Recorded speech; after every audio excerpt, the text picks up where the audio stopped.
10 years ago suddenly opened a huge gate that leads to another dimension, and no one could even imagine that from this gate huge monsters began to appear, and their number was so huge that the world army could not cope with them because ordinary weapons did not work on them. But at the same time there appeared hunters who had magic power, and their classes were distributed from the highest to the lowest, and that they were much stronger than ordinary people, and with the help of their magic and magic weapons, they could destroy one monster after another. 10 years later, in the city where the first gate appeared, a lot of hunters would go out to make money and kill monsters in the dungeon.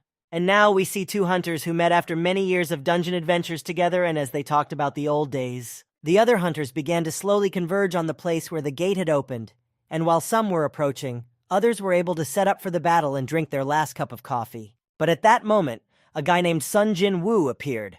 If you ignore his somewhat unusual strength and regeneration, it's a little embarrassing that he can call himself a hunter. And entering a construction site that was in Seoul, two hunters noticed Sung Jin-Woo and started waving at him.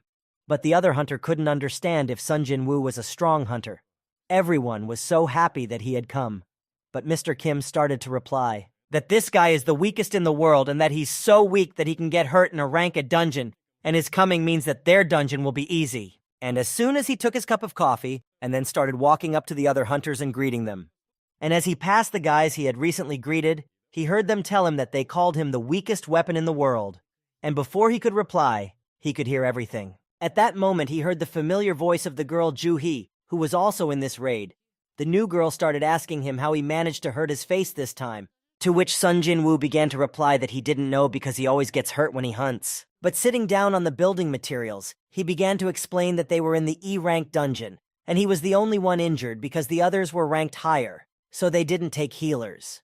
And after talking for a few more minutes, Sung Jin-Woo heard that the other hunters were getting ready to enter the gate, and that they should join them too. And approaching one of the hunters, he began to say that it was time for him to try his best. He might not be the best fit for this role, but he would like to be the leader of their group for this raid.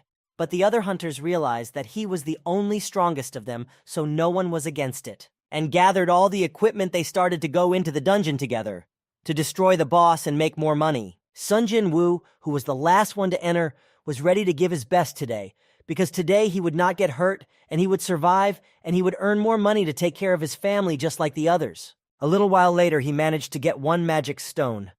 But suddenly, he was attacked from the corner by a monster because our hero had a bad weapon. He was injured and maimed. But this time, he was lucky to have a healer girl who used her magic to help him. And while she healed his wounds, the other hunters dealt with all the monsters that were in the dungeon. After that, they gathered in a place and started to thank each other for having each other's backs. But Sung Jin-Woo wasn't as happy as the others, because he still took a lot of damage and made the girl stay by his side and heal him early. Well, at some point, one of the hunters shouted that he had found a secret passage to another cave, and they all started to go to the cave and explore it. And after a short time of thinking, they realized that there was a double dungeon hidden here, and now they had to decide what they were going to do next, because if they went out, other hunters would come in and take all the goodies for themselves. But the leader of the group started to suggest that they would now vote on whether to go into the double dungeon or go back out.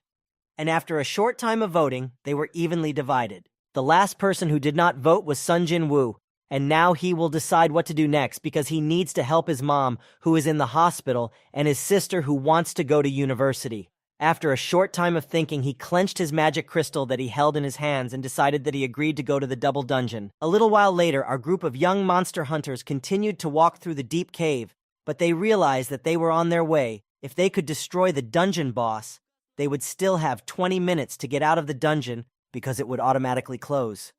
But at this point, the healer girl was a little angry with Sung Jin-Woo because she kept treating his wounds and he kept walking and made himself a threat. But after a few minutes, they reached the end of the cave and saw a huge door in front of them. And without thinking, the squad leader started saying that they were going to go inside that door, so everybody should be on their guard. Well, as soon as the door opened, they went inside. They saw that the facels that lit the room started to light up on their own. 59. But the hunters had never seen a dungeon like this before, and inside it looked like no one had been here for a long time. And those statues, they looked strange, because each one was holding something different, and some of them even had musical instruments. Well, the most amazing thing was the huge statue that was in the center, and looking at it, Sung Jin-Woo hoped it wasn't the dungeon boss. But after walking a little further, they came across a magical seal with the rules of the Carrion-on Temple written on it. The first was to worship the Lord, the second was to praise the Lord, and the third was to prove your loyalty to him. And while the other hunters were familiarizing themselves with the rules, the healer girl who was near our hero said that the eyes of the huge statue had just looked right at them. 68. But right after that, the door through which they had entered suddenly slammed shut, and some of the hunters couldn't understand what was going on here.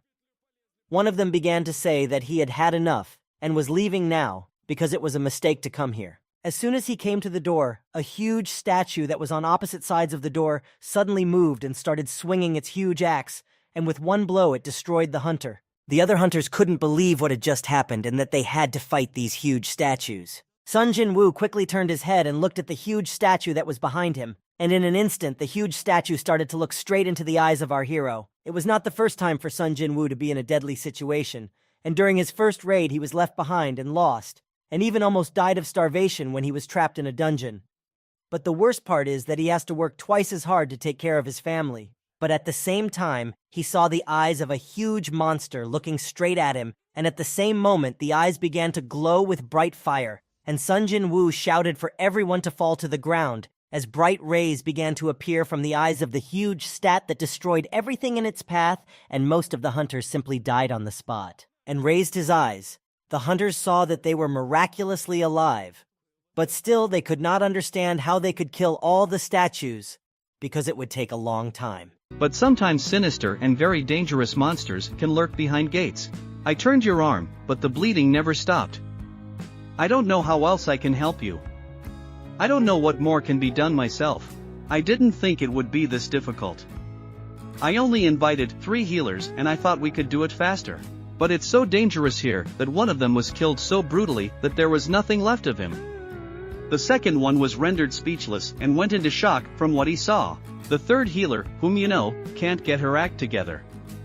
If she survives, this situation will haunt her for a long time.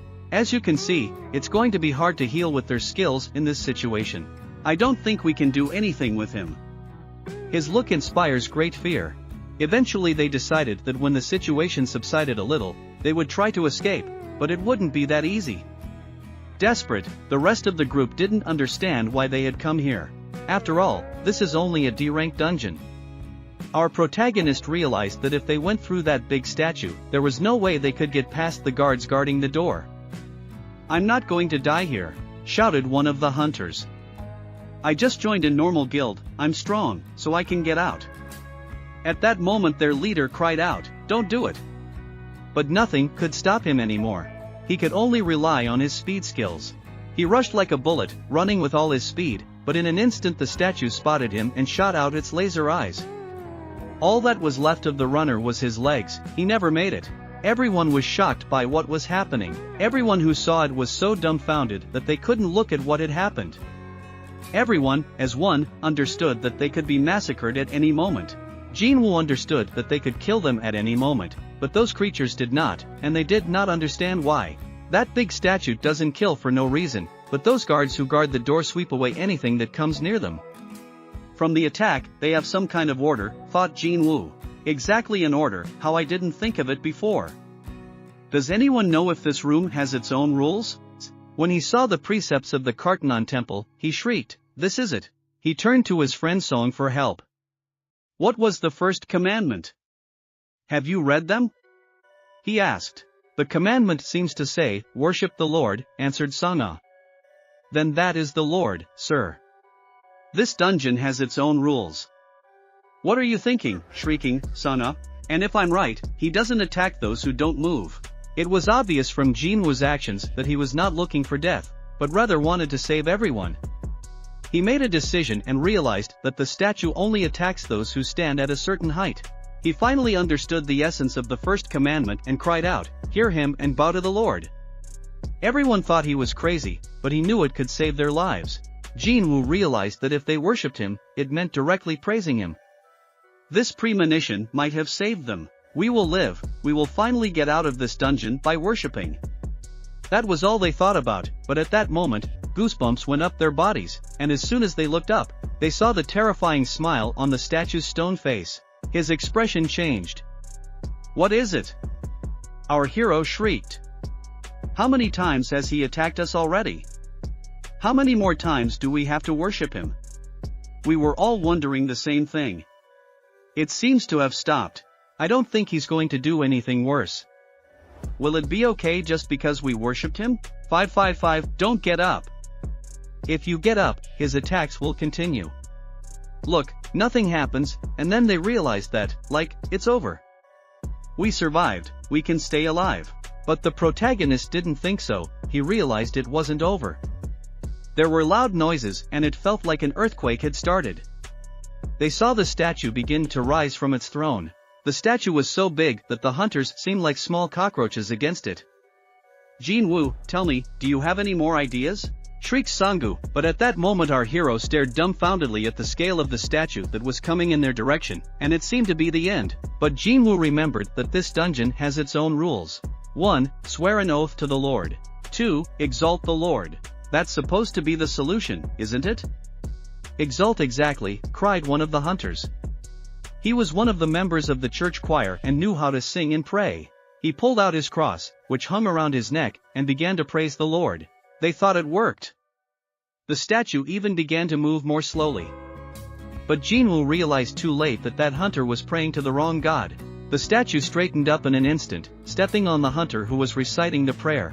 They began to run with all their feet and shout for help, until one of them cried out, "Run together, it's dangerous. We have to split up." Jin-Woo took hold of the hand of the girl who was running behind him and realized that if he let her go, she would be finished. As Buck ran, he remembered what he was here for, and how his wife had begged him to find a safe job. But he wanted to earn more, and here he is standing under the stone statue, thinking he is safe here. He doesn't hear anyone shouting at him to turn around and see that there's a monster behind him that will cut him in half in an instant. "Exalt the Lord! Exalt the Lord!" shouted Jin-Woo, running away from them. He did not know what to do. There were guards in the front, a huge statue in the back. They attacked them with anything, sword, axe, spear. They did not care who was in front of them. They had only one task. Kill them all. Jin-Woo could not understand why the guards had musical instruments. Perhaps it told him that the guards start acting when they are approached. Thus, it might be the key to the exit. He seemed to understand again what to do next. They started running toward the statues with the tools, and then a miracle happened. They weren't attacking, they were playing young. They started looking for other statues. While Sung sat beneath the statue and looked at the monster that stood before him, Jin-Woo ran up to the statue, but nothing was happening. He couldn't figure out what was wrong. But then they realized that if the two of them stood under the same statue, it wouldn't play a tune. Jin-Woo immediately ran on, but the huge statue spotted him. At this point he ran up to the statue with the instruments, but it turned out to be a guardian, and instead of instruments he had a shield. He mistook it for another and struck, and Jin-Woo was wounded. He did not, however, give up the suspense of dying there and crawled on, hoping to find the statue with the musical instrument. He was always on the cusp of death, always grasping the thread that kept him from dying, but now it could break at any moment. As soon as Jin-Woo heard the tune, he sighed. For a second he thought he was going to be killed, but at the last moment he was able to get to safety. He was wounded and exhausted. Julie came running as soon as it was safer, and from what she saw she couldn't hold back the tears. "Your legs!" she shouted at the top of her voice. She saw a lot of blood that was everywhere. Jin-Woo was lying on the floor without one leg, but the healer begged him to hold on a little longer, and she could stop the blood and heal his leg. However, she did not expect that the fact that she spent a lot of mana would make her feel bad. She'll be fine, lucky that Jin-Woo was able to survive such injuries. There were 17 of them, but in the end there were only 8 left, and 2 of them were severely injured. "Mr. Song, it's unfortunate that you are injured, but it's because you made a lot of rash decisions. After all, you are the reason this happened. Are you willing to be punished for that?" "That bastard is attacking again," the group of survivors thought. "Don't tell me he's attacking again." They felt everyone's legs buckle and thought it was an earthquake. But the monster lifted something off the ground. This was the altar on which the sacrifice was to take place, and the final commandment, "Prove your faith." "This was the final test, no matter how foolish I was," said one of the hunters. "I know where this will lead. Mr. Song, does this mean that someone has to sacrifice himself?" 5. Aiming his dagger at Mr. Song, one of the hunters began to say that everything was his fault. He said that his 10 men had died in vain because of him and that he should take all the blame. Mr. Kim was right, and no matter what happens next, I'm willing to take responsibility. The only one who was against it was Jin-Woo. He started screaming that it was mean to say he was guilty, since you all decided to come here on your own. At this point, Mr. Song walked into the circle of the altar and saw a strange light that lit up red. One tribe told Jin-Woo, what could it mean? He asked the guys to help him get to the altar. They thought they were safe now, but the gate had opened a week ago, and it was unlikely the hunters could save them now. But these things will move before reinforcements arrive. The guild is not likely to dare send someone to check here so quickly. It's only a D-ranked dungeon. The gates will open after 7 days. That means if we don't close it, all the monsters can make it to the surface. If we can't do that, that big statue can get out. Most likely, the ordeal will begin when all the survivors are able to enter the circle. So it did, once everyone was assembled and all the lights came on. There was a sound of the hunters shouting, did the door finally open and we could get out, but now anything could happen. The statues that were standing still began to move. They slowly but surely watched the altar. They didn't know what to do, and there were so many of them, and a little bit of them began to surround them. The group of hunters began to realize that if they didn't look at the guards, they would keep moving.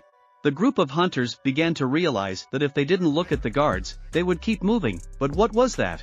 She was able to run out of the cave, but the Jin-Woo realized that if one person leaves the altar the lights go out and the gate closes a bit. Those commandments were hard, but the last one was very clear. When they went into the circle, the lights went on and went out as long as the person left the altar.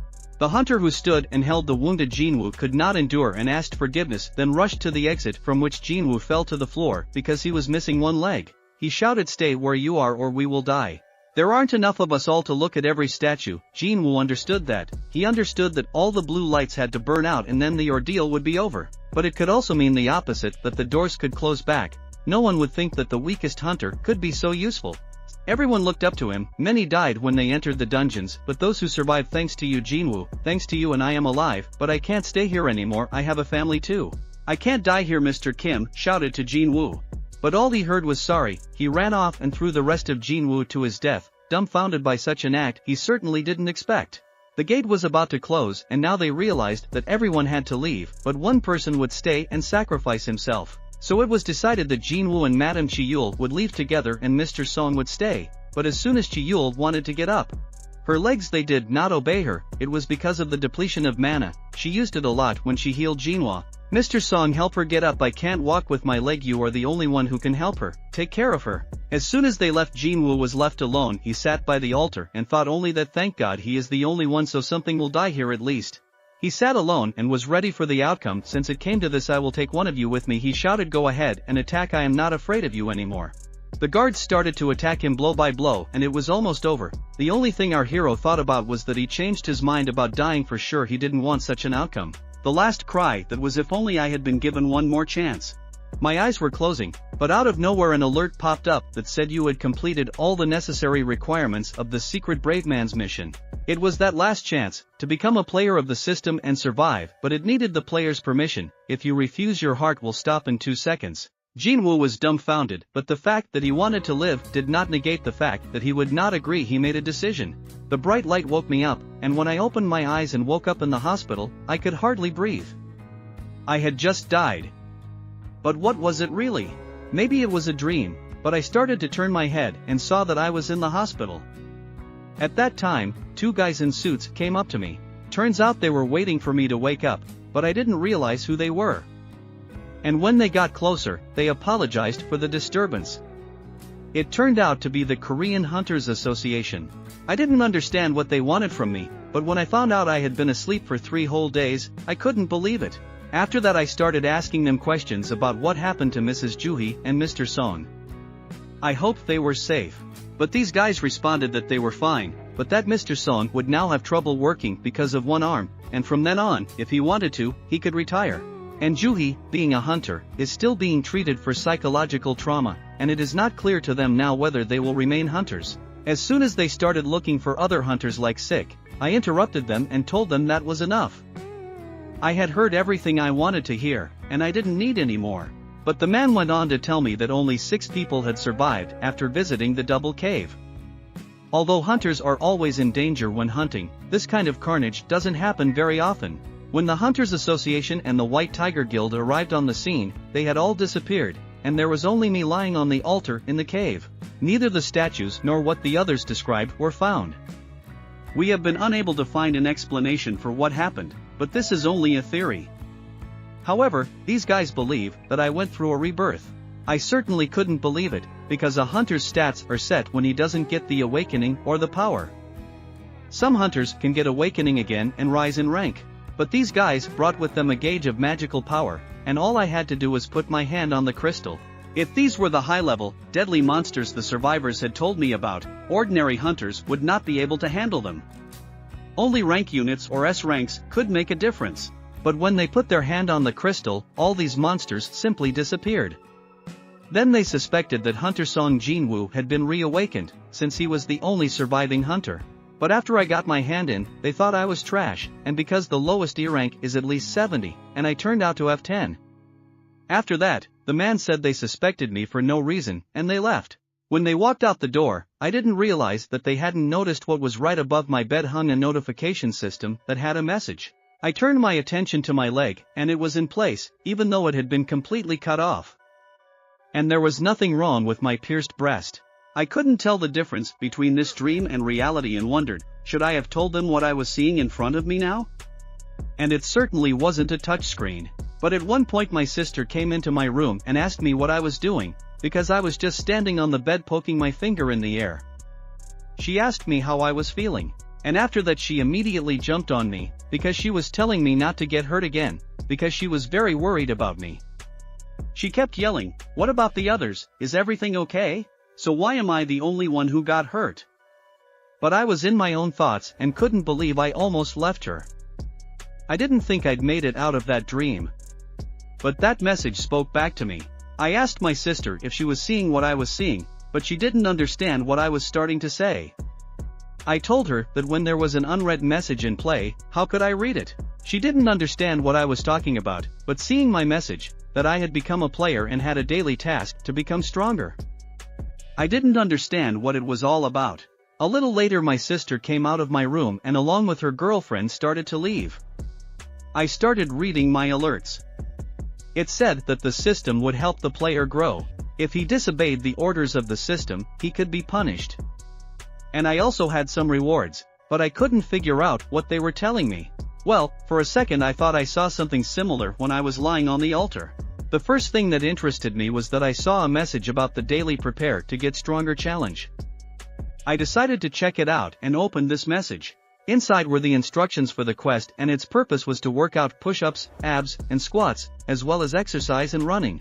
However, below was a warning that if I didn't complete the daily quest, I would be sent to the village instantly as punishment. But I thought it was some kind of joke, so I decided to continue lying down and resting, only to find out about everything after a good night's sleep.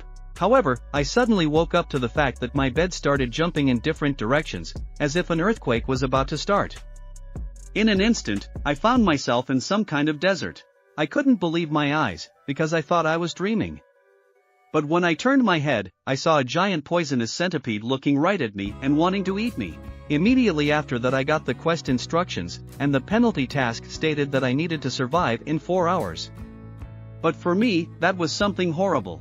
I was running away on all my feet, for I was trying to survive in strict accordance with the mission, but the monsters were chasing me the whole time. They jumped out of all the barcons and sands that were near me. But once 4 hours passed and I got my alert, I managed to survive. I finally finished my adventure and at one point found myself in my hospital room. I jumped out of bed like the ground was sandy and fell to the floor, just as I did.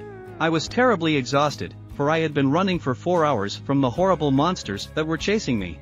When I was finally able to raise my head, I saw a notification that said that my reward for completing the punishing task had been received and I could take it. However, I was so exhausted that I immediately fell asleep. At the same moment a nurse came into my room and saw that I was lying beside my bed. There was a lot of sand around me. She immediately started calling for help. The next day, this nurse was telling her colleague if she knew of a patient named Sung Jin-Woo. She had heard that there was such a hunter who was now resting in their hospital. But it turns out that he runs every day, even though it has been several days since he woke up. The doctor said that hunters heal faster than ordinary people, so light exercise is helpful. But when they looked out the window, they saw that I was still running. But I was running and I didn't realize what all this easy exercise was, and I didn't realize if it was good that I was doing it. But I had been running for almost 4 hours since I woke up, and there were a few things I managed to learn. The first is that the thing in front of my eyes is not an illusion. For I can clearly see with my own eyes, though no one else can. And when I finally completed the last quest, the 10K run, I got my reward for the quest and was able to pick one of the cells. It was a status recovery, and at one point I got magic that could heal my fatigue after training. The fatigue that didn't make them all in my body actually disappeared, as if it hadn't happened at all. Also, I still had stats and random boxes, and I can improve any character trait until I run out of points. I get stronger when I increase a player's stats, and this level up does the same thing. Yes, and the skill status, inventory, and stored items all felt like a game. I never figured out what was really going on, but at this point in my characteristics I was level A. My strength was 10, intelligence 10, dexterity 10, perception 10, and toughness 10. I still had 3 points left that I could use. In the evening, I went to the front desk and asked if I could leave tonight, as I had some business to take care of outside. A little later I found myself outside the subway entrance, and it was time to find out what this thing was in my hands. After all, every time a random box appeared after completing a daily task, sometimes it contained unnecessary items. But what I was holding in my hands was something else entirely. It was a key that allows me to instantly create a dungeon, and I can use it in the third entrance to Hair Station. This key allows me to instantly create a dungeon, and I wondered if this could all be because of an overactivation or possible overactivation procedure. But if it was, I should try it, because finally the weakest hunter in the world gets overactivated. Others would have laughed upon hearing this, but I was confident in my ability to escape, and if it was as dangerous as the last time, I would escape despite all obstacles. As soon as I inserted the key, a portal opened, into which I immediately entered. As soon as I stepped out of the portal, I was notified that I had entered an instant dungeon. However, the entrance behind my back instantly closed, and suddenly a girl walked beside me, just passing by. I realized that it was some other dimension, because it didn't look like a normal dungeon, and I had never seen anything like it before. Perhaps it must be like a red gate. Now I didn't know what to do, because I was planning to run away if something went wrong. If the exit had closed, I couldn't get out of here. A little later I got a notification that I couldn't leave the dungeon until I killed the boss. It was kind of weird, since it had been days since I had fought Irang monsters, and now I had to clear all the dungeons myself. I had a strange feeling inside, as if someone was mocking me. After all, they were seriously counting on me to be able to deal with this without a team. I guess I overestimated my capabilities. After all, I seriously thought I could handle it without the group, but when I started to move on, I saw that everything around me was destroyed, as if an apocalypse had occurred. I kept walking, but I felt less and less confident, because there was a strong ominous atmosphere all around me. It was a monster running right at me. I saw some monster leap at me, but I managed to dodge it, and it rushed past me. And when I turned around, I saw a wolf in front of me. It was Riken's Steel Fong. I realized that even 1 or 2 goblins was hard for me. Could I defeat a monster as terrible as him? After all, he was much stronger than I was, and much bigger. And at that moment I felt that my legs stopped listening to me, and I simply could not move. It was all because I was afraid and I was too scared. I didn't think I had suffered any serious psychological trauma at the time, but the monster kept attacking me. It would have bitten my leg off just a little more, but I successfully jumped aside. I didn't have a healer at the moment, and I couldn't afford to get hurt. In an instant, the monster was already near my head. A little more and it would have bitten it off, but my body was so light that I successfully dodged it. I was very surprised, because this had never happened to me before. And then I realized that I was much stronger than I'd been before. I looked straight into his eyes, and barely saved my life. Now I would not tremble with fear, I would fight. I swung and struck that wolf with my hand, which made it fly away and make a hole in the nearest fence. I was surprised at how strong I was, and realized it was probably because of my improved strength. But the Rikon Steel Fong was still stronger than me. I kept hitting him as he got closer to me. Right up close. And, just as I thought, the usual attacks had no effect on him, and even this monster was stronger than me. This became a problem for me, and I didn't know what to do. After all, it was too hard for me alone, and this wolf managed to hurt me. I realized that I could not defeat it by myself or with the help of a group, healers, or equipment. I had nothing left after that. I began to think what it would take for me to defeat such a powerful monster, and all I had was my body, a weapon with magical power. And if only I had a weapon. But, sure, I had inventory. And as soon as I thought about the inventory, it immediately opened up, and the only thing I had there was a sword, and I was able to get it right out of the inventory. I didn't understand why it was there, but that was the least of my worries, for I now had the most terrifying opponent in front of me, and with a single blow I cut the wolf in half. It was the blade that Master Kim had left in the double fong. My level was elevated. I remembered that Mr. Kim had bought it for 3 million won. It was too expensive for me, because I couldn't afford such a weapon. But now I am going to use it. This inventory I have turned out to be quite a handy thing. After all, I can store anything I want in here. Ever since I got the gun, I'm no longer afraid of those horrible monsters coming right at me. But suddenly I realized that I couldn't lift this sword off the ground. I started pulling it with all my might. Behind me were 2 horrible wolves, coming closer and closer. Finally, I was able to move it and hit one of the wolves. The other wolf grabbed my sword with its iron steel fangs, and then I realized that it was called steel fang for a reason. But I could not let Mr. Kim's sword go to waste, and in the end, I was able to chop that wolf in 2. Now that I think about it, those wolves compared to those monsters are too weak for me.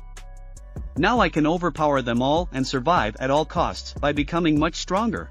After I defeated those 2 wolves, I found a secluded spot and sat on the ground and pondered. It seems that when I level up, all my characteristics increase by 1 point, and completing a daily task earns me 3 points. Leveling up means that all my characteristics increase by 1. Right now I have 5 points, and I'm wondering how much stronger I can get.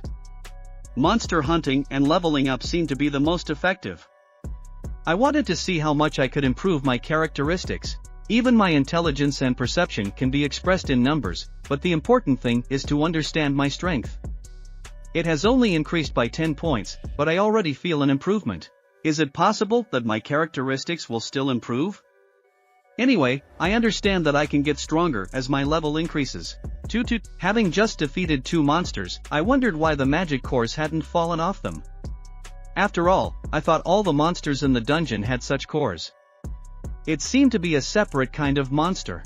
Suddenly an interesting thought occurred to me: if I am under the control of the game system, then probably both the dungeon and these monsters are created by a special system. Perhaps that's why items rather than magic cores fall off of them. After all, I was able to get Ryan's fong, which turned out to be quite large, and now I can keep it in my inventory or sell it in the store. But when I tried to sell it, the notification showed that my level wasn't high enough to make the purchase. Beginners can't seem to use this feature. I was offered 20 gold coins for this fong, and I don't even know how much it's really worth, since it's virtual money. But it looks like this dungeon is supposed to be high level, E rank, and it's probably not worth it. I had to decide what to do now, because I can't leave until I beat the boss. I could leave if I got the return crystal, but I don't know if that would even happen. Besides, I'll soon run out of food, even if the boss is too strong to fight him alone. However, it should become possible if I level up a little more, but then I might die before I even encounter him. So I decided that I would destroy any monsters that came near me, and then I would go straight to the boss and deal with him for what it was worth to me. For I have nothing to fear, for I have already died once, and I will not let it happen a second time. I destroyed every wolf that came my way, and each time there were more and more. But as soon as my level rose and stopped, I became even stronger and killed them with ease. For I had decided that I would not give up so easily. So these wolves must not die too easily either, or I would feel sorry for them. I must fight fiercely, as hard as my body can take it. Finally, I realized that if I didn't leave here, I would be killed. Gradually, as I leveled up, I realized that if I died, I wouldn't be able to protect the people I cared about. In the end, I would lose everything I had. I can't just put my hands down like a weakling if I can get stronger. I will even follow these absurd rules, just to survive and keep moving forward, protecting everything I hold dear. And when I have dealt with all the wolves that were in my way, I thought that would be the end of it. In the next hallway, I saw more wolves coming right at me. I was having a hard time, and my body almost didn't listen to me.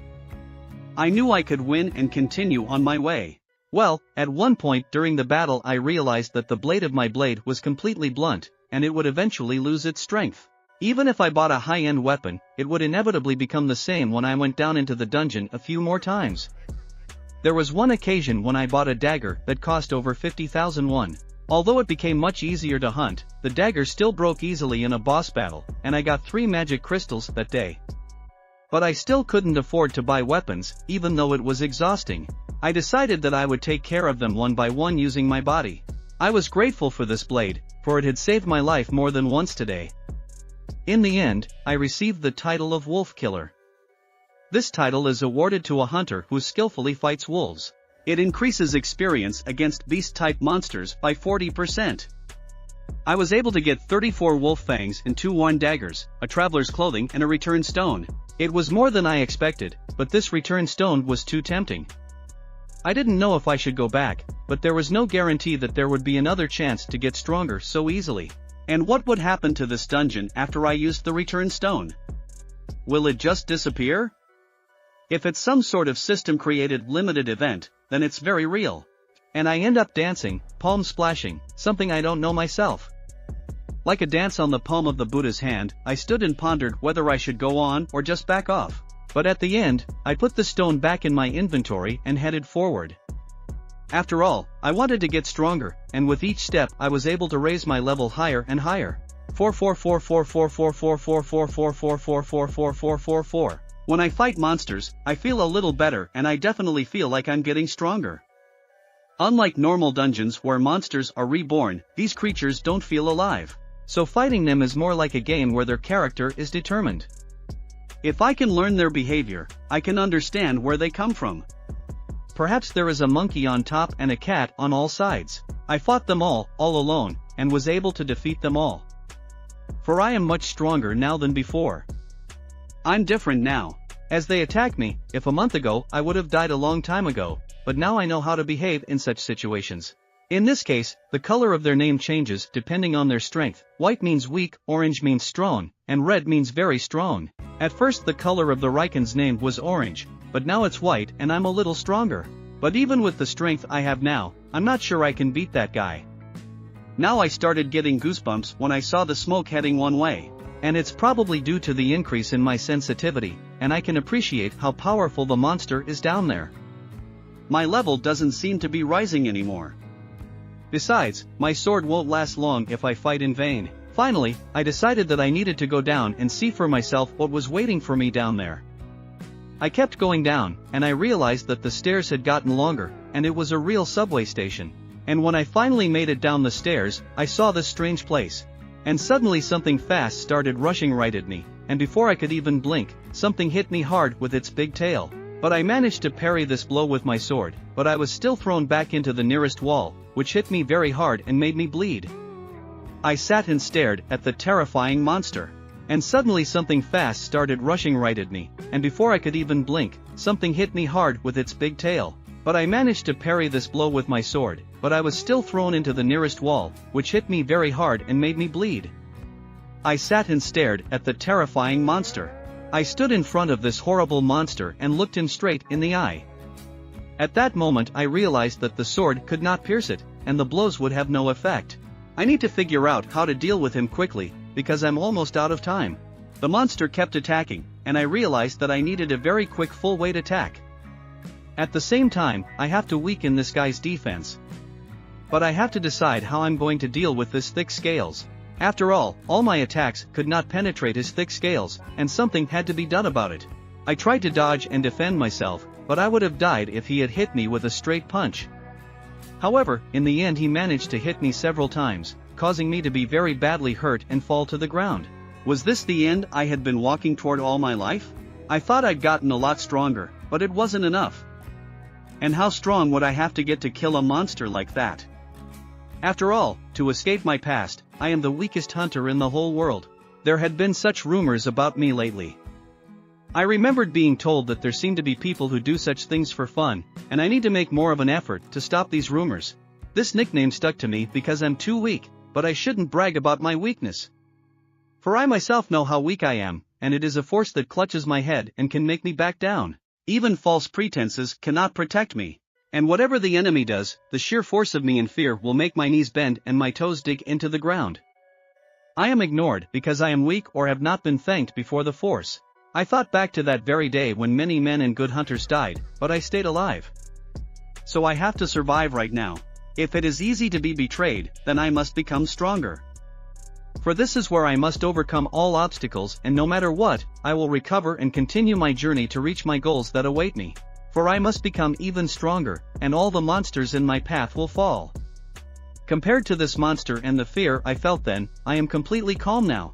Even if there is a monster in front of me that surpasses me in strength, I will still be able to deal with it. I grabbed hold of this big family's neck and wouldn't let it go. I squeezed her as hard as I could, but she resisted me. There were every wall around us that could be. I was choking her with all my strength and screaming for her to die soon. Eventually she began to suffocate. At this time in the hospital, the doctor was asking if I was back in my room. He was wondering why I hadn't come back even after the sun went down. But the nurse at the front desk said that I was almost healthy and would be discharged soon. But the doctor wasn't sure about the hunters, and they should stabilize me in that room, because he had heard it said that high-class hunters, rich and broad class, don't get much money and are in constant danger. And he didn't understand why we were doing such a job. After all, it's horrible to watch the conditions in which hunters work, and it was interesting what they do inside the dungeon. The veterans they get is abnormal. They are covered in blood completely on another level from patients who get into accidents, and it was amazing that they are still alive in these conditions. But the nurse thought it was a miracle since they were able to return from the dungeon, but the doctor said he disagreed, for even the weakest hunters are strong compared to ordinary people. Correct the text for errors, because you can assume they are the same as those monsters in the dungeons. At this time I was finally able to kill that monster, and a notification showed me that I had upgraded. I finally sighed, and now I was sure that I was a little stronger than I had been before. If the next alert showed that I had killed the ruler of the swamp, the blue venomous dewclaw fawn, I could be rewarded with bottles of purified dewclaw venom. It can be obtained by killing a dewlap, and there is a slim chance of its skin falling out, which will become stronger. It will, however, weaken my strength. I also got a dagger made from a dewclaw fawn, and it can paralyze because of the venom on the blade. It gives the effect of bleeding, and I can carry it with me, keep it, or sell it. My clothes were torn to shreds, and my sword was also broken. My whole body was torn like a lat ball, but I finally got a better blade than the one Mr. Kim had. This dagger was made of fawn, not bone, and it had twice the attack characteristics of my last blade. It also has the effect of paralyzing and bleeding. At the time I decided to sell it, I received a new notification that the boss had been killed and the interior of the dungeon would return to its normal state. I looked up and saw everything around me start to disappear, and it was finally over. I started to go to the surface, and I wondered what time it was. But as soon as I got to the top, I saw a soldier, and he started asking me questions about how I was able to get out of there and why I hadn't heard about the transmission. I didn't understand what happened, but when he saw my sword and my shabby clothes, he realized I was a hunter and immediately apologized to me. He said he would see me off, but I wondered what had happened here. After all, there was devastation everywhere and a pile of dead monsters. I realized that a gate had probably opened nearby, and all those monsters were coming out of there. The soldier told me not to worry, those monsters that were nearby had already been destroyed, only one big monster was left on the left. Because of my sensitivity I could feel. I saw a bright light not far away. It was a boss, and besides, it was very big. A lot of hunters were fighting him, the likes of tanks, and the likes of ranged hunters, archers, and mages. At this time, the soldiers asked not to take pictures of it all and to leave the area immediately. But they were interested in what the hunters were doing and how long they would fight. After all, I want them to deal with it as quickly as possible, but at this time, the battle of the hunters was very fast, and some were wounded because of it. Some hunters were screaming for a quick cure for the tank that was holding back the boss's attacks, but all the hunters who were nearby could handle him, because his defense was very strong, and they didn't have that many mages who could handle him. I realized that the mistakes arose because they had only recently been summoned, and also because of their lack of effectiveness as a team. Their too little guy won't be able to do damage since he is a tank. It's a battle of attrition, and healers can't handle such serious wounds. But suddenly I saw that girl Jihu that I recently went through a double dungeon with. She was a B-rank healer and was helping these guys at the moment. However, something strange was going on with her, as she was trying to help, but remembered the horror she had recently gone through. She did not want to back down, for after that she could not go back. And even after a week she still hadn't overcome it, and that was to be expected. After all, I have to overcome it too, and the boss around D rank compared to the boss I fought before is one rank lower. If I can weaken his defense, I can beat him, because I need a punch that will penetrate that stupid rock. I gathered all my strength and threw my blade with all my speed. It flew straight at the head. At this time, the hunters who had been fighting the boss realized that if this continued, they would die. They should only hope that a hunter of rank above them would come, and the tank in front of them might die. At this rate. And at that moment my sword flew to the target, and the boss was killed. But the hunters who fought him thought they were the ones who killed him. The hunters kept attacking him, but the boss was already disintegrating, for he was destroyed by my sword, which I threw. Finally, the boss fell, and all the hunters rejoiced that they could defeat him, but some of them guessed that I hadn't fought him before. Now he suddenly collapsed. One guy with a shield realized that their attacks had accomplished nothing, and he realized that something flew into him that helped kill the boss and blew his head off. He stepped closer, saw the sword sticking out of his head, and couldn't believe that such a boss had been defeated by him. But he wondered who had thrown it. The hunter turned around and asked the soldier if he saw who threw that sword. But the soldier started to look around and said that he had been here somewhere, that there was another hunter here. And its power, its destructiveness. He's a hunter high up in the mountains, but at this time I stood and watched, for I didn't think he was going to die. His health was lower than I thought, and Jihu probably saw me, too. The next day I was in my hospital room, training as hard as I could, because now I should be stronger than before. But at one point a nurse came into my room and saw me doing push-ups off the floor. When I saw her, I apologized and got to my feet. However, she was embarrassed to see me without outerwear. She looked at me and thought about how this patient and his body were the same when he was admitted here.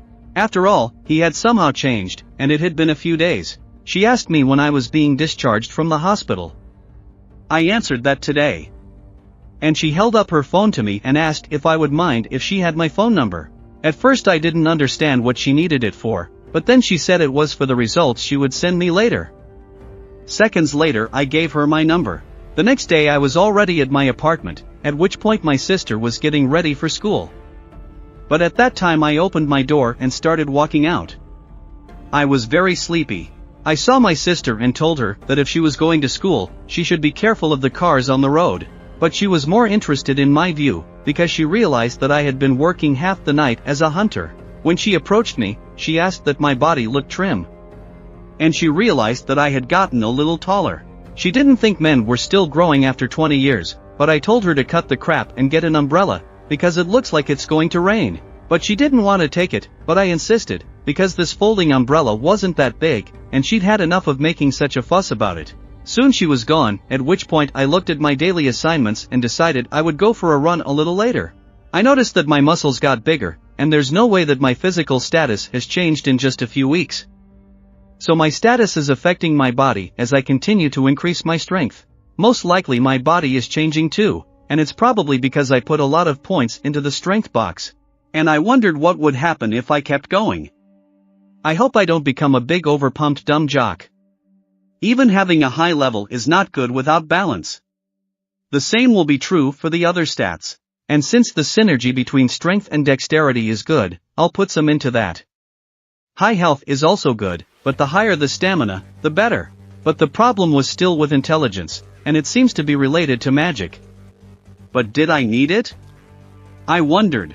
And when I put all my free points into strength, agility, perception, endurance, and intelligence, everything was now fine. At that moment suddenly I heard the phone ringing for me.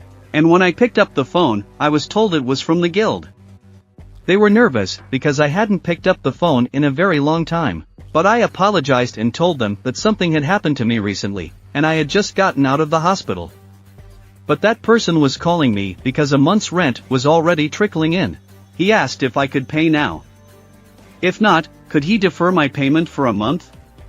But I replied that it was okay, I would transfer the money soon. As I hung up the phone, I began to realize that this was a double awakening. And if I really got the double awakening, then I am capable of making money. If I continue to grow at this rate, I could soon become a cool hunter, because hunters kill monsters and make money. The higher the experience, the higher the reward and more worth of magic crystals. To defeat a high-level monster, you have to enter the same level gate. Thus, there is a lot of competition, and low-ranked hunters can enter the gate of rank D or E. Therefore, E-rank hunters are not accepted into guilds.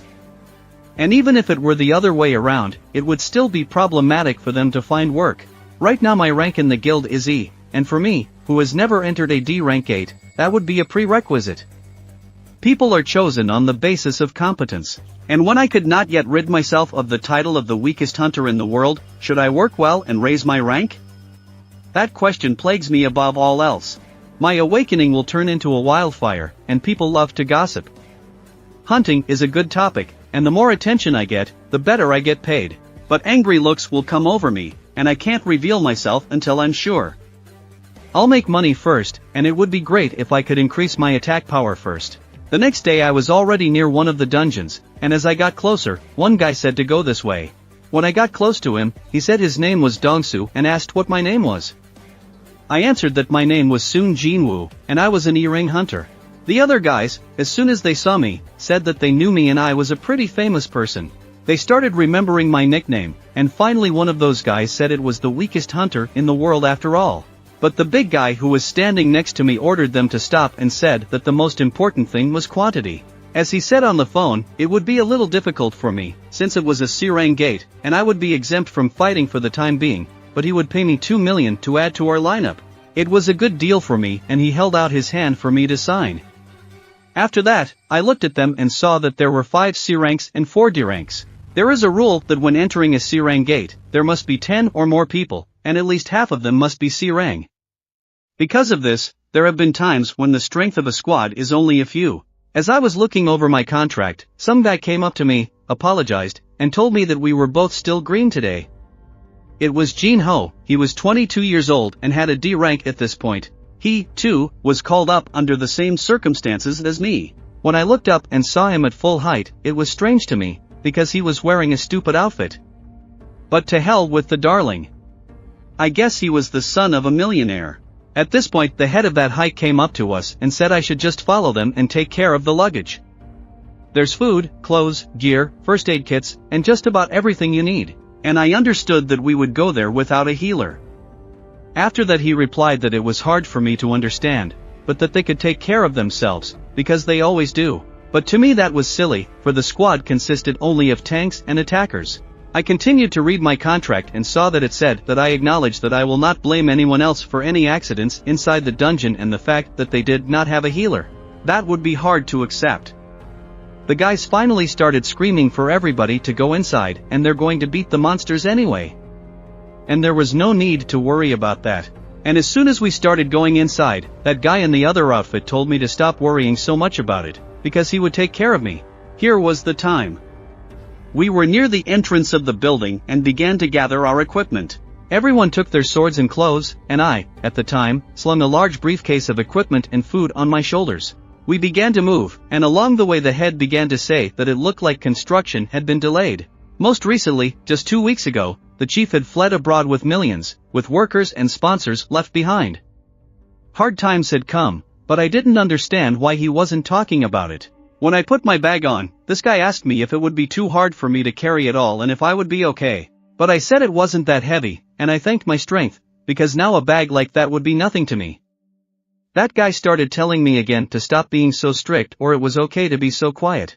But I answered him that he talked too much, for he was boring me with his excessive chatter, and I realized that people tended not to pay much attention to him. And he replied that being a hunter was his hobby. But that somehow made me feel uncomfortable.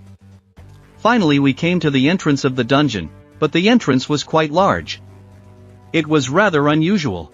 One of the guys asked the head if he was sure about the state of the gate from the orang, because it looked too big. But the head replied that he hoped the guild was reliable, because he had seen people go in and out of there many times. I was looking at that guy in the expensive clothes, and I thought he was coming to the raid for the first time, because he was a little freaked out by the fact that the gate looked big. But the size of the gate isn't that important, because what matters most is the magical energy that flows out of the gate and determines the quantity and quality of that energy. It is then given a rank, and the big guilds take care of gates higher in rank, and gates with lower ranks aren't as dangerous.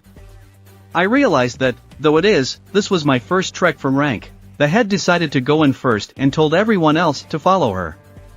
We were ready, and that guy pulled out his big, clean sword as well as his big shield. I looked at him and realized that usually hunters of D or rank like me don't make enough money to buy good weapons. Not to mention the bills. But why did this D hunter have such good equipment? I looked at everyone else and realized that it seems to be making good money. After all, everyone is perfectly equipped, and it's all very different from the dungeons D and E ranks I've been in. And when we went inside, it was too dark, so one of the guys used his magic and lit a big fireball. When the cave lit up, they didn't understand what it was and why there were no monsters here. Also, there were no lights anywhere, although it was normal for a dungeon to have a few glowing stones. Jin-Ho asked me if there were no monsters in the dungeon, but I asked him to be quiet. I started listening and realized that if there are no lights here, it means that monsters like darkness. It's usually not easy for them to live in dark dungeons, but if they're unintelligent, it's likely that these monsters don't rely on sight, they move in groups and live in the dark, darting around for light. When I heard the sound, I shrieked, realizing that it was a monster from the insect class, and it was probably an ant's nest. The sound came closer and closer, but we couldn't see them. The tunnel was too dark. Some of the guys started to panic, but I yelled for everyone to look up. And we all raised our heads and saw that they started to appear from above, right above us. Although we didn't realize how many there were, they were all coming down from the ceiling. There were too many of them, and so the battle began. One of the mages used his fire magic and dealt with the insects. The other guy with the shield started screaming and using his aura to get them closer. It turned out that our head was a damager. That's who in the group does most of the damage. I stood behind and watched these hunters and saw that they had a tough job. With this kind of work, they can put together a team without healers. Leader Don Sok was doing his duty well, and they had his back at home. Most likely, they were already fighting side by side. I understood that this was because they always put a team together without healers, and they are a little tough. At this point, Jin-Ho and his equipment was good. It covered the lack of experience and skill. Everything was doing well, but it was a little disappointing to me. After all, I was expecting a slightly different kind of dungeon. The group leader started to say that we would be back after we cleaned up at the entrance, and that might take a while. So don't overexert yourself too much and control your powers. We also need to collect all the magic crystals and divide them among the 9 participants. After all, this was my favorite part of the job. Suddenly, however, the leader came up to me and asked how I knew the monsters would attack from above. I replied that I just felt it. In fact, my perception allows me to feel more than my eye can see. Afterwards, everyone participated and thanked me, telling me that I would feel better if I didn't pay attention to such little things. I didn't fully understand what they meant. A little later, we began to look at the insect wounds and realized that they were not any wounds. We had mutilated them as if they had been bitten off, not burns from magic. It turned out that these monsters were already like that before we fought them. There's a territorial feud between them, which means there are monsters here that are stronger than these guys. The leader got excited about this because it could be a boss or someone else. And that means there's a lot of money here. At this point, I asked Jin-Ho what kind of sword he was holding that looked very expensive. He replied that it was, and that his father had decided to reassure himself when he heard he was going on his first raid. I told him I wasn't sure, but he should be more careful. I had a bad feeling someone was up to something. We kept walking forward, and I realized that regardless of rank, the size of the dungeon varies, and depending on the circumstances, it could be that it takes weeks to explore the inner passages, or it could be that it's only a couple of hours before you've reached a room. This dungeon is built like a labyrinth, so we didn't have many battles. It did take some time to move, however, although I don't really need to get into battles while I'm dragging my luggage. I thought it was a decent deal, but suddenly a warning popped up to make me wary of lizards. I didn't know why it appeared, but the one thing I was sure of for sure was that my bad feeling was never wrong. And a little later the leader began to say that this is serious, because quite a lot of time has passed, but we still have not found monsters with whole limbs. There are only the corpses of dying monsters. However, there must be a boss here, and if there wasn't one, the gate wouldn't open. But suddenly we froze, and the leader asked his comrade to light their way, which was right in front of them. And when the light came on, we were all frightened, for we saw many monsters shrouded in cobwebs. Rather, we realized that the boss room was waiting for us next, at which point everyone got ready. We were already ready for the battle and went a little further in, but when we went inside, all the guys were surprised. After all, they saw mana crystals. There were so many of them, it looked amazing. Although they were worth less than the crystals dropped from the monsters because of their low energy, but since there were so many of them, it meant that they could bring even more profit than magic crystals. Everyone looked at it and realized that they could get over 10 million.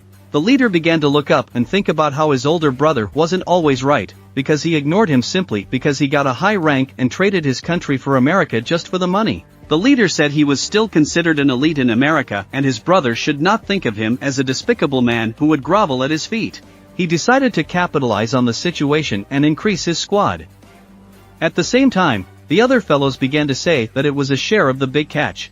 And even if they split the amount, it would be $1 million each. But suddenly I heard Jin-Ho ask me to give him my contract that I had signed earlier. He wanted to examine it thoroughly, and when he did, he turned to us all and said he had an urgent question. He showed my contract to the leader and started saying that it doesn't say anything about sharing magic crystals except those that fell out of monsters. That means we have to divide the mana crystals among the 10, not the 12. But the leader turned with his strange smile and said that of course we will divide everything equally, that he already knows perfectly well. But there was one thing that had to be dealt with first. It was a huge spider that was sitting right above us.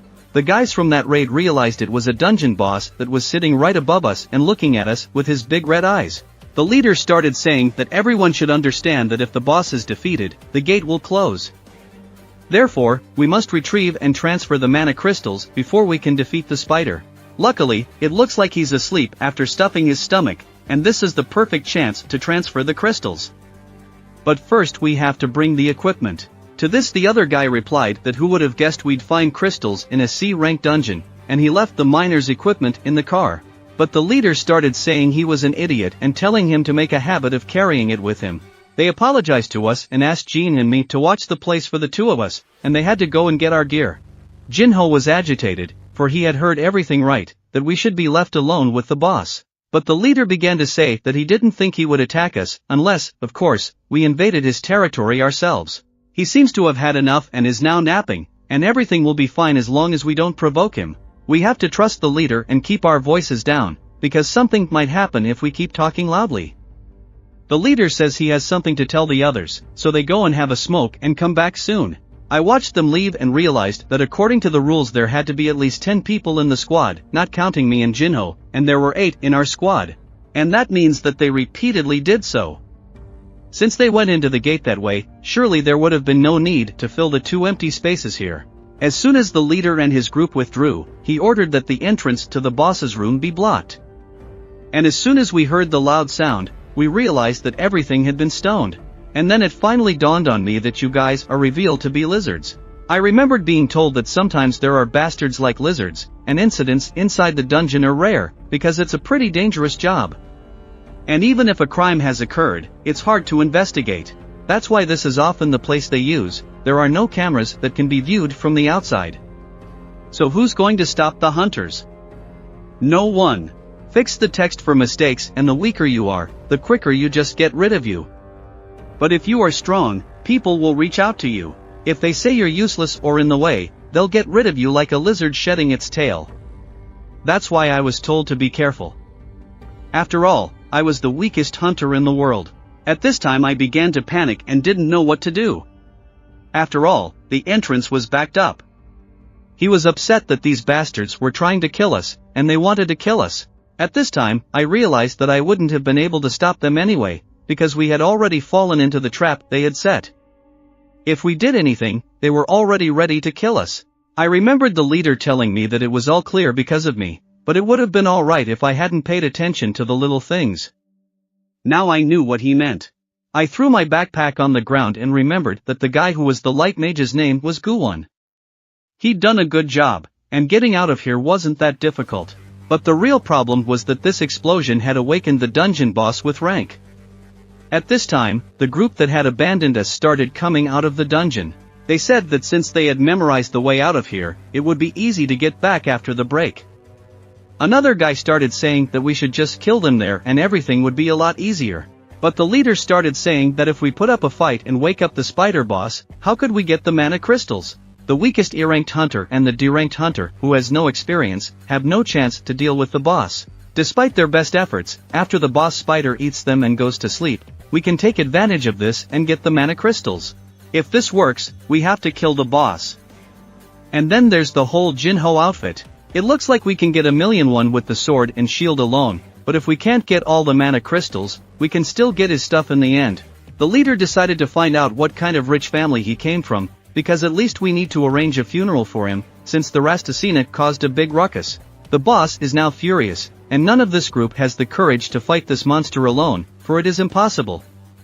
Not even the leader would dare do it. Despite their best efforts, the two hunters will not be able to survive anytime soon.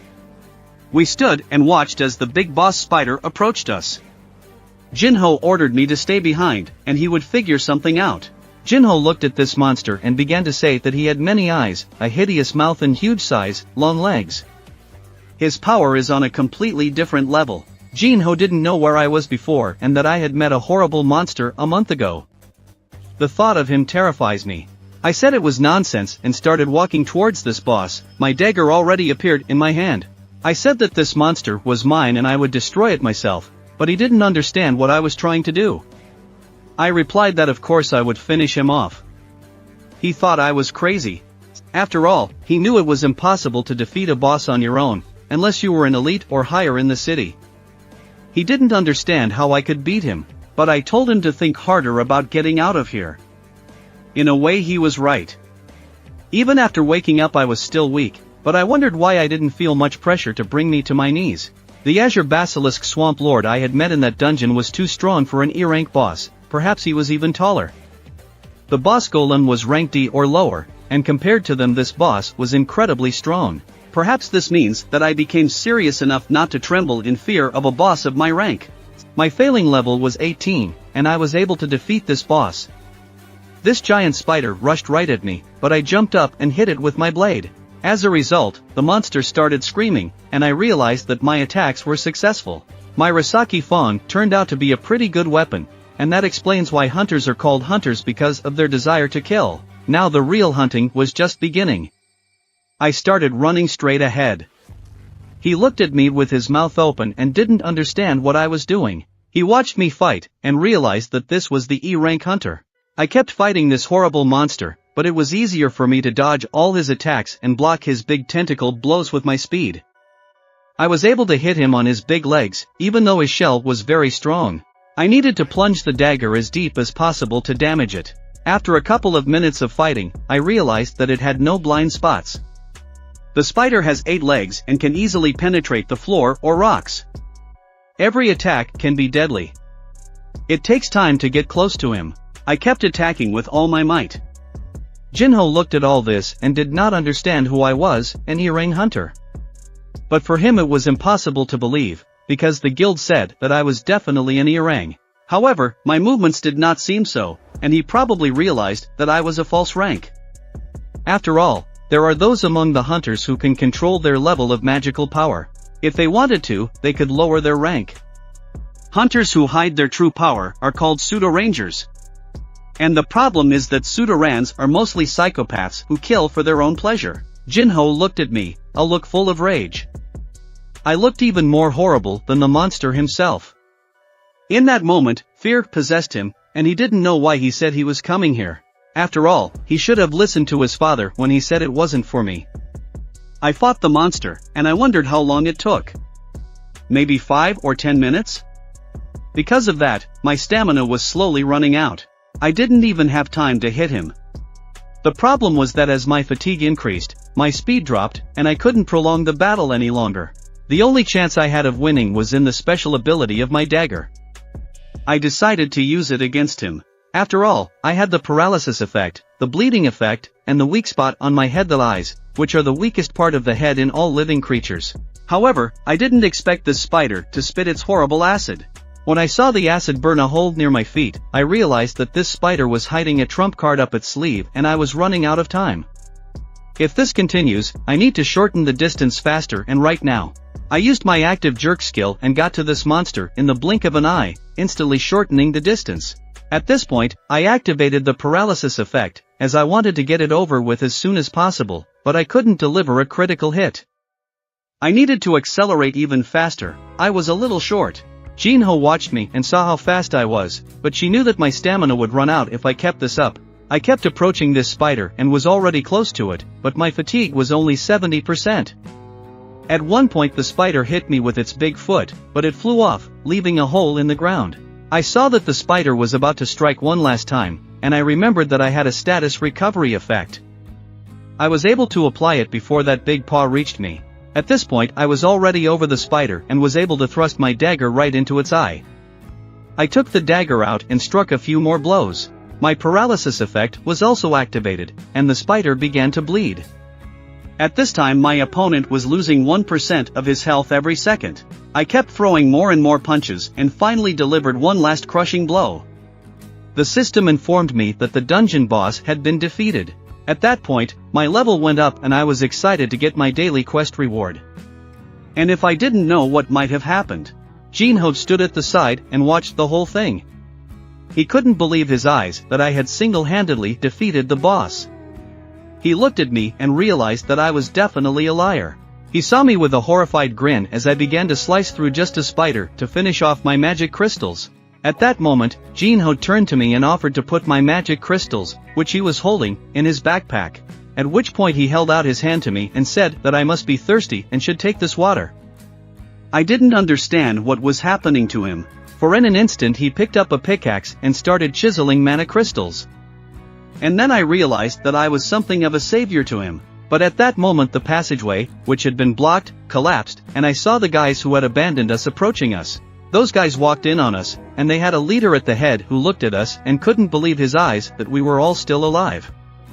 The boss was dead, and they didn't understand what had happened. They didn't believe that we could overpower him ourselves. But they probably thought that spider was just dumb and big, and they didn't pay attention to Jin-Ho, who was able to rattle the boss. After all, that explains their victory. The leader underestimated us, and if he had known the special properties of his equipment, he might have helped. He must have killed him himself. He had no idea what special properties his equipment had. After all, becoming his enemy was too risky. At this point, the leader decided to poach Jin-Ho to himself and said that he looked him up on the internet. After all, his outfit is too conspicuous. It turned out that he was the son of an important big shot, the famous chairman of the Eugene Construction Company. It was definitely his father, but Jin-Ho replied, "So what?" The leader said that he certainly assumed he was from a wealthy family, but for it to really turn out to be true, he wanted to talk about what today they will give Jin-Ho a chance if he kills Sung Jin-Woo. He should kill him and join them. It's the only way to survive, or they'll both end up dead. The leader didn't understand why Jin-Ho was slow. After all, no one will know about this anyway, since we are still in the dungeon. Jin-Ho turned around to look me in the eye, but I told him it was okay, because it was. No wonder he betrays me, for I am weak. But suddenly Jin-Ho took my side and decided to fight alongside me, and now those guys were deciding what to do. But the leader said it was stupid to kill a rich man's son, and we had to deal with the weak man first. As soon as they began to approach us, I saw that I had been given an emergency quest, and there would be a penalty for not completing the quest. I needed to kill 8 enemies. I didn't understand what it was, because the system suddenly gave me the instructions for the quest. I saw that it said that there were subjects nearby who intended to kill the player. I need to destroy them and ensure my safety. If the quest fails, my heart stops and I need to kill 8 enemies. But at that moment there was an explosion, and I flew far back and crashed into a nearby wall. At this time I didn't realize what had happened, and as soon as he turned around, he saw me. I was lying on my chest on the rocks. At this time, I didn't understand why it was me. I had forgotten that this place focuses on survival of the fittest. Nowhere else, and so far my thinking has been wrong. Have entered the dungeon many times and even overcame my limits, increased and entered the dungeon again. Always thought this place was safe, but enemies in the system force me to kill, and I have to kill them all if I don't want to be killed. It would be ridiculous if I were to die now, and it's not an accident or ill will, it's what the system needs. I saw that the system wants me to be strong. It was obvious to me. I realized that the system was using me, but I was going to use the system. The guy who hit me, they started joking around and saying that his skills had deteriorated, because after that hit he should have been dead already. But the leader told him to take it more seriously. The guy who hit me started saying that he had definitely put all his strength into that magic attack, because he had put in quite a lot of mana. But how could it have turned out like that? He missed. But at this point I was completely serious and started telling them that they were playing with people's lives and now they were going to have to face the consequences.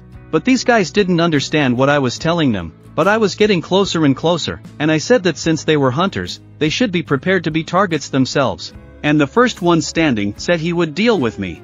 As he approached me, he put his hand on my shoulder and said that I didn't seem to understand my situation very well. But before he could say another word, my blade was already at his throat, and I slashed it with one motion of my hand. A second later I dropped him to the ground, and everyone standing next to me was in shock. But I was serious and said that I was the first one ready, and now I only had 7 enemies to kill. The leader looked at me and didn't understand when I had time to pull out my dagger. The leader looked at me and realized that it didn't matter how unprepared I was, but his was a Dirang hunter.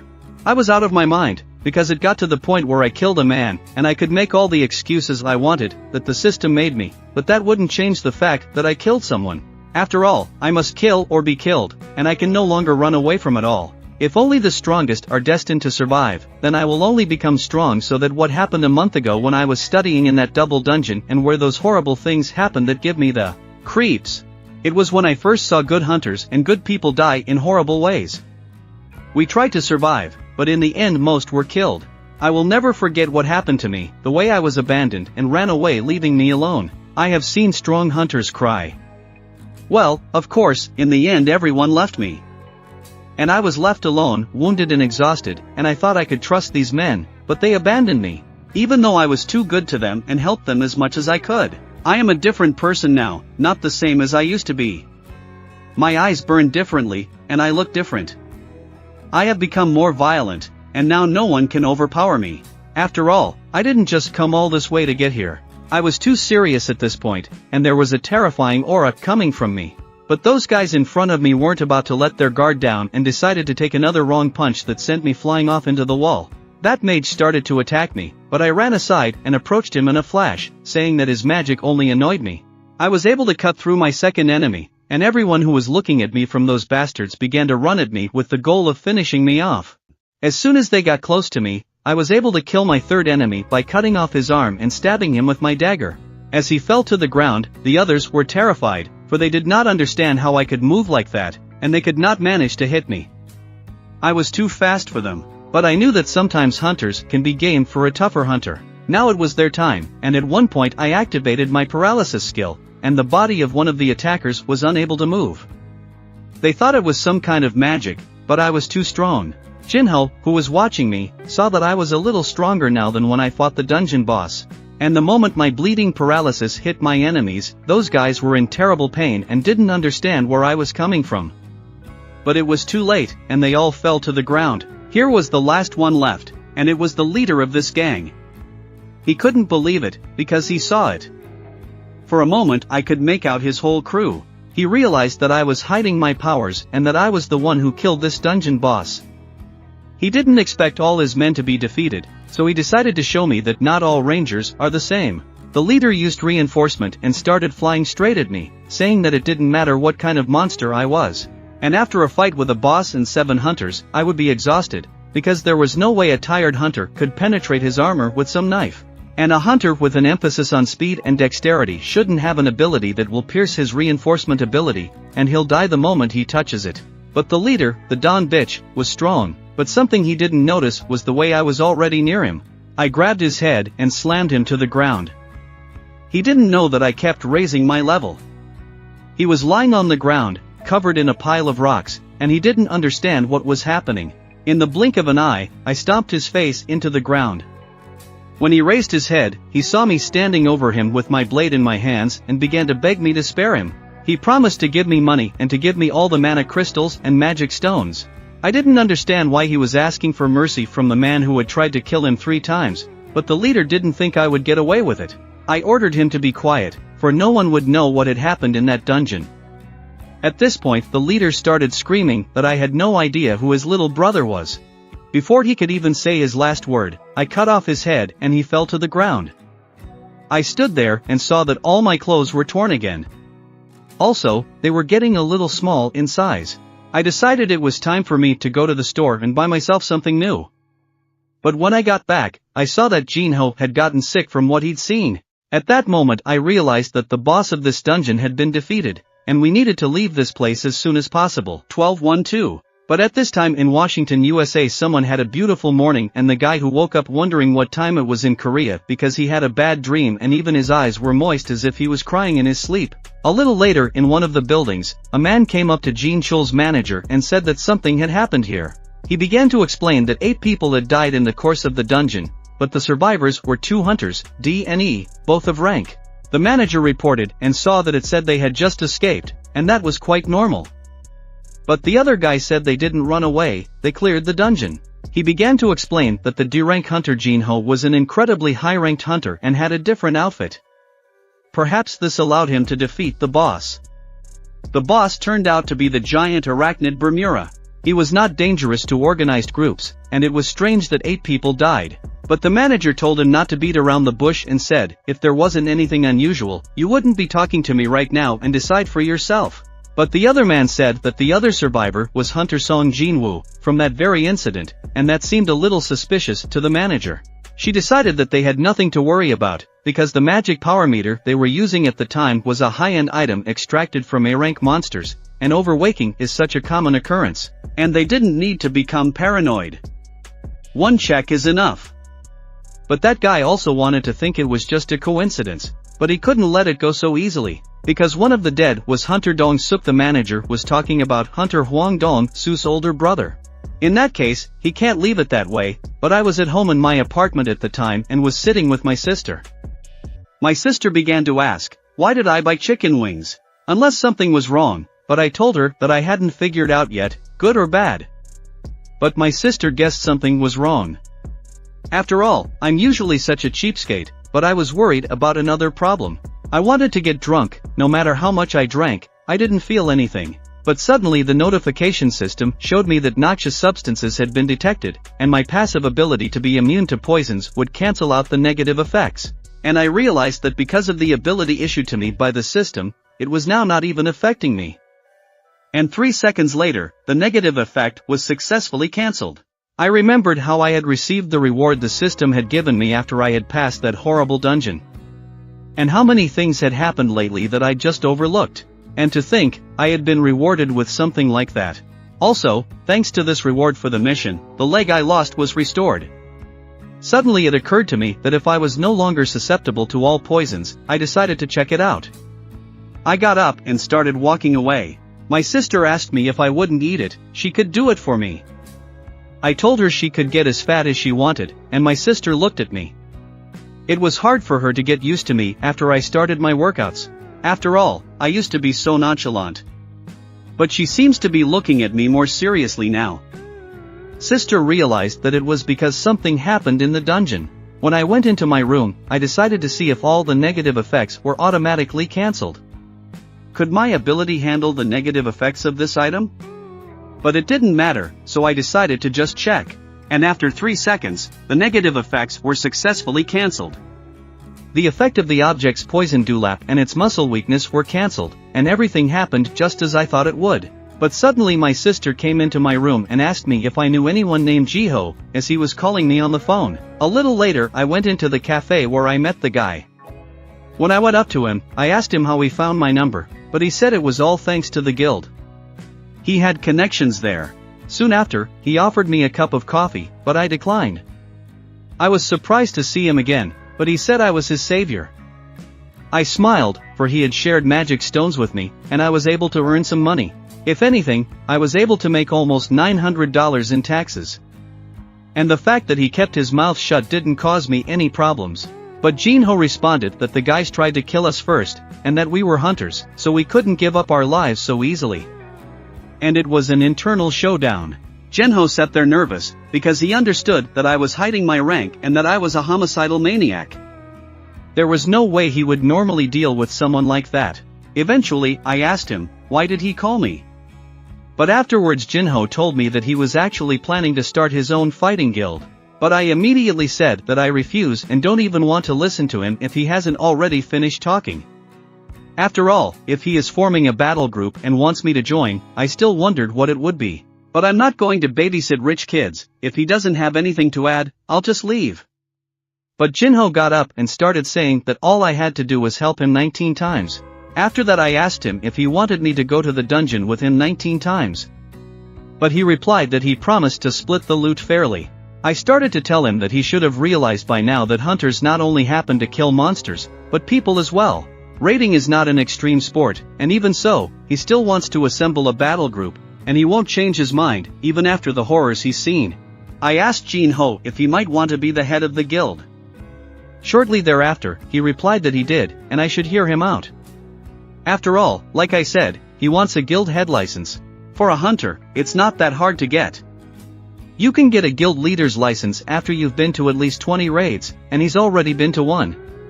There are 19 more to visit, and of course there is still an exam, but if he's going to be company, he's sure of himself here. I asked him what he thought of it, because he was the second son of Eugene Company, and rightly so. Jin-Ho began to say that his becoming head of the guild was directly related to his company, and his father wanted to start a guild. And then I realized that although the dungeons are dangerous, on the other hand, there are simply mountains of treasure hidden in them, magic stones and monocrystals being only a small part. Even the corpses of monsters are useful for materials. There is nothing useless in dungeons. Of course, the business sharks are interested in all this, and the hunters sit on the company's payroll, surrendering everything found in the dungeons to them. In this way, they come out self-sufficient. Jin-Ho began to say that his father planned to hire an S-rank hunter and make him head of the guild, and his brother would be the deputy, running the guild under the guise of assisting. However, I replied to Jin-Ho that if my memory serves me correctly, there are only 9 S-rank hunters in our country. If my father plans to hire a hunter who is not registered with the guilds, the only option left is a min one, but he is retired now. And even if his brother becomes deputy head, the difference in authority is too great, and a division between the two factions will be inevitable. However, Jin-Ho replied that his brother is gifted but not awakened, and he is not strong enough for the title of head. Given his age and low rank, he certainly won't get anywhere. I understood that he was planning to gain experience and respect so he could appeal to his father. I replied that this was the case, because if I continued to hide my capabilities, wouldn't I need like-minded people? After all, compared to going to dungeons with a high-ranking hunter and the accomplishments of clearing dungeons with someone E-rank is much higher. But I answered him all he said, what I would get out of it.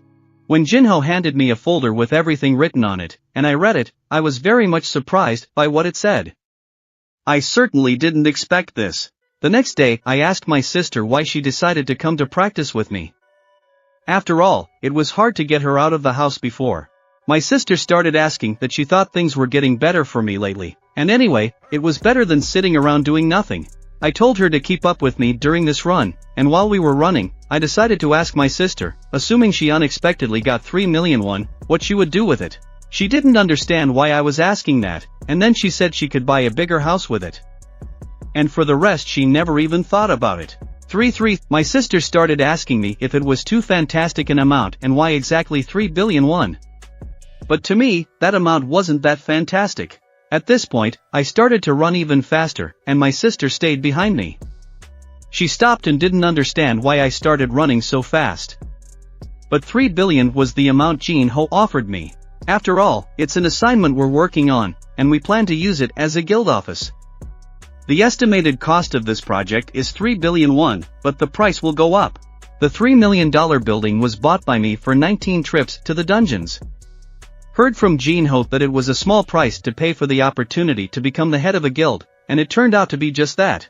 I started to wonder about it, because I didn't realize what I had to do for 3 billion. Normally, I wouldn't have turned down such a sum for anything, but we mustn't forget that I am a unique case, even among the awakened, and no one has ever heard of a hunter increasing his level and becoming stronger. And if that happens, the 3 billion is nothing, but I had my own conditions, which Jin-Ho had to accept. I said it was just the two of us, and no one else at that moment. Jin-Ho got nervous, because if he's not wrong, I want us to clean up the dungeon alone.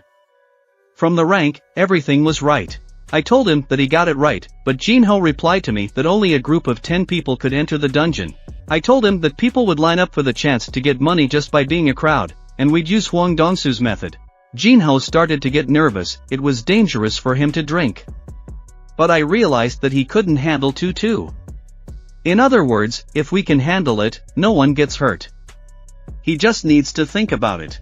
After all, let's say we successfully completed 19 raids as part of our group. We'll be the group that successfully completed 19 raids. And wouldn't that look impressive in his father's eyes? And now, finally, Jin-Ho understands, and that's what we're going to do from now on. But Jin-Ho will have to recruit more men immediately. As I ran, I remembered this conversation with Jin-Ho. But suddenly I realized that I had completed my daily task, and it was complete. I stopped and realized that I had gone a little overboard. After all, I had run 11 kilometers instead of 10.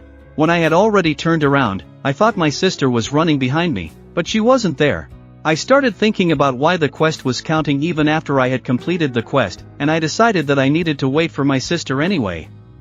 So why don't I still do the workout? And after 20 minutes, I exceeded all of my daily tasks and realized that after 200 times I could no longer do squats, push-ups, and abs.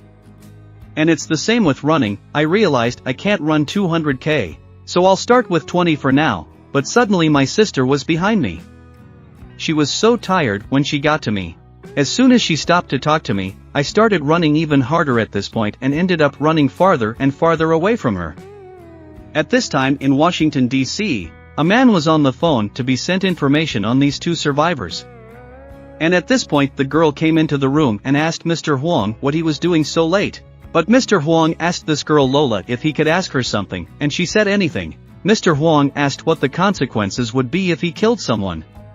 He checked with Lola's girlfriend to see if he was serious or if he was joking, given that Korea had not yet signed the Indian Hunters Crime Pact. Since you are a hunter from America, you will be tried in America, and the case will probably be easily hushed up. To this answer Mr. Hwang was pleased. And when he turned around, he was terribly angry. After all, some brats had killed his brother, and if he didn't crush them with his hands, he wouldn't be able to sleep in peace. It was S-rank hunter Hwang Dong-su of the Cleaners Guild. He began to reflect that 7 of his brother's men were dead and 2 of some boys survived. And the survivors were D and E ranks, and his brother was not the kind of man who would risk his life for weaklings.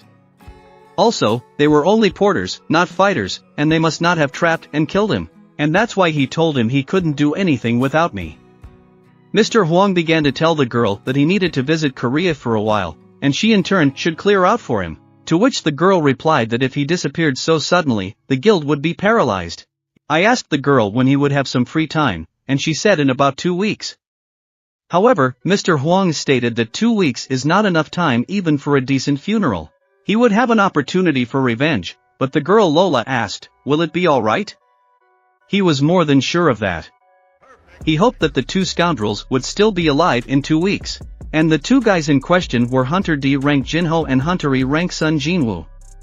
At the time, I was outside in the late afternoon, standing outside the building with my blade in hand and holding the dungeon key. I realized that when I fulfilled the conditions of the quest, a hidden quest opened up. This key allows me to enter the dungeon of the Demon Castle and can only be used in Songgu Tower. I certainly expected to get a better than usual reward, but I didn't think I would get an S-grade item. I realized that the hidden quest is only given out if you exceed the daily quests, and for me that's a good chance since I picked the shiny random box and couldn't take the cursed one. Anyway, I got the key to the dungeon and now I just have to enter it. When I went through the portal, I came out on the other side, where there was fire everywhere. I realized that if the class matched the difficulty of the dungeon, it was an S-rank dungeon, and the chance of my survival must be 0. And of course, there is no proof that my assumption is correct, but on the other hand, the dungeon I created earlier corresponded to a gate to a dungeon of rank E. So, what am I going to do if the key class matches the dungeon difficulty? I still have the return stone. If it gets too hot, I'll just use it and all I have to do is put my best foot forward. There's no future dungeon sweeping with Jin-Ho's rank. So I just have to find out the limits of my strength. If I back down because I'm afraid, I'll never get stronger. At that moment, a monster approached me, and he was already beside me. It was a 3-headed strange dragon dog. His name was the Guardian of the Gates of Hellserber. I knew, looking at him, that I would become much stronger, for I could not die. Instead, I would raise my level even higher. I can't die in a place like this. Yes, and the key that allows you to enter the demonic castle is a Class S item. If the rarity of the key matches the difficulty of the dungeon, then the chances of my survival tend to 0, and the best choice would be to level up as high as I can, and return when I get stronger. Once I reach rank B, the difficulty of the dungeon begins to increase exponentially, which is fortunate. The higher the level of the dungeon, the lower the chance of that level gate, and the number of existing S-grade dungeon enemies. Even if S-ranked hunters assemble in teams, this does not guarantee that they will be able to clear this type of dungeon. Only such gates were found on Jeju Island, and after the gate was breached, the terrain there turned into a scorched wasteland, uninhabitable. The current hunter situation does not allow me to effectively defend all S-ranked dungeons, and with my current level I had to refrain from visiting S-ranked dungeons. The threat of so many S-rank monsters is incomparable, their incredible toughness and crushing power. I jumped from my seat and started fighting this monster, and then a thought occurred to me: would my attacks have any effect on a monster of this level? It made me simply curious. Suddenly I saw a notification from the system informing me that my Wolf Killer title and sprint skill had been activated. My movement speed had increased by 30%, but now I had to spend 1 mana unit per minute. I approached the monster and began to deal more and more damage to it. In response to my attack, the monster roared loudly. I continued to hit it, and at one point activated my ability, Bloodlust. But at that moment my effect was cancelled, because my opponent's resistance was too high. This monster began to go into a rage, as a result of which the whole atmosphere around us changed. And then I realized that it didn't work. It wasn't a bad opportunity to test my abilities, but we never used it, and the difference in power was too great. Even despite the effect of my... And then I realized that this was, without a doubt, a rank S dungeon. At this point Cerberus, the Guardian of Hell's Gate, began to use the Wrath skill, and it will be active for 3 minutes. At this point, Cerberus' characteristics will be doubled. Cerberus started to run straight at me, but I noticed that the system was indicating the difference in our strength. And when I was able to hit him in the head with my blade, I was notified that the system was telling me that Cerberus felt no pain and my attacks just couldn't reach his pain threshold. I thought I was going to get it right, but really I needed to think 10 more times before heading into this dungeon. Now, however, I can't just stop. I hesitated for a second, and one of Cerberus' heads came right at me. Before I could dodge it, it bit into my shoulder with its big fangs. It made me uncomfortable, and I felt a terrible pain. In an instant, it threw me to the ground. I lay there not knowing what would happen next. Would I survive? As I lay in the ground, rocks protruding from my sternum, I began to get continuous notifications that my health was rapidly dwindling. Eventually a notification appeared that my health had dropped below 30%, and the Fortitude ability was activated, which reduced the damage I was receiving by 50%. I realized that even in such a horrible situation, the system helps the player as much as possible to make sure he doesn't die. So it would be quite difficult for the perfect player to die. But I knew I could handle it, because it's different from a normal rebirth. If I became someone's plaything in the system, all I have to do is exceed the expectations of whoever is playing me. At one point there was a hack into the system, and I was awarded my first status recovery award. I successfully accepted it, and at the same moment a bright light illuminated us. I instantly grabbed Cerberus by the head with my hands and began to climb up. When I was on my feet, with a strong effort, I scrolled through the servers and tossed them aside. At the same moment, I jumped up with my blade in my hands and struck one of the heads, then immediately jumped over to the other and delivered a crushing blow. Cerberus fell to the ground. I hoped he wouldn't get up again after that. When I landed on the ground and saw the total chaos and destruction in front of me, I realized that I had managed to kill the Guardian of the Hellgate after all, and my level began to increase significantly. I stood beside Cerberus' body and thanked him, for thanks to him I realized my current level. If I opened that gate that had just appeared, I would simply die. I'll come back here when I'm much stronger and can go inside.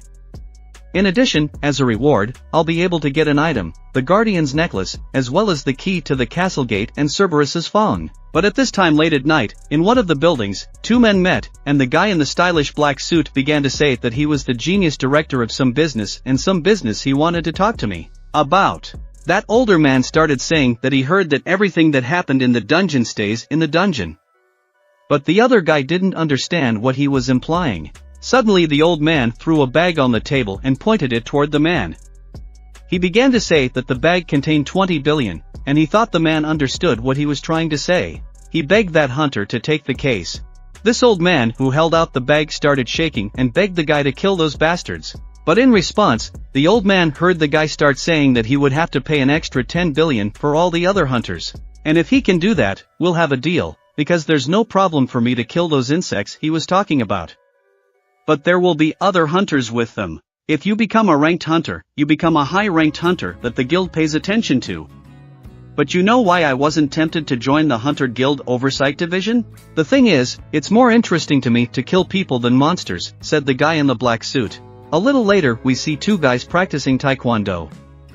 One of them is stepping on the other one, and the guy who has already taken off his sword and finished his training is watching. After they finished training, they took off their equipment, and one of the students told his master that he was in good shape, as always. But Mr. Sleepy turned around and asked him, "What are you talking about? After all, this old body will become useless if I stop training it." It was obvious that he had been restrained with me during training, and he was putting less energy into his thumb, taking care of it. But this guy wouldn't have done that if he still had two hands. But Mr. Sleep stopped that guy, because he's still talking about it, even months later. But suddenly Mr. Song got an important call. After all, hunters of no particular rank still get those annoying calls. So Mr. Song asked his partner to finish his training for the day. But the guy asked Mr. Song, is he really planning to postpone his retirement? But Mr. Song replied that even if he's alive for the long haul, whether or not he's retired, he wants to remain useful to this world. Mr. Song was surprised, for it amazed him that an S-rank hunter would learn the way of the sword from a soon-to-be novice like him. But that guy replied, all because even a high rank does not make up for a lack of skill. A little while later, Mr. Song was walking down the street, pondering that this time he would have to go into a dungeon of rank 2. And since his awakening had no effect on his power, he wondered why a swordsman like him had awakened as a hunter mage. After all, the sword skill he had been learning for the past decade could no longer be used in a dungeon, and there had to be a reason for that. But suddenly Mr. Song turned his attention to the guy standing beside him. When he apologized, I turned to him and saw that it was Mr. Song. He looked at me and was surprised, for he didn't recognize me at all, for there was no trace of the old me left. I had changed so much in just a few months. And he asked what had happened to me. And when he put his head down, he said he couldn't talk like that. Still, he wondered how I recovered my torn leg. But I started to explain that when I came to, it was already fine, and I'm not sure what really happened. Mr. Song didn't understand how that was possible, and it wouldn't have been good for a young man like you to be disabled. It was a great relief to him. Mr. Song began to tell me not to worry about it, because he was glad he could survive with my abilities.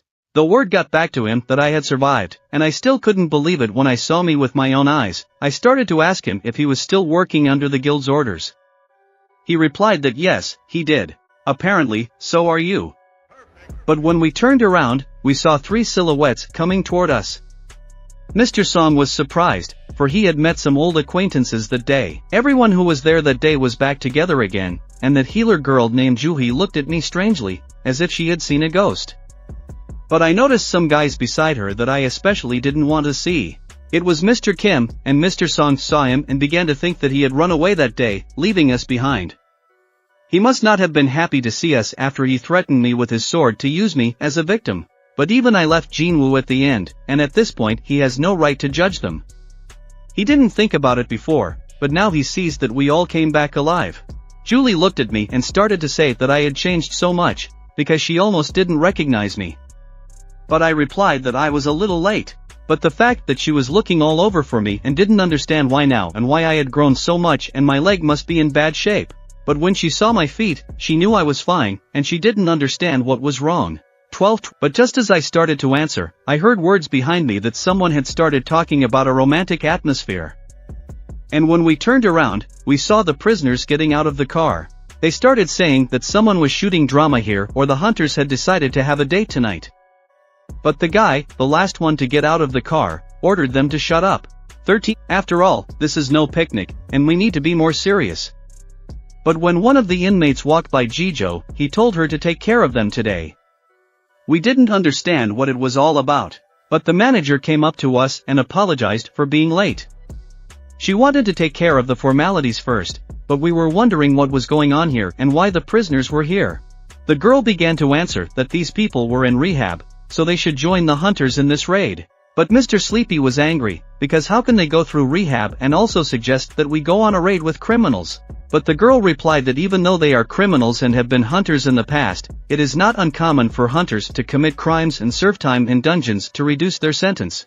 The girl started apologizing and told us to take note, because the number of hunters in the area has greatly diminished, so they have to resort to such measures. Also, the Department of Surveillance Hunter, TASIC, joined the raid. So we don't have to worry about that, because it takes about 10 hunters to handle the average rank hunter. At this point I knew something was wrong here, so I asked Mrs. Jui, please don't enter this raid. She responded by asking, will I go? I replied, yes. And at that point she said she was going too, and we were all ready to go out on this raid. After a while, we began to approach the portal. Mr. Son was kind of uncomfortable, since we were probably all going together after all. Perhaps this is fate. We began to walk forward. After all, we were ready for all this. Mr. Son walked ahead as the leader of this group, just as he did when we went into that double dungeon. When they started to take the handcuffs off these criminals, they began to say, well, that's much better. One of the criminals turned around and asked who gave him permission to treat them as slaves. But in response he heard the jailer say, shut your mouth. Mr. Song asked me if I minded if he became the leader today. I said yes, but in response I saw him thank me for giving him another chance. He bowed his head and began to say that if it hadn't been his fault, 11 people would have died, and because of me 6 survived. He was responsible for failing to protect them, and he thanked me on behalf of all the hunters. But I asked him to raise his head, because everyone was already paying attention. When Mr. Song looked up, he asked Mr. Kim if he would mind if he led today's raid. But Mr. Kim turned around and started into the dungeon, telling him to do what he wanted. After a while, when we were already inside, the goblins started attacking us. There were a lot of them, but the jailers deftly handled them. One of them beat a goblin with a whip, while a second killed and cut them in half with a large stick. The third, using his bare hands, beat all the goblins that were near him. He destroyed one of the goblins with one punch, but we looked at them and didn't understand which one was the monster and which one was human. But Mr. Song was looking so intently at the jailers that he didn't notice that there was a goblin behind him. He managed to react, however, and turned around and hit him with his fire magic. He deftly used his skills, and any goblins that approached him were instantly destroyed by the infernal flames. Mr. Kim looked at Song and saw that this man had incredible strength. However, Mr. Song turned around and asked Mr. Kim, is it normal for a swordsman to have such a weak swing? Our leader started talking to get us to be more positive. After all the survivors of that incident are back together, and when he turned his attention to me, he said that he thought I had gotten stronger, and asked where I had found such a good dagger. After all, it is strange to see a normally unarmed Song using a dagger, and Jihu also turned her attention to me and said that she had never had to heal me until now, and asked if I was sure that I had not practiced martial arts lately. But I replied that I was just doing my exercises every day. Mr. Song began to reflect on what he had said, and it was no joke. After all, I did look very different from the Jin-Woo he used to know. He looked at me and saw that not only my appearance but also my aura had changed. After all, I had always thought I was hopeless, but now I was very much even in myself, and I was finally a man. Juhi, on the other hand, seems frightened. She is still afraid of goblins, her trauma must be deep, and unfortunately, at this rate she will have to quit. But at this time we saw that there were 3 tunnels in front of us, and the overseer began to tell us that the dungeon was relatively easy and suggested that we split up. However, the danger would increase and the passage time would be greatly reduced. The warden said that he would watch the prisoners and go the right way. If we happen to find the boss room, we can call them, but I saw with my own eyes the aura coming from the left tunnel and asked the leader to take the left path. At that moment, however, I saw the face of that overseer, and something about him didn't please me. When we finally split up, I realized that the boss is at the end of this path, and with goblins I get almost no experience. I need to kill the boss, too, to get anything at all. What's more, the good thing about this guy is that he went along with the prisoners, and I won't see him again. 11. As our paths diverged, the warden went into one of the corridors with the outlaw. He asked the outlaws if they could take care of the goblins, to which they replied that the goblins were weak and simple, and had no chance against them. In fact, however, goblins are usually weaker than adults, and their size and intelligence are comparable to children. Nevertheless, they are pesky creatures who can swarm near a target and attack with support. Of course, even if you give guns to human children, they will be just as pesky, because a child with a gun can kill someone. And frankly, there are plenty of child soldiers who are armed and attacking people on the other side of the earth. There is no difference between humans and monsters here, both are insects, was what the warden told the criminals. He asked them if they could convince the children. But they said, "What kind of a stupid question is that?" But the jailer kept saying that they would meet hundreds of children in that dungeon. From that moment on, they did not understand what he was talking about or why there should be children in the dungeon. The warden began to say that they did. The bottom line is that they are willing to kill anybody to survive. And so he would say to the Hunters Guild, "Guys, we ran into hundreds of goblins here. But in the meantime, the other group, where Mr. Kim and the other guy were dealing with all the goblins and realized that if they were so easy, they could handle them. It would have been nice if the raid had ended without incident." Mr. Kim suspected something would happen. After all, if I'm weaker than the hunter, then the dungeon is weak, too. He remembered that it wasn't, and then they said, in that double dungeon. But it wasn't like that at all, and Mr. Kim decided that after that he would also bow to Mr. Jin-Woo to apologize. Mr. Kim asked the guy if he felt guilty, too. After all, they both did. Then they ran away, because they are what they are called hunters, and they can't act like they normally do. But after they left allies in trouble, if we're going to continue to be hunters, we have to get used to something like a little bowing. Mr. Kim doesn't know if he can get forgiveness, though. "Even if he won't forgive us, I have to apologize," he said. But that guy started saying we don't have time now and we have to keep going. And since there are two of us, we have to be careful.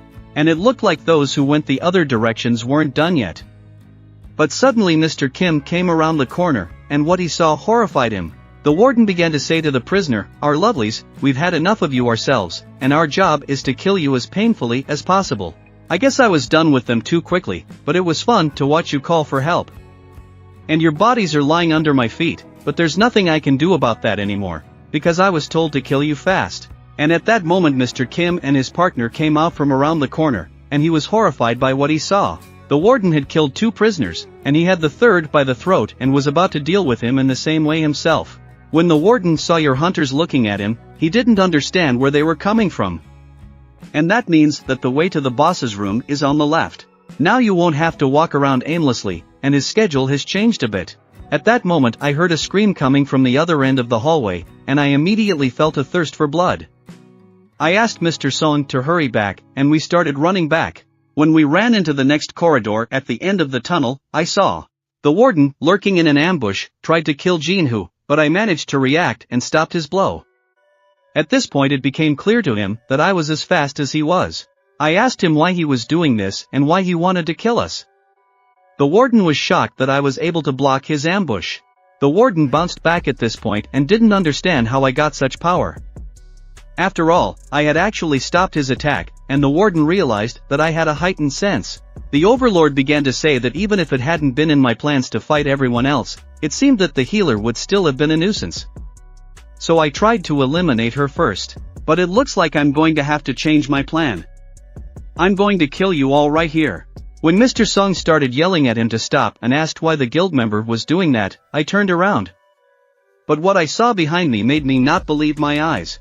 He who is only 1 in 1,000 awakened, and only 1 in 5,000 awakened, is a Diranga or higher. The responsibility for many lives rests on our shoulders, 1 in 5,000.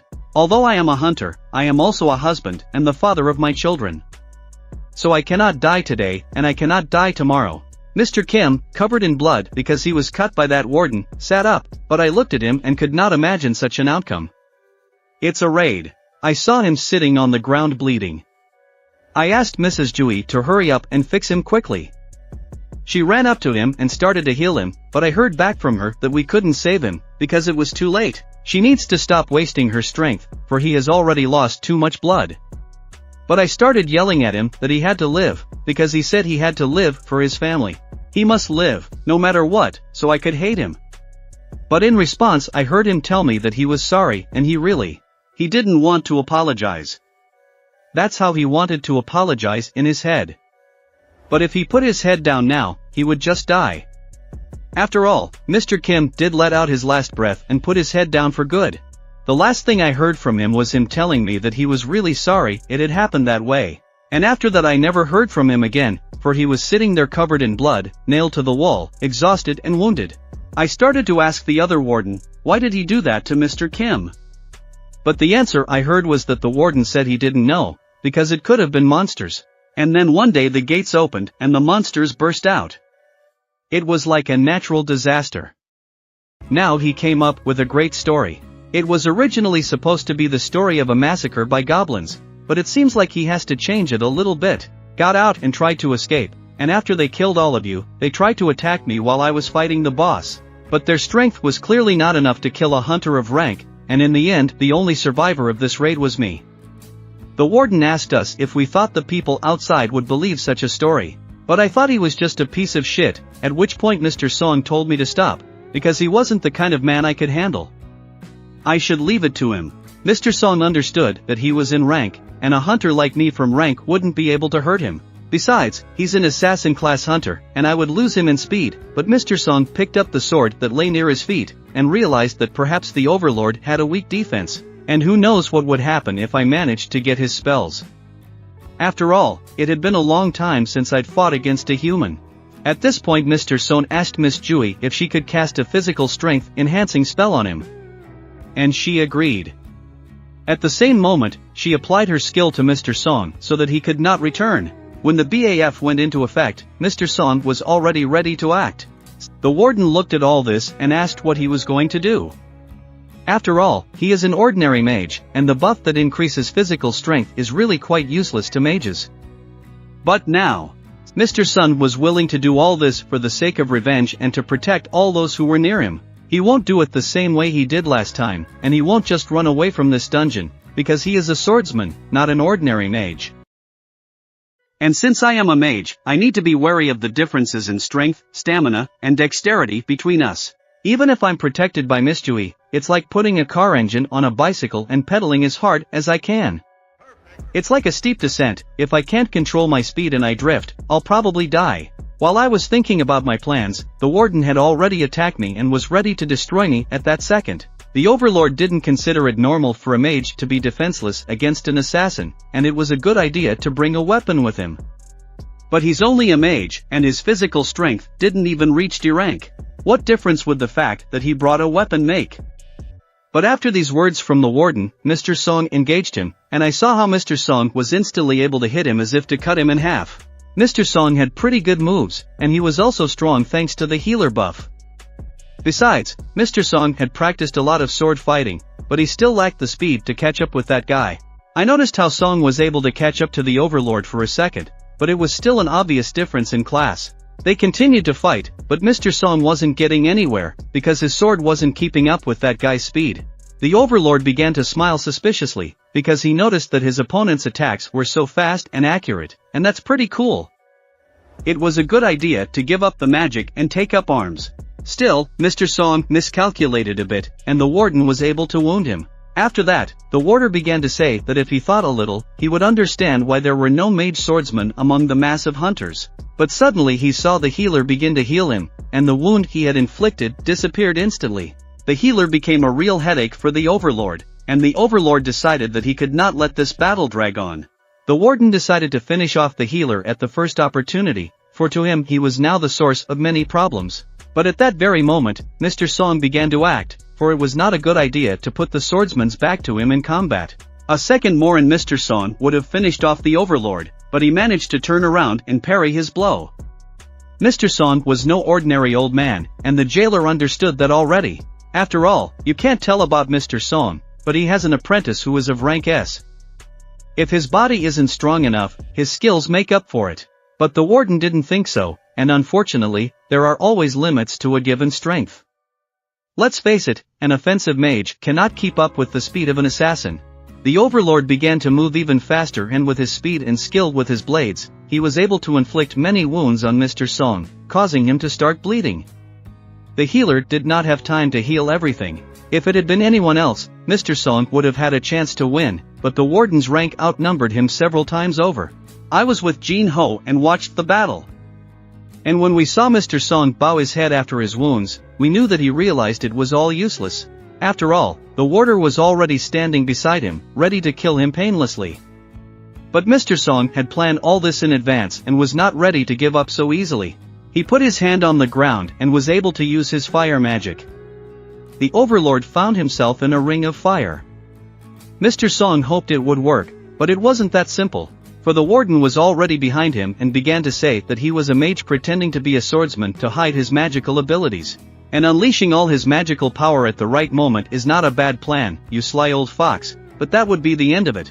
And Mr. Song was already ready to say goodbye to his life, as the warden had already raised his hand and was ready to deliver the final blow. But suddenly I decided to intervene, because I couldn't just stand by and watch my friend die in front of me. I blocked his blow, causing his arm and the dagger to fly away. The warden was shocked at where I had come from and didn't understand how I had been able to block his blow. The warden began to ask me who I was and what my rank was. And I told him that my name was Sung Jin-Woo and I was Irang. After that, the warden bounced back and couldn't believe his ears.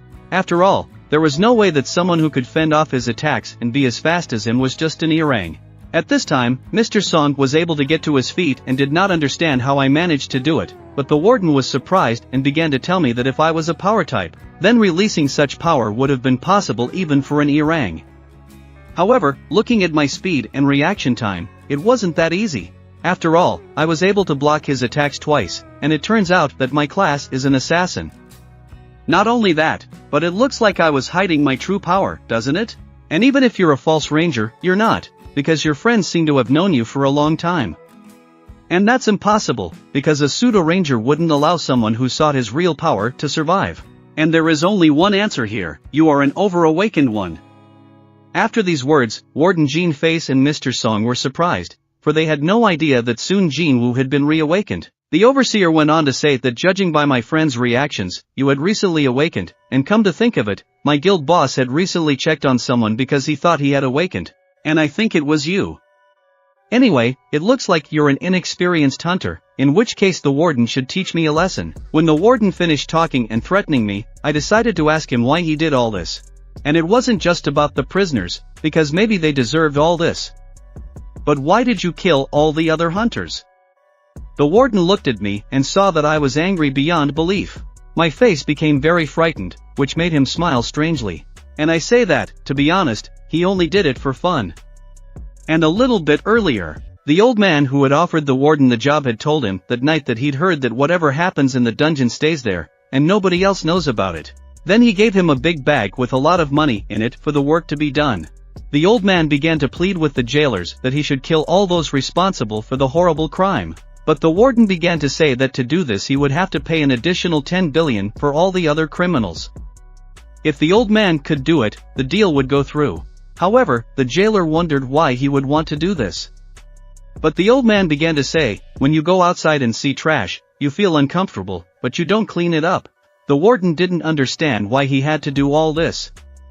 But the old man began to say that one of the inmates had harmed his daughter, causing her to take her own life, and her mother was still in the hospital from shock. I think about how the animals would walk free.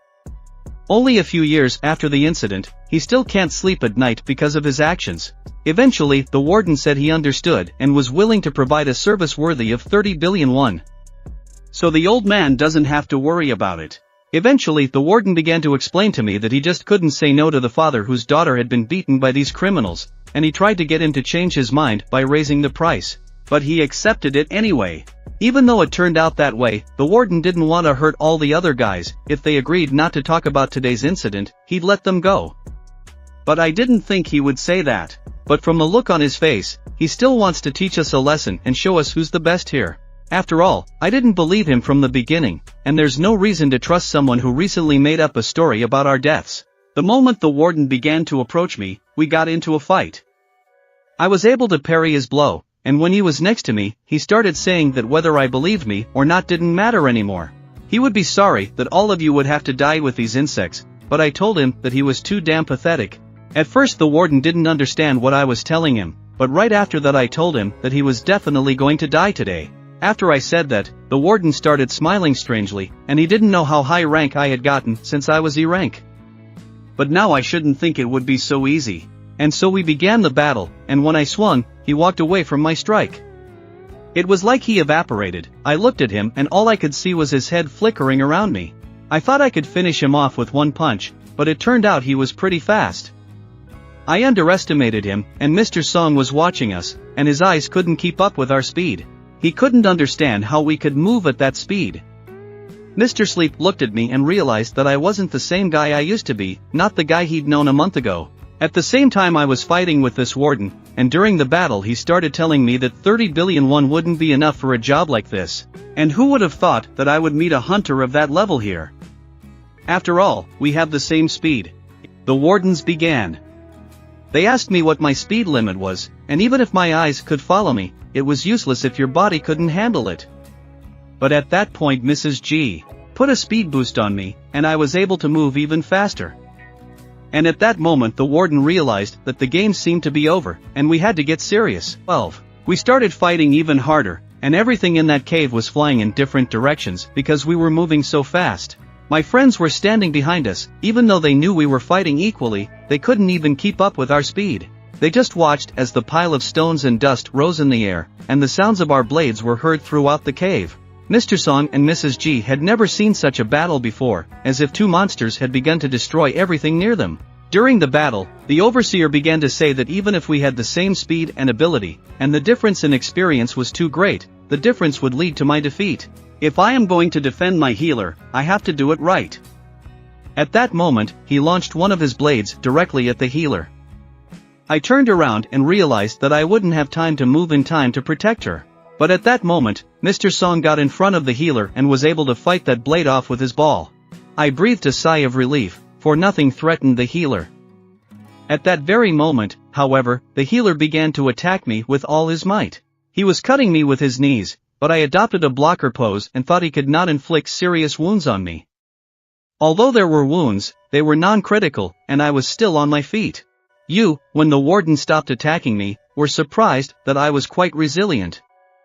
I stood in the same spot and began to feel my bloodlust begin to break through. She was sensitive to the urge to kill, and I got an emergency assignment from the system again, because my system was activated again because of it. The purpose of the assignment was to kill the players who intended to kill me to ensure my safety. If the assignment was not completed, my heart would stop. And now I realized that I had no choice but to kill that overseer. For if I didn't, I risked losing my life. I was ready to act and go right at him. The warden noticed that I looked different already, but he still thought the advantage was on his side. I was grateful that the system was giving me another reason to finish this guy off, and at that moment I shifted and started attacking the overlord with speed. We skirmished in combat, but the warden began to tell me that my class, which specializes in daggers and agility, kills mostly in close combat. Am I not a better opponent for you? He asked me, but I thought differently. And here's the fact that I certainly learned a lot from him, including the fact that a guy talking gives away such uselessness. And at the same moment I activated my sprint skill and my movement speed increased by 30% and my mana consumption decreased to 1 unit every minute. I was much faster than before. And at that very moment, the warden became nervous, because he hadn't expected this turn of events. And when I was able to pass the state defense, he was stunned, because he realized that I was also using my skills. Eventually, I was able to hit the warden and gave him a scratch with my dagger. At the same moment, the warder began to feel terrible pain on his face, as my paralysis effect had been activated. I also activated the bleeding effect. From now on, he will lose 1% of his health per second.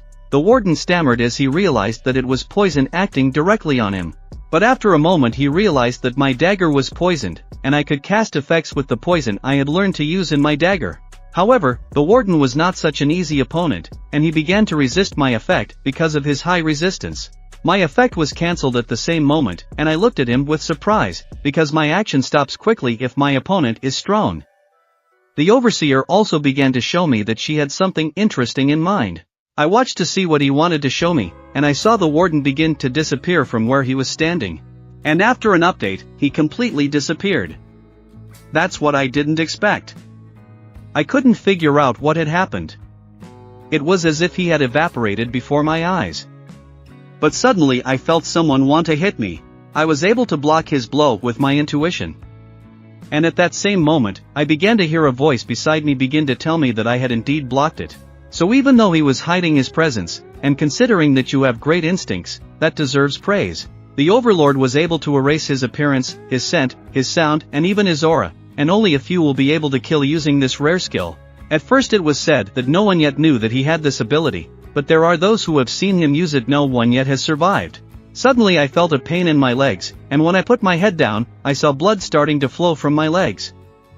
I knew at once that he, being invisible, had managed to cut my tendons in my legs. My wounds could be healed quickly, but only basic healing spells work at this distance. And when the healer wanted to help me, the warden appeared and pointed his blade at her, saying, "Don't try anything, I'll come for you when it's your turn, Mr. Song." I realized that if nothing was done, there would be no endurance left of Mr. Jin-Woo, and he could not call for help now, help me with his skills, but must buy some time for his healing. At the same moment it appeared that I would not be able to stand up to him in this state, and at least my speed would definitely not be the same as before. After all, it would take a long time to heal such wounds. But I told him to shut his mouth, for he talks too much. Yes, this battle was getting to me completely fed up, and at this point I decided that it was time to call it a day. I activated my status recovery skill, and at that moment I began to heal all my wounds. Mr. Song and Mrs. Jin-Ho couldn't believe their eyes, and neither could the warden. After all, I was instantly healed. The warden couldn't understand and began to think that maybe he wasn't a killer hunter, because everything looked like cheating. You can't be sure that a hunter with the recovery ability even exists. But I, for my part, realized that because of certain limitations, it didn't make sense to rely on that alone. Come to think of it, there are other options. But the warden thought it was a trick, or perhaps a feigned confidence, and he wondered how many times I could use this ability. It was hard for him to tell, but to him I was very dangerous at this point. But I have full confidence in myself now. I realized again that one of my senses was dead in me, and the likes of him were not even worthy of my wrath. After all, I stand several stories above him in strength, agility, and speed. And so I began to act.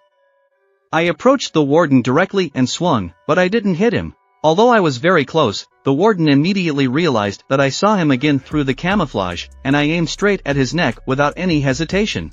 It was all clear to the warden now, for he had finally seen the real difference between me and him. The warden guessed that I had committed murders before, and you and I weren't so different. There are many ways to live and die, and his determination to change his fate, even at the cost of his life, eventually forced him to make hard decisions quickly. The changes of the past 2 months were not only external, for it was the awakening and an unexpected force that changed the rules of society.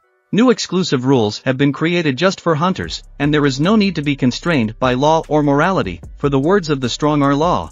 At that moment, the Overlord decided to show me his true power and lunged at me, but I was ready for it and stayed where I was. He started attacking me from all sides, but I stood and parried.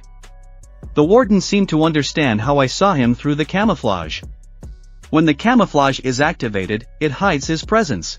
But when he attacks with a strong lust for killing, for a moment his presence is revealed. That's exactly what he's waiting for, and he has no other way of knowing where I'm attacking from. And he must stop it. Such thoughts were the only ones that visited the warden.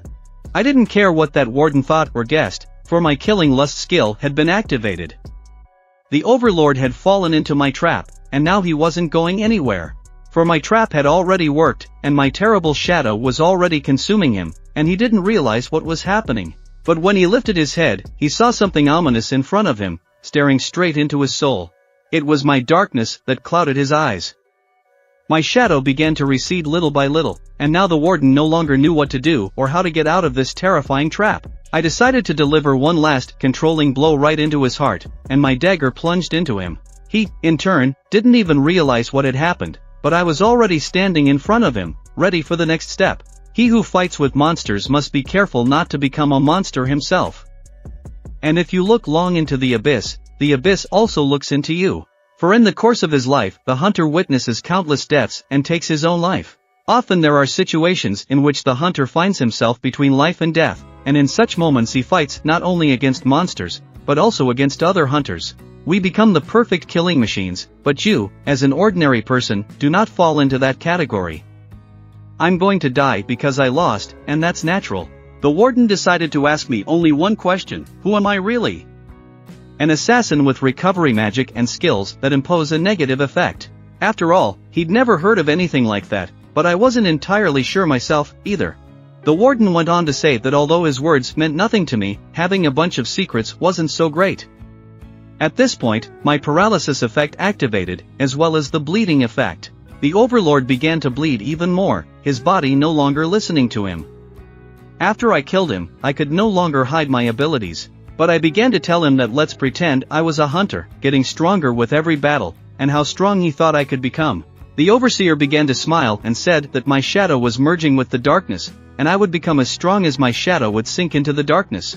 At this point, the task was completed, and I was able to complete the emergency task by killing the enemy. As a reward, I was asked to choose one of the rewards shown. Although I stopped much stronger than before, for the same reason I can feel something change in me. As I get stronger, at this point my thoughts were interrupted by Jin-Ho, who was standing behind me. She thanked me for saving her. After all, thanks to me, they would be dead by now if I hadn't been here. But now we have to decide what to do next, and I guess we should go out and tell the guilds what happened. That's what Mr. Song told me. I told him that we should close the dungeon first, but Mr. Song asked me, "Aren't you going to go out and kill the boss by yourself?" Even though he saw my skills, he won't try to stop me this time. After all, he wants to bury his friends properly now. I walked over to the warden to retrieve my blade, and suddenly a notification appeared in front of me that I had received a new invisibility rune. And then I realized that I could get his ability by killing him. Mr. Song began to say that he and Jiho Monthly would go first and inform the guild, but I had to hurry. After all, they will be waiting for me outside. I replied to tell them not to worry, for it wouldn't take long. And when they had gone, I went over to those prisoners who were lying on the ground and began to say, "I know he is alive, and you will have to get up." I began to question the prisoner about why he was trying to pretend to be dead and about his attempt to escape unnoticed. However, when he was lifted up, I noticed that his throat had been cut and he could not speak. It was pretty brutal, since his vocal cords had been cut. He was probably going to kill his victims in the most excruciating way possible after they were unable to scream. He was dying of blood loss, but if we ask Miss Gihu, he could probably survive. The prisoner thought he was saved, but I began to pull him in the other direction. However, as soon as the prisoner realized that this was not the way out, he began twitching in different directions. Soon we came to the door, which was the entrance to the boss's room. The prisoner's eyes bulged when he saw that it was the boss's room, and there was a mighty, huge man standing in front of him. I started asking the prisoner questions because I wanted to know if he remembered the faces of all his victims. I knew he was as trash as the warden, and whether he thought I would let a monster like him out. Immediately after my words, all the goblins behind him began to pounce on him and tear him to pieces with their big, green paws. They pounced on him like a herd of horrible monsters, for monsters know nothing else but to pounce on their prey in a group and tear it to pieces. Silent cries spread everywhere after that. You were able to defeat the boss and defeat the goblin right after that. It wasn't that hard for me, and after leaving the dungeon, Mr. Song and Miss Jui explained to the guild employee what had happened. The employee truly realized the magnitude of what had happened and rushed to contact his superiors. It didn't take long for the elite to arrive, and soon after, they drove over and unhitched all the buildings near us. As soon as they got out of the car, the two guys started asking questions. "How long has it been since we left the dungeon?"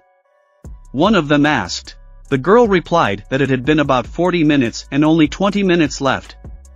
"It's been too long, and all the employees who were here need to try to save the bodies of the victims in 8 minutes. If that doesn't work, someone needs to leave them there and come back." The guy continued to ask questions. Did those survivors clean up the dungeon themselves?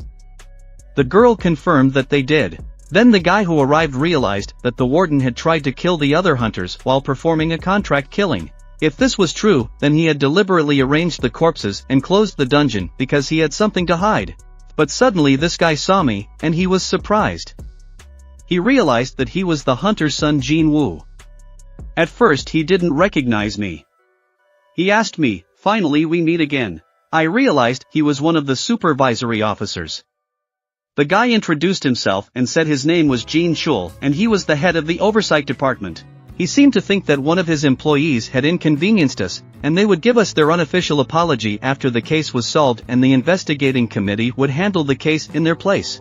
And then I realized that there was no time to relax, just because I had killed a hunter, and even though I hadn't noticed it before. Well, looking at the head of supervision, I realized that he is strong and on a completely different level, and I can't handle him at my current strength. However, the head of oversight began to say that as a member of the oversight department he had some questions he wanted to ask us and things would go smoothly if we cooperated with them. I replied that I understood, and he decided to ask us directly, who killed the high-ranking overseer? After these words, I thought to myself that it seemed impossible to hide the fact that I was overworked now, and I would probably have to terminate my contract with Jin-Ho. And since he wanted a talented but not yet too experienced hunter, all would be lost. But suddenly Mr. Song answered the supervisor's question and said that it was he who killed the supervisor alone. The head then asked if he didn't mind, he should name his rank. Mr. Song said that he was of rank 0. The head did not understand how from rank 0 he could defeat a high-ranked hunter, but Mr. Song began to say that he could not see who was behind him. The chapter saw that with the healer's support and rank, they were probably able to defeat him. But the overseer was one of those who could not be controlled even within the department. Could he, with his one-armed rank, truly defeat a dangerous assassin in battle? He asked to go through them with him, for he was afraid he would need our help in filing a few reports. But a little later I stepped back with Mr. Song and asked him why he lied. He replied that he had just assumed that I had a good reason for hiding my abilities and that I shouldn't have done it. Yes, and I can't avoid an investigation anyway, and Mr. Song can't pay me for everything I've done for him. But right now that's all he can offer me. After that, the head began to ask me that he didn't think he could be overpowered by a hunter like me before, like the warden. And he also thinks that there is no reason to suspect me of overshadowing again. However, he decided to tell me something that he advised me to be more careful in the future, otherwise my life might soon be cut short. But I didn't understand what that meant. But the head went on to say that when Hwang Dong-suk's group was destroyed, only 2 people survived, me and another guy. And the problem is that Hwang Dong-suk had a younger brother who could take revenge on us. And then I realized that he was talking about a hunter who was in S rank. And it doesn't matter what really happened in the raid. What matters is that I survived, and since he is in S rank, the law is unlikely to stop him. They are living wonders and a disaster at the same time. And it's in my best interest to keep an eye on him, because we may be hunted by someone who even monsters fear. The head went on to say that if it were possible, my beloved and I could leave the country. That would not be a bad idea. However, 3 hours after the investigation into the warden's murder began, the general manager of the gold business turned himself in, confirming the investigation data. After that, Chun-hee asked me if I remembered the magic crystal I gave her in that double dungeon. That same evening we agreed to go for a walk, for we were just on our way home. I followed Jenny, and I noticed that she seemed uncomfortable being with me, and she began to ask me that I had changed a lot lately. But she hadn't changed a bit since then, even though she'd been through a lot. I told her that everyone changes in their own way, and though I was right, she began to say that I should know that she was too buried to be a hunter. And she's trying to overcome her fears, but it's not easy. After all, if you're a healer of rank, it's okay to go on raids, either of rank or at least from rank, if you're ill-prepared. But it still only joins raids of D or E rank, and that's where she kept meeting me, continuing to heal wounds that wouldn't stop showing up on me. And, to be honest, it even began to annoy her, because she thought I was stupid and vain at times. I always managed to survive. Because I saw your eyes full of life, and they seemed to be screaming for survival and to see tomorrow. Junhee never thought she would ever have eyes like that.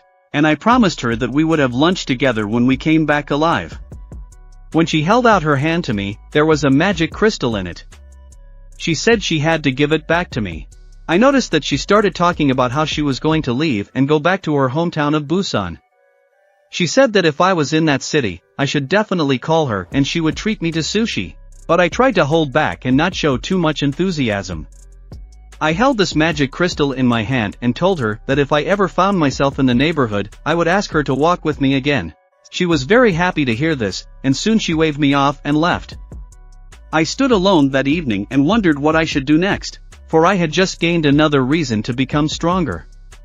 After all, S-rank hunter Hwang Dong-soo is hunting me, and I need to become stronger as quickly as possible. That's the only way I can survive and fight back against anyone who tries to take my life. When I got home, I went to bed. The next morning I went to one of the places Jin-ho had told me to go. However, when I was already there, I didn't understand who all these people who had gathered here were. Jin-ho asked me what I meant. After all these people are our partners for the day, and those who have a hunter's license can't participate in raids for various reasons, they are injured or alcoholic. And then there are those who, for various reasons, continue to fight for life, and they have been assembled on our team. And there are also those who came here to make a quick buck. I wondered if even children were allowed into heaven. I asked Jin-Ho, but he said that if it was a waking child, there was no law against them going. The girl who overheard our conversation heard what we said about her, and it was rude as she replied that she was a full-fledged hunter. I started asking her questions, since she was a high school girl, and asked if she had any experience in raids. She said no, but I told her it was okay, because they wouldn't have to follow us. They would just have to wait outside and only Jin-Ho and I would go inside. Jin-Ho started saying that we couldn't go into the dungeon just the two of us. That's why we took you guys with us. And the law requires at least 10 participants for the dungeon. Those guys who were standing there watching all of this were reflecting on the fact that we are really very strong. Since the two of us decided to go there, they were glad. And they were glad that we were really going to give them 3 million each, even if they stayed outside. Jin-Ho started saying that 3 million for a raid to each of them was a hell of a deal, considering they wouldn't have to lift a finger, and all they had to do was wait outside for us until we were done. However, they must not tell anyone about what they see or hear here. If anyone blabbers, they have to pay 10 times what they make today. It's written in the contract they signed. But as soon as we started moving out, I saw something and started saying to Jin-Ho, I was wondering, what the hell is he so degenerate about? But he started to answer, what is this, a complete set of hardened armor created in an Italian craftsman's jewel. If the two of us were going on a raid, shouldn't he have been fully prepared? But I decided to check something out, and when I approached him, I shoved him with one finger. And after that, like a big log, he fell to the ground, so he couldn't move in his suit. I decided to ask him to just take it off. When he tried to get up, it didn't work, so he asked me to help him. I set him down and as he took off that stupid armor and helmet, he started talking. But because of his nervousness, he kept the stupid helmet to somehow secure his head. I mean, he took that helmet just in case, but it didn't matter to me anymore. And we just had to hurry up and get it over with. And just as we started going into the portal, those guys that were behind us started whispering amongst themselves that we were going into the dungeon alone. And what was even sillier was that we didn't look strong. One of those guys started saying that if he wasn't strong enough to defend the dungeon on his own, he wouldn't be better off mopping up a high-ranked dungeon with big monsters. And that if they even died, but we got our money's worth. And suddenly one of the guys started telling the other guys that he had once heard this name, Sung Jin-Woo, and he was known as the world's weakest hunter, or rather, that was his nickname. And eventually these guys decided that we were just seeing each other, because youth bullying causes a lot of trouble for others. And a few hours later, Jin-Ho ran out of the dungeon. Those guys waiting outside were surprised that he came back alive and thought he had just run away. But the other guy turned around and what he saw made him realize that it didn't look like Jin-Ho had escaped. He told all the guys to turn around and look at it, because the gate was starting to close. And then they realized that we had killed the boss after all. When I got out, I asked Jin-Ho, where do we go next? And Jin-Ho replied that the next raid was about 1 o'clock away. Jin-Ho started yelling to everyone else to get ready. After all, we're starting to move out, and we've got 3 more dungeons to clear today. Although those guys were shocked by what they saw, we figured they'd go, considering it's an easy 9 million for each of them. That high school girl who was standing behind us was surprised that we were going back to the dungeon after cleaning it up. She began to wonder who we really were. That same day at the White Tiger Guild, one of the guys brought a report and asked another to take a look at it. It said that 200,500,000 someone had actually spent that amount to get the rights to sweep the dungeon from the ranks. Recently there was a team, so now there are no gates left for hunters. It was originally 1,000, but even when they raised the price to 100 million, they bought back the rights for 200,500,000. This report made one of the guild staffers go into total shock. They began to read the report and saw that the leader of the group's name was Jin-Ho and they had never heard of him. They soon realized that he was the second son of Eugene's CEO, and it looks like they bought the rights with the support of the company. But after all, it's a big loss for them, and isn't that too risky an outing for a future CEO? But suddenly a memory came to one of the guys that they had heard of a survivor of that incident in the Double Den about 2 or 3 months earlier, and his name was Sung Jin-Woo. It was already interesting, and that guy started screaming at everybody to drop what they were doing now. Hunter D rank Jin-Ho and E rank Sung Jin-Woo. Find whatever you can to take these two guys out now. At the White Tiger Guild, one of the guys started typing quickly on the keyboard and searching for information, and discovered that Sung Jin-Woo had safely survived 3 accidents. The first mistake was the double murder. The second was the death of Hwang Dong-suk's group. The third was the recent murder of a supervising inspector. The two guys met during the second incident. The most interesting thing is how Jin-Ho is connected to the Yojin company. Rumor has it that Chairman Manhwa is hiring experienced hunters and plans to start a guild. If this is true, it is not surprising that Jin-Ho wants to profit from it. After all, recruiting experienced hunters and quickly clearing dungeons means that Jin-Woo the hunter may wake up again, and of course, otherwise he wouldn't have had a chance of surviving those incidents. Each time it was a major incident with many victims, and there was no other explanation these guys saw in the last incident report. A mage with rank and a healer in rank worked together to stop the hunter watchman. But that was impossible, for he was a high-ranked assassin, and magic is almost useless against assassins. And he was clever, so the first thing he had to take care of was the target. In fact, it was supposed to be a mage versus assassin confrontation. Unless someone else defeated a hunter from the surveillance department, with the only survivors being the healer, the mage, and the hunter's son Jin-Woo. And no one else. Among the survivors, only one person is suspicious. And now the White Tiger Guild must move out on a reconnaissance mission to find out for themselves, rather than seeking information from unreliable sources. One of my subordinates was shocked that the chief himself would go on a reconnaissance mission, although that is so rare. However, I was in the cave at the time, and there were 3 large wolfhounds in front of us. They were horrible monsters, but they weren't much of a threat to me. After all, I now had a very good skill with which I could disappear from sight. Because of this, those monsters began to shake with fear, because they felt the threat, but could not see it. They were confused and looking in different directions, and I began to act. In the blink of an eye, I had dispersed all the monsters that were near me, and they didn't just crumble into little pieces. But I got Jin-Ho, who mined the magic crystals. Why have I been hiding this skill all this time? He looked at me and realized that I had gotten even stronger, but at the same time I looked at my characteristics and saw that my sprint skill had been upgraded, as well as my death strike skill. I was able to get my first level dagger skill as well. I realized that I had leveled up a bit and gained new skills that I got from that warden's corpse. The content of his skill confuses me, but it is much more effective than my other skills. The whole problem is the continuous mana consumption. I wasn't going to put points into intelligence, but it looks like I'll have to. I hesitated for a moment. I was looking at my stats, and at that moment another wolfhound appeared, rushing right at me and trying to overpower me. But at that very moment, I applied my passive and active skills, and my skillful dagger wielding, as well as my lethal strike, put a fat end to this battle with this wolfhound. At one point, using my skills, I discovered 3 errors in the text. I was glad, because it looked good. And at the same moment I was able to increase my level, but suddenly I saw a notification window with an attention badge. I realized that a certain level was still required, but I did not understand what it meant.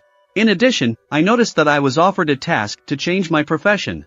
I had to make up my mind whether or not to accept this assignment, for the change of profession was important to me. But at this time, the head of the White Tiger arrived at the gate we had recently entered, and his face immediately changed after he saw that right in front of the gate a bunch of people were just sitting at a picnic and eating their food.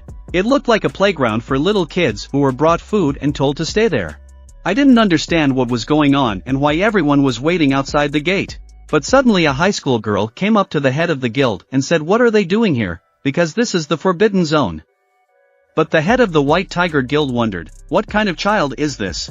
And told her not to meddle in adult matters. Besides, this gate area is not safe. However, she replied that she too is a hunter and should not be treated as a child.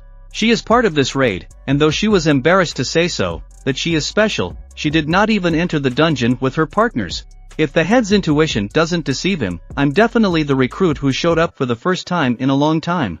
But suddenly everyone started jumping up and saying that the raid leader was coming back, and everyone should be ready to move out. Jin-Ho and I started to leave the portal, and I asked him what the schedule was for tomorrow, for I had forgotten that I had urgent things to do, and it was better not to plan anything for tomorrow. He said that he had already made reservations at the dungeon, but if it was urgent, he would cancel the reservation, and I would really have to cancel the reservation. After all, if we book the gate and don't go in within 2 days, the reservation is automatically cancelled. I thought about it and told him to put it off for a while. But suddenly I heard someone call my name, and when I looked up, I saw a man in front of me. He handed me his business card and said it was a pleasure to meet me. He is the head of the White Tiger Guild's second department. I was surprised, because I had heard of the White Tiger Guild before.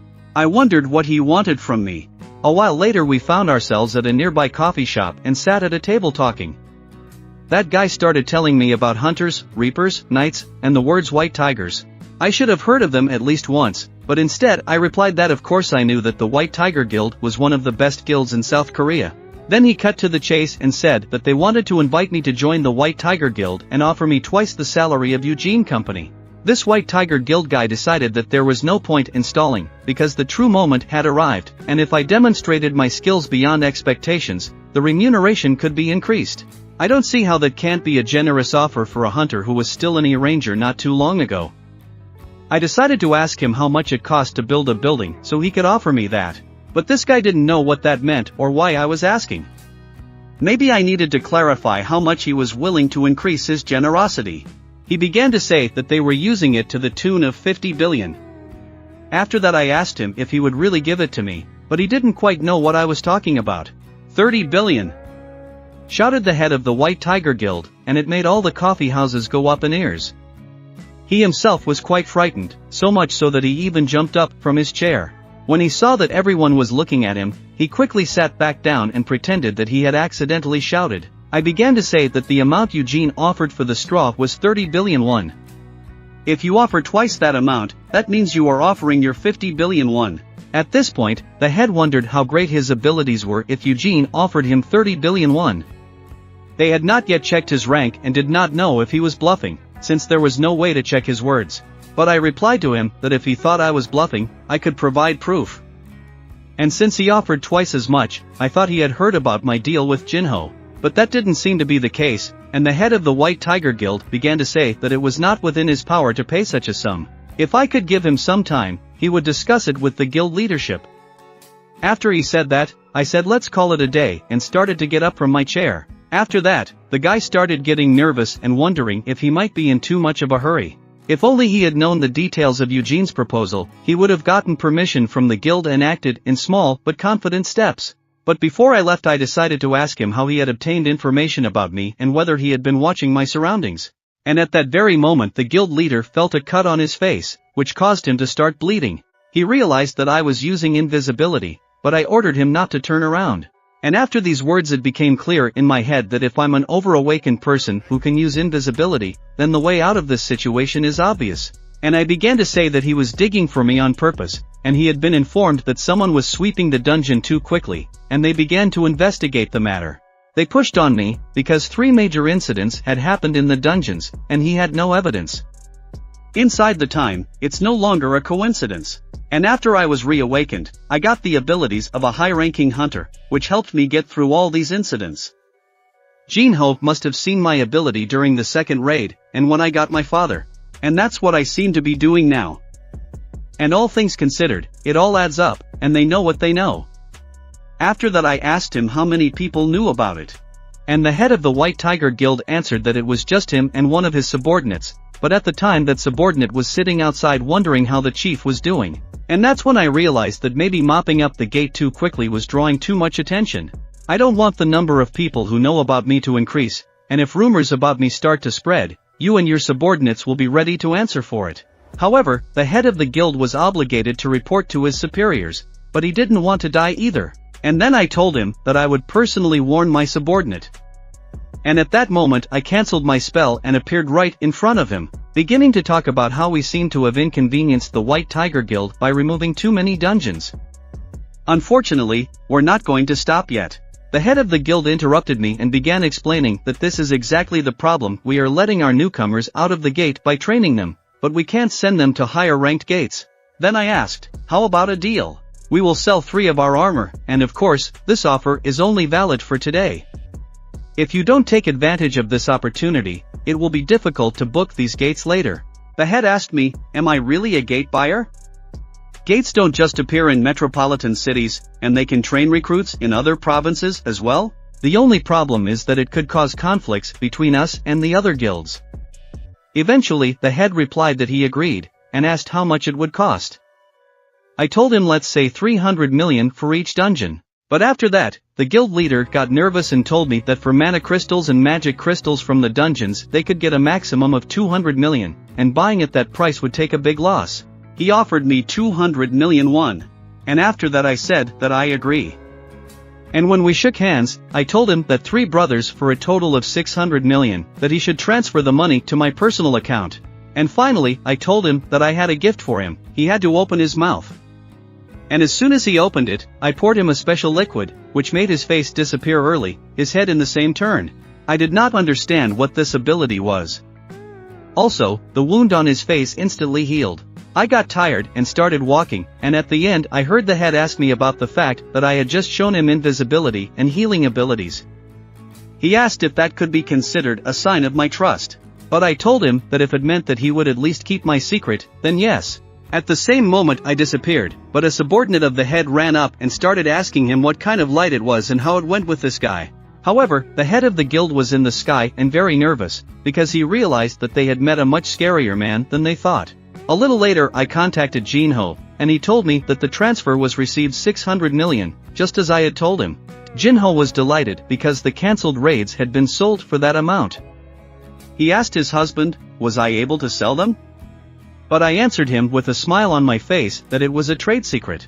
That same day, but a little later, his subordinate came running to the head and began to tell him that there were high-ranking gates left in their area. The head was completely shocked by this news. Oh, and all the prices were under 10 million. And then the head realized that maybe Jin-Ho's team wasn't going to the raid today. And then the chapter got nervous because not only did he not get any information about Sung Jin-Woo, but he was also cheated. Could this mean that he did so out of fear that his identity might be revealed? But suddenly the chapter saw a message from an unknown number. The message said that it was Sung Jin-Woo, and with that I could turn a blind eye to the fact that he was digging into his past. At the same moment, after reading that message, the head realized that the deal was a front to get money, and he didn't think I would contact him. After all, I had sent a message to my business card number, but that wasn't bad either. After all, they got Sung Jin-Woo's number, and from now on the White Tiger Guild will have the main goal of getting this guy. After all, the money they spent today is not that much money for the White Tiger Guild, although he might still have problems with the higher-ups. That same evening I decided to proceed with my main goal for the near future. A gate appeared before me, which I myself had opened. After all, I decided right today to change my profession. Before it sounded interesting, I can't wait to find out what monsters will be inside, and finally this game started for real. And when I went inside the gate, there were knights waiting for me, who began to fight me as soon as I walked in. They were very strong, but slow at the same time. Because of this, I was able to dodge their attacks. It became difficult for me to fight him. I activated my special skill, Deathstroke.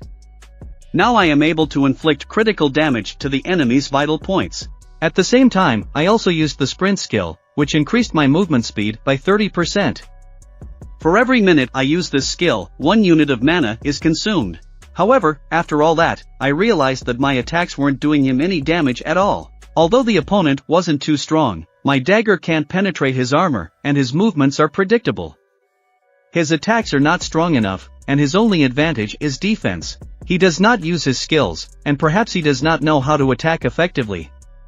The more he opens up with his movements, the harder I can strike. I already had experience battling similar opponents, but they were proving too tough for my dagger. I grabbed my opponent with my hands like a knight. Eventually I was able to tear off his iron head, and finally kill the knight. This type of monster was weak in long battles, and could you even call them monsters? Most likely a toy monster, and it would be a shame to have to fight only such guys in the future. Also, since I'm using a torch instead of a sacred stone, it's a little dark, just like the instant dungeon. I can't get out until I close it, and it wouldn't hurt to conserve mana. The most frustrating thing is that my health is not restored, and I can't leave this dungeon until I close it. Also, there is a ground restriction in this area, and my health will not regenerate the store as I increase. Although my invisibility and Deathstrike were quite effective, they don't consume too much mana. If I had known this was going to be the case, I would have put some points into intelligence. A certain difficulty in the dungeon, the lack of ability to heal, and the inability to escape make this dungeon too risky. It's a career-changing assignment, it can't be graded. I don't know how many hours or even weeks it will take me to complete this quest, but the worst part is that I can't heal, and I remembered that I had already completed the daily quest today. I thought it would be quick and I could finish it all in one night. If it takes more than 12 hours, I could fall prey to centipedes like that time. I don't feel good, I'd better get a profession and do the daily assignment sooner. Besides, last time I ran away from them as hard as I could, but if I run into a centipede now, can I beat it? But first I'll have to take care of these big guys who rely only on their protection. When a mob of knights came after me, I threw my torch to the ground and started running straight at them, attacking them with my bare hands. After all, my dagger couldn't penetrate their defenses. I struck one of the knights.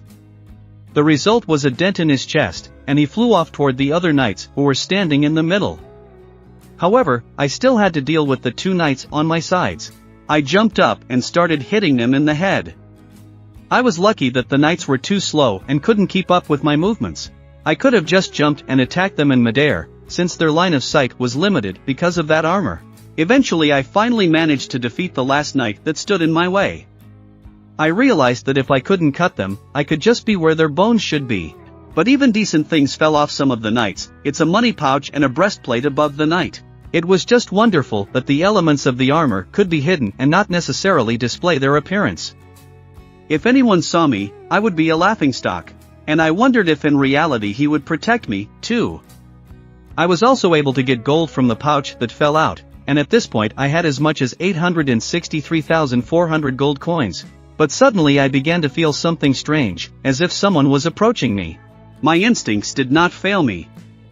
I drew my blade and thrust it into the air. However, it turned out that there was a knight using invisibility. I was horrified that there were monsters capable of becoming invisible. Also, there was some huge fireball flying at me, which I was able to turn away from.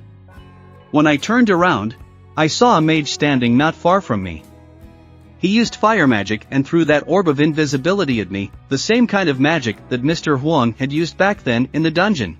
But now I was concerned about the fact of what was going on here.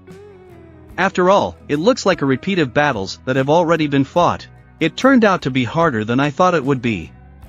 All the monsters are different types, so I have to use different characteristics to defeat each one. Knights require strength, archers require stamina, and mages require intelligence.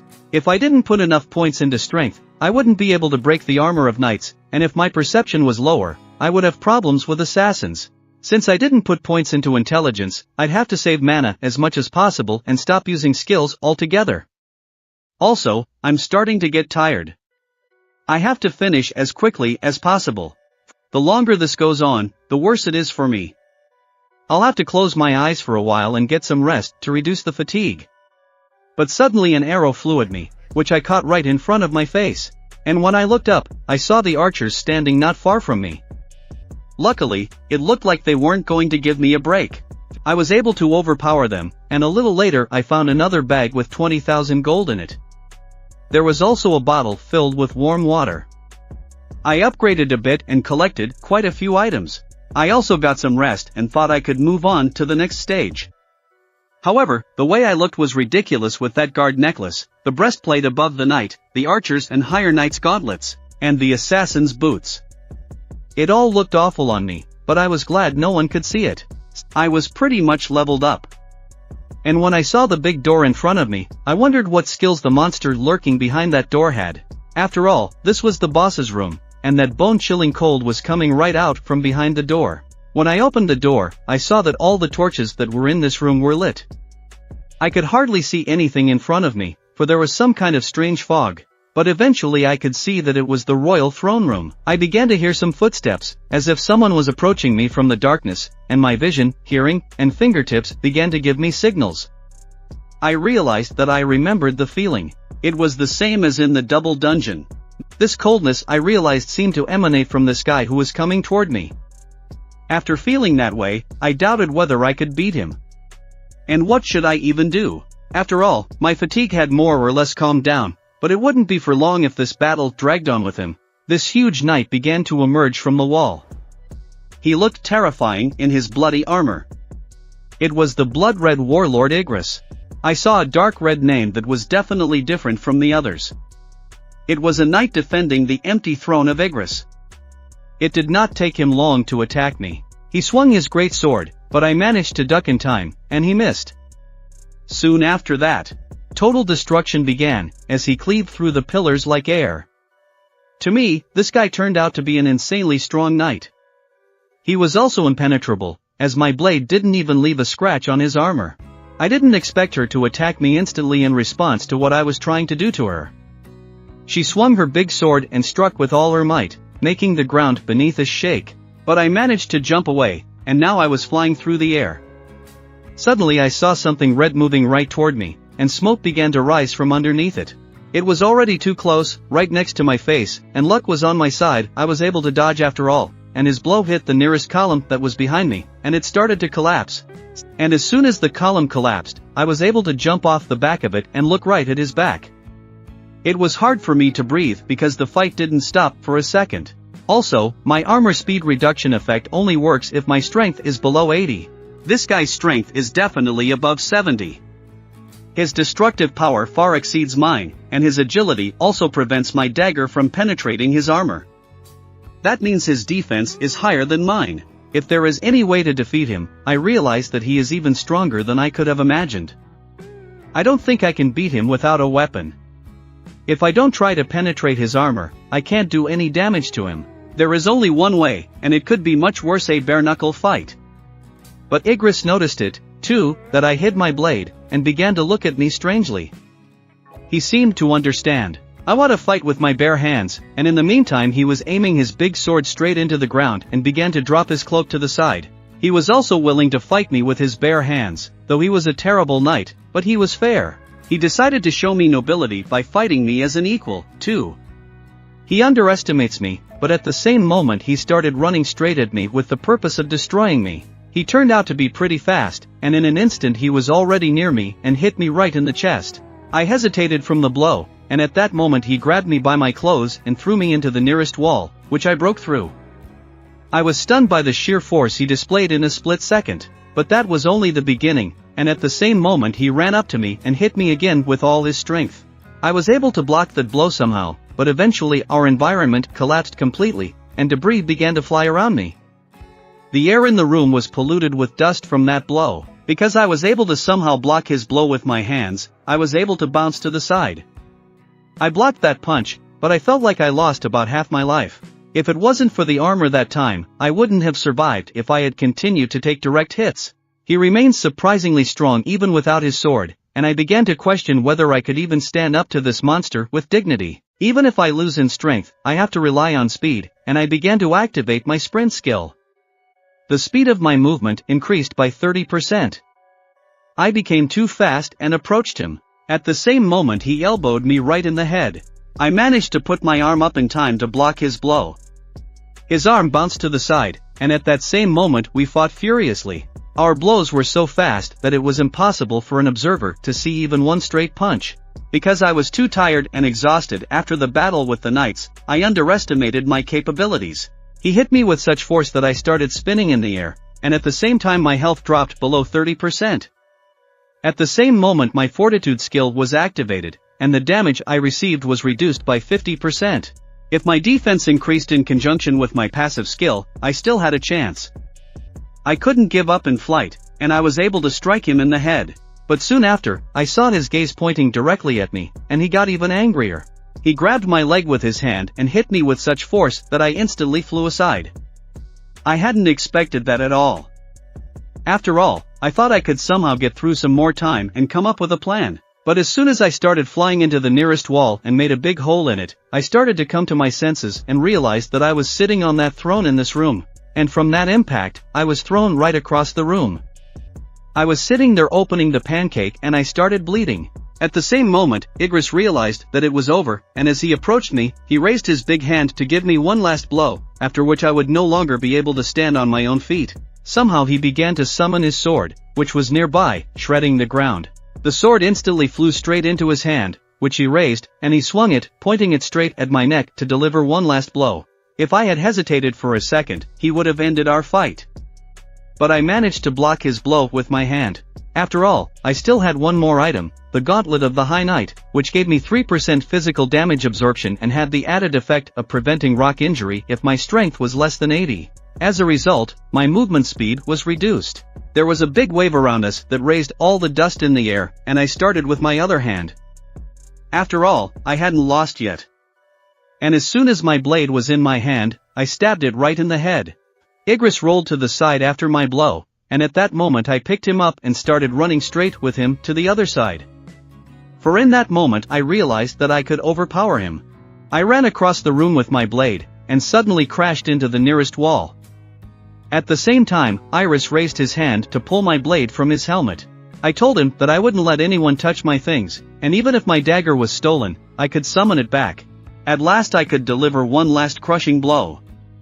I thrust my blade in one more time, and though it didn't feel like enough, I realized that I needed a little more and it would be over.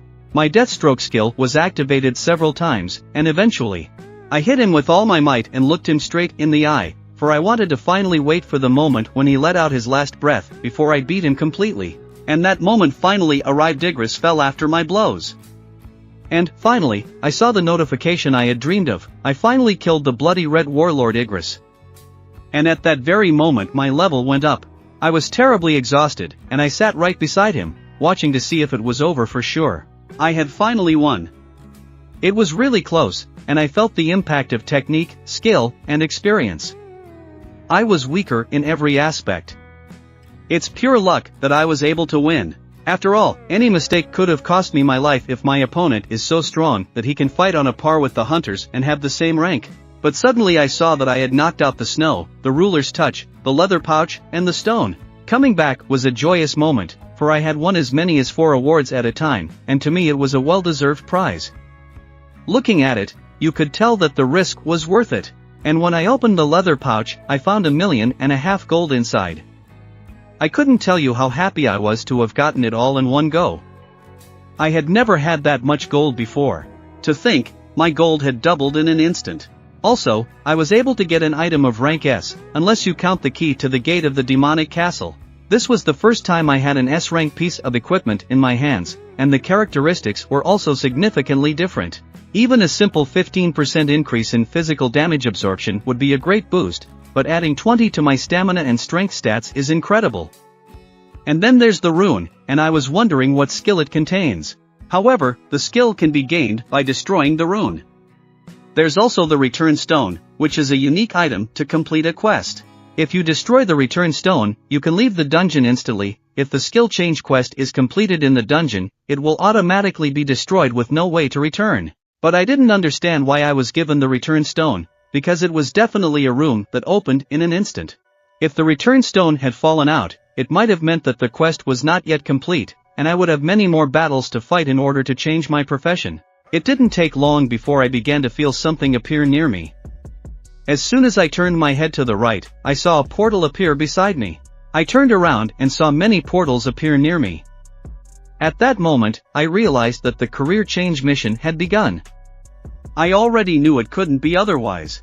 The longer I last, the more points I can gain. The number of points determines how highly ranked a profession I get.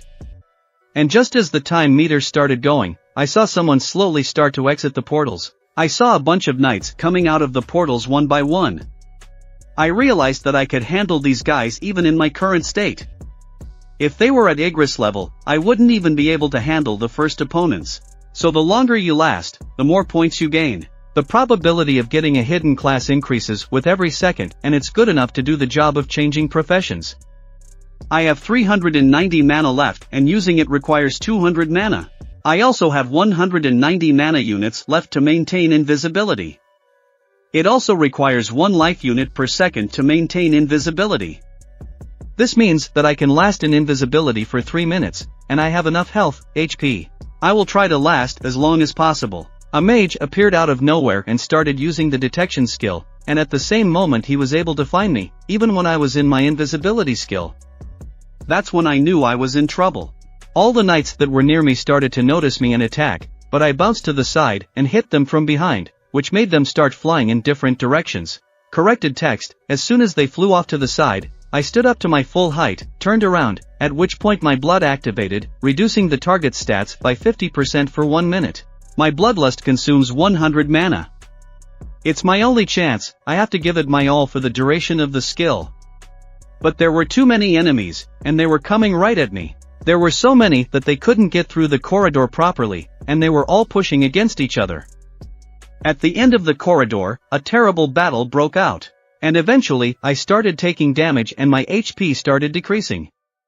Because they were coming from the gate faster than I had time to deal with them, and my passive skill Fortitude was activated, but it wasn't enough.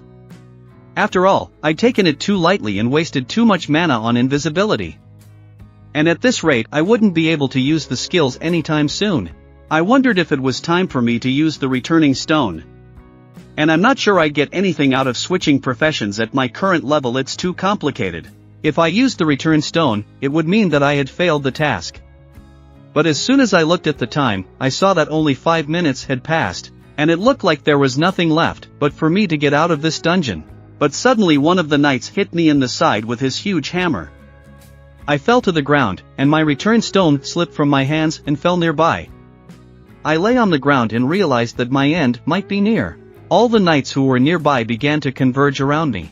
But, still, I was able to get up and began to fight. I fought them off as best I could. Of course, in the end I decided there was no way it could have ended that way. Because such a priceless chance, all because, being at rock bottom, I dreamed of peaks. I, of all people, know what it means to be weak.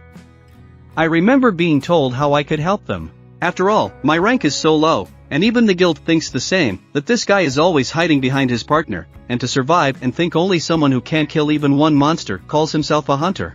And the fact that he is nicknamed the weakest hunter in the world. That means he is no stronger than I have been told. That is what they call S-rank hunters, but I myself was the weakest. All the time I was told I was very weak. In fact, I was before I was reawakened. Back then I didn't know what I had to do to survive and get some money for going through those dungeons with the other hunters and hiding behind their backs. I tried my best, but I couldn't do anything, and everyone told me to stop and take a break.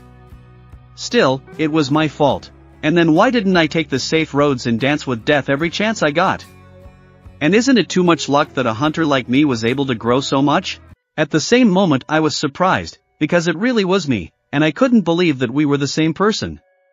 After all, the current me had built up muscle and now I looked piercing and quite strong. But I've only changed on the outside.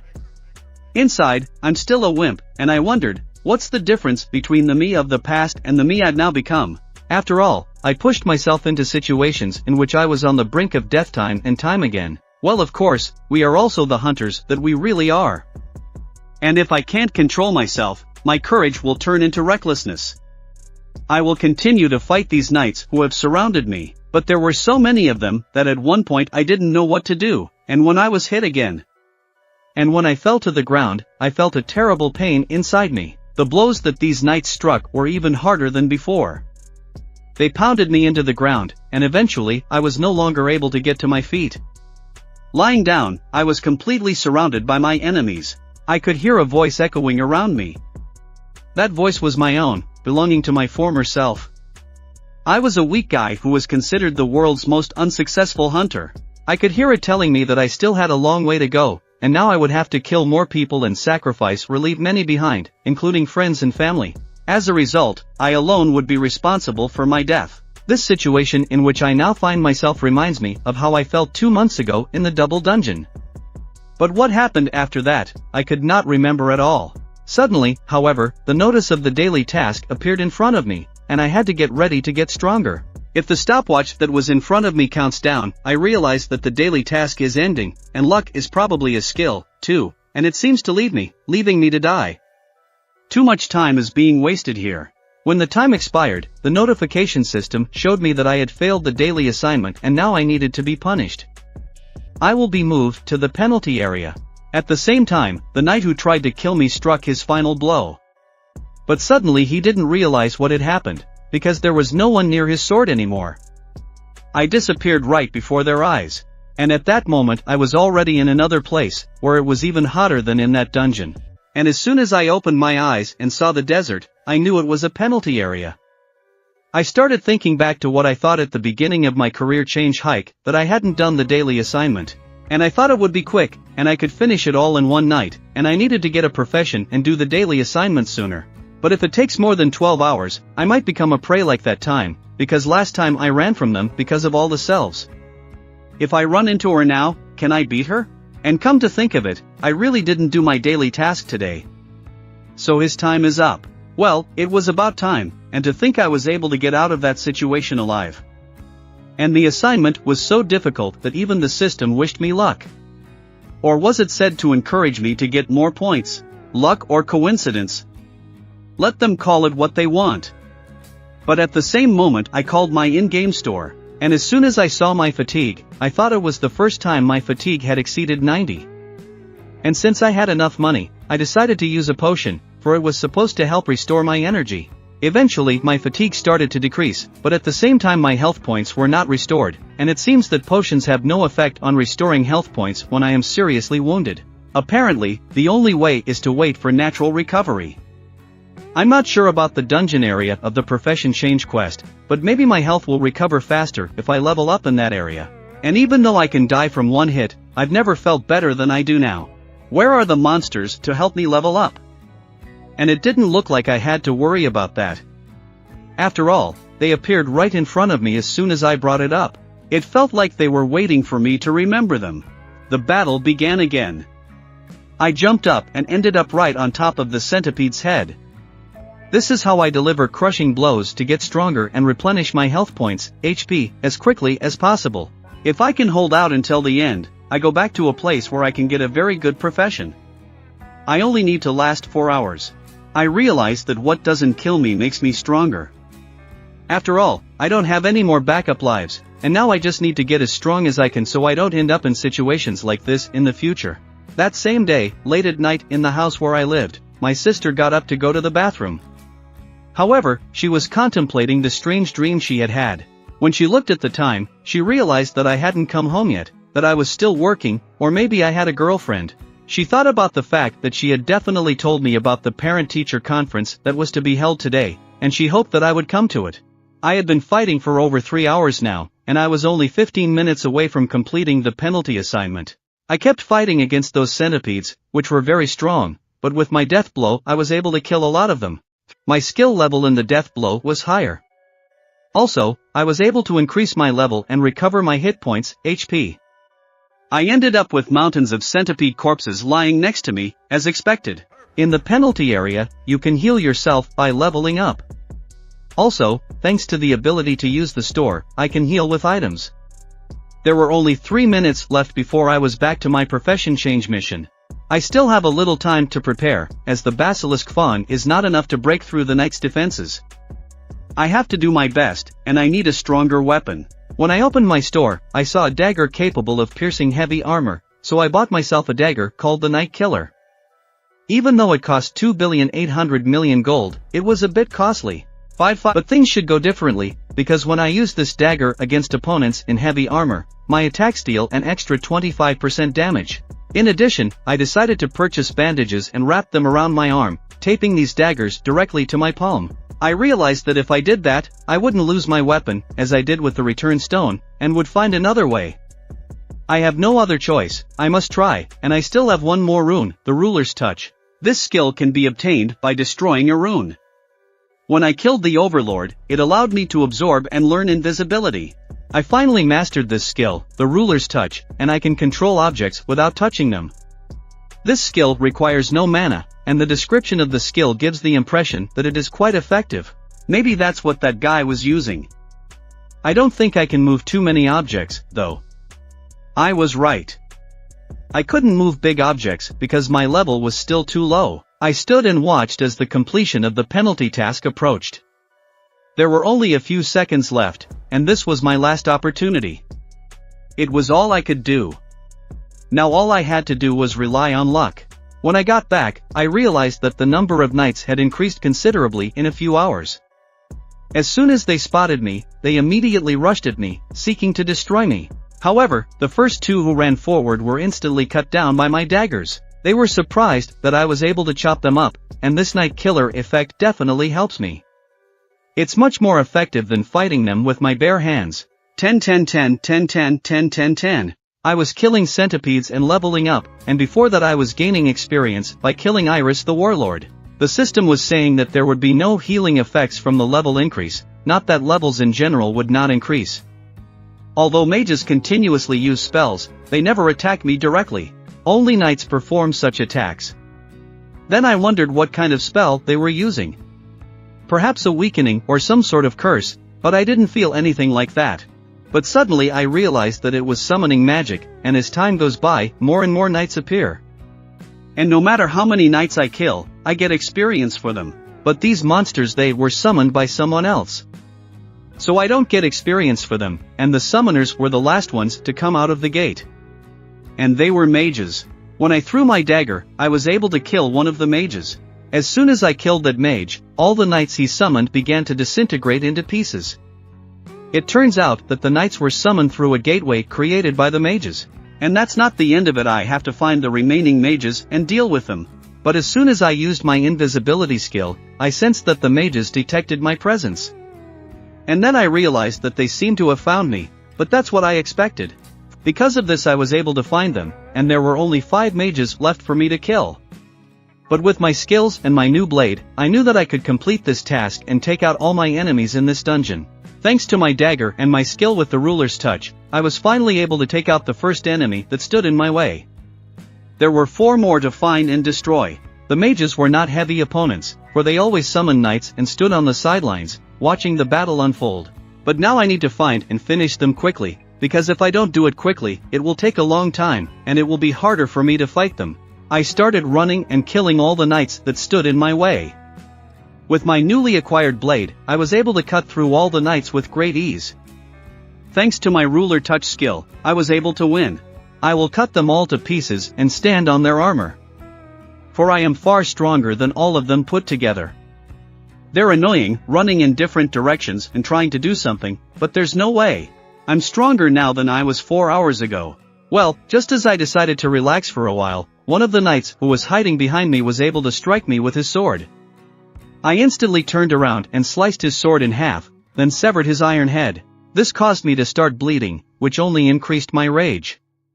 I stared at him and shouted how much longer he would try to hide behind his knights. With my skill I was able to get close to him, and eventually defeat him.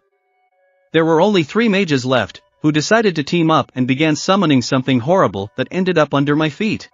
And suddenly all the remains of the knights that had been defeated by me, or were lying under my feet, united into one terrible knight. But it looked like a golem. It was too big, and I had to jump off its head, for it crashed straight into the ceiling. It was a horrible monster that solved everything in its path indiscriminately, both its own and others. The mages had one last chance to finish me off, and they made sure this monster destroyed everything in its path. And by some fluke he might have killed me. But no such luck. I was already rushing straight at him, and although they decided not to count the numbers but the destructive power, I was now able to kill 3 mages in one blow thanks to my speed. Eventually all the knights who were near me, as well as that big knight, began to disintegrate into pieces. I was able to breathe a sigh of relief, and although it might have taken longer if they hadn't grouped together to summon the golem, I was eventually able to manage in 4 hours, 29 minutes and 16 seconds. All of the monsters in the room were damaged and I was able to complete the task. I could now choose a profession depending on the number of points I earned. It is finally over and all I have to do is choose a profession. Since I know how to handle a dagger, obviously I should choose an assassin. But suddenly I saw a notification in the window, which said that the profession would be assigned after analyzing my actions in the game. As soon as I read the word assigned, I realized that I would not be given a choice. Although I had developed all characteristics, including strength and dexterity, perhaps I would become a warrior because of my high strength score, or an assassin because of my dexterity, or maybe because of my stamina. Either way, I would become stronger. I began to read in the notification window that wherever I went, the Reaper was following me, and the player's path was paved with corpses and soaked in the smell of blood. I didn't understand what the system was telling me. As I read on, I realized that because the player has power, he does not rely on his teammates, but overcomes everything with his own strength. Judging from this text, I realized that it would be a warrior. My thirst for power can be so strong as to be able to summon those who wander between death and removal, an army of the dead, obeying my commands to pave the way where my will be the law. I will no longer need anyone else's help after what I have read about the army of the dead. I realized that this was my calling. My profession was necromancy, and I didn't understand how it happened. After all, I hadn't even touched the characteristics of intelligence. I am a magical subclass, a necromancer, a grim mage, controlling an army of undead that follows me. I don't know if there are necromancers among hunters, but in games and stories it is a class that delegates most of the combat to its minions. And when I registered as an E-Ranger, I thought I would play an assassin type, using only swords and daggers. All of my skills were geared towards choosing an assassin. Why choose this class then? But I decided to take it easy first. After all, if a necromancer has advantages, it's that, according to the system, I can create my own army. But such slaves cannot become stronger. Then what's the point of distributing characteristics? Suddenly I saw that I had a choice after all, accept this profession or reject it. If I decline, I hope I will still have opportunities to get a profession. And just as I wanted to decline, I saw a text in the notification window that said Necromancer is a hidden class. And did I really want to opt out? I realized that a hunter who can create powerful shields, a hunter who can enhance targets without even being a healer. Rumor has it that the S-rank White Tiger Guild leader, Beck, can turn into a monster, and all hunters with unique abilities work in large guilds and are quite powerful. Then the hidden class implies a unique ability like those hunters. There was no point in me guessing about it if I could experience the necromancer profession myself. It seems that these mages used abilities similar to those of a necromancer. It's as if someone wanted to demonstrate a skill. I don't know who came up with that, but it's pretty funny. I have good combat abilities, but no magical abilities. If a mage has melee abilities and can create an extra army, he'll be able to sweep high dungeons on his own. In this game, our abilities depend on skills and characteristics. This means that summoned creatures will also become stronger. It is no longer a leveling up on my own, and my profession has finally been chosen. Based on the amount of points I received, I will be granted a profession promotion. I scored the expected amount of points. In addition, I did not use the return stone, and I also received extra points for that. I also completed the quest with a health level, HP, higher than 50%, and I received extra points for that as well. The amount of points I received was enough to upgrade my profession. I was promoted from Necromancer to Shadow Lord, and I was able to learn the special skill of Shadow Lord. I gained additional characteristics, and eventually, I was given the title of He Who Outdoes the Enemy. I was instantly promoted, and I was probably able to advance, because I scored enough points. If I hadn't gotten all those extra points, I probably would have stayed a necromancer for a while longer. Suddenly I started hearing some kind of scream, a scream of pain. I decided to see if I could summon these knights, but I ended up with nothing, and I realized that this was a necromancer's skill. Shadow extraction is a skill that is used to summon corpse creatures. If you are a necromancer, a command-type profession, you must choose a command phrase to summon. I thought about it and eventually came up with the phrase, rise.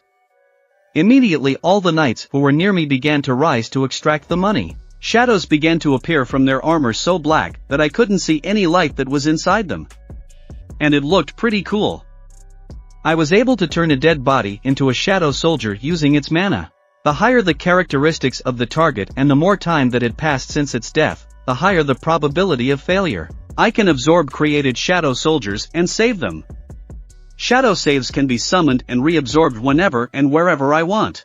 I realized that the system wanted to tell me that I could turn all these dead people into summoned creatures. Right now I had 27 infantrymen and 3 mocks, and I can create 30 shadow soldiers, but I can only keep 20 of them. I reached my shadow retrieval limit, but suddenly wondered if I could get a shadow hunter of rank A or S. I decided to test this on a commander-in-chief I recently fought under the name Igris. I already have 2 creatures of rank A or above at my disposal, and when I looked at Igris I realized that I could use shadow extraction on this target. If I'm going to use shadow extraction again, I must first release 1 or more shadow soldiers into combat. By taking advantage of the cancellation of the extraction, I must let go of the 11 weakest. I'm sorry, even though I summoned them, I started to cancel the extraction on the 12 infantrymen, and I can't re-summon the shadow soldiers I let go into combat. I began to look at that blood-red Igris warlord. If I can get a servant like that, I'm afraid to imagine what will happen to anyone who wants to attack me. After all, I could just stand by and watch my servant deal with all my enemies. And as soon as I ordered him to rise, I realized that I had failed. The shadow extraction didn't work, and I still had 2 more attempts to make. I realized that it's not that simple. The chance of successful extraction is based on the characteristics of the target and the time elapsed since death. I was the boss guy here, and it's been over 400 hours since he died. And, of course, it's not going to be easy. There were 2 tries left. Once again I ordered him to rise. Well, the shadow extraction didn't work again, and I had 1 last try left. I turned my attention to the throne beside us, and began to tell him to stop protecting the one who was already gone, and to try to protect me, the one before him. I ordered him to rise again, and his shadow began to rise toward me. And, finally, it did. A terrifying aura was near us, and eventually Igris began to rise in this room. A terrifying shadow began to appear, and it covered all the walls, the ceiling, and everything under our feet. It made me smile even more. I decided to just call it Igris instead of Bloodred and Igris. I was finally able to improve my shadow. My shadow has reached the 7th level, and a name can be chosen for a shadow ranked higher than Knight. From this day forward, my commander-in-chief will be called Igris, and at last I have been able to extract the money successfully. My title represents the title of one who has outmaneuvered his opponent.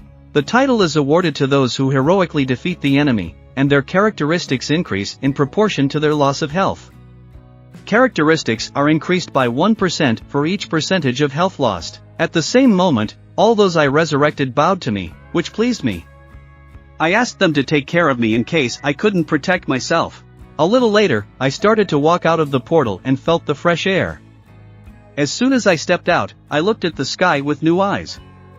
For I was now much stronger than before. The next day, I was up early in the morning.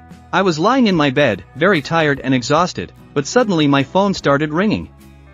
I picked it up, and they started yelling at me that I was still asleep. But I started to say that I was a little tired, but suddenly my sister told me to look at the time, and it turned out that it was 2 o'clock in the afternoon. She started yelling even harder that I had to remember that I had to be at school today and preferably by 5 o'clock. I jumped up out of bed abruptly and started telling her that I would make it in time and she shouldn't worry. After showering, I started looking at my clothes and realized that I needed to dress up better. I was going to meet my sister's teacher in a little while after all. I was already at the bank when a girl called out the number 280, and it turned out to be my number. I went up to her and she asked what she could do to help me. I asked her to help me open a new credit card and fund my account. However, this girl was a little confused when she saw the number on the paperwork she was given. Because there was a lot of money in there. For a whole day and 4 billion, she didn't understand where I got such a sum. After all, I looked so young, and she decided to ask me what I was working for.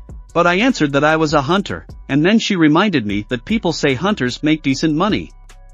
And she's bad that I'm high early on. She started saying that their bank recently started offering new terms for VIP customers and they have good reviews from their customers.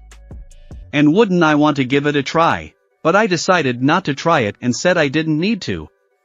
After the bank, I went to school, where my sister met me, but she looked at me differently already.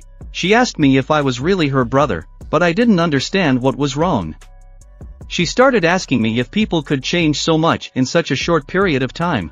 But I started to tell her that I had a meeting with my sister's teacher and if she wanted me to come in my gym clothes.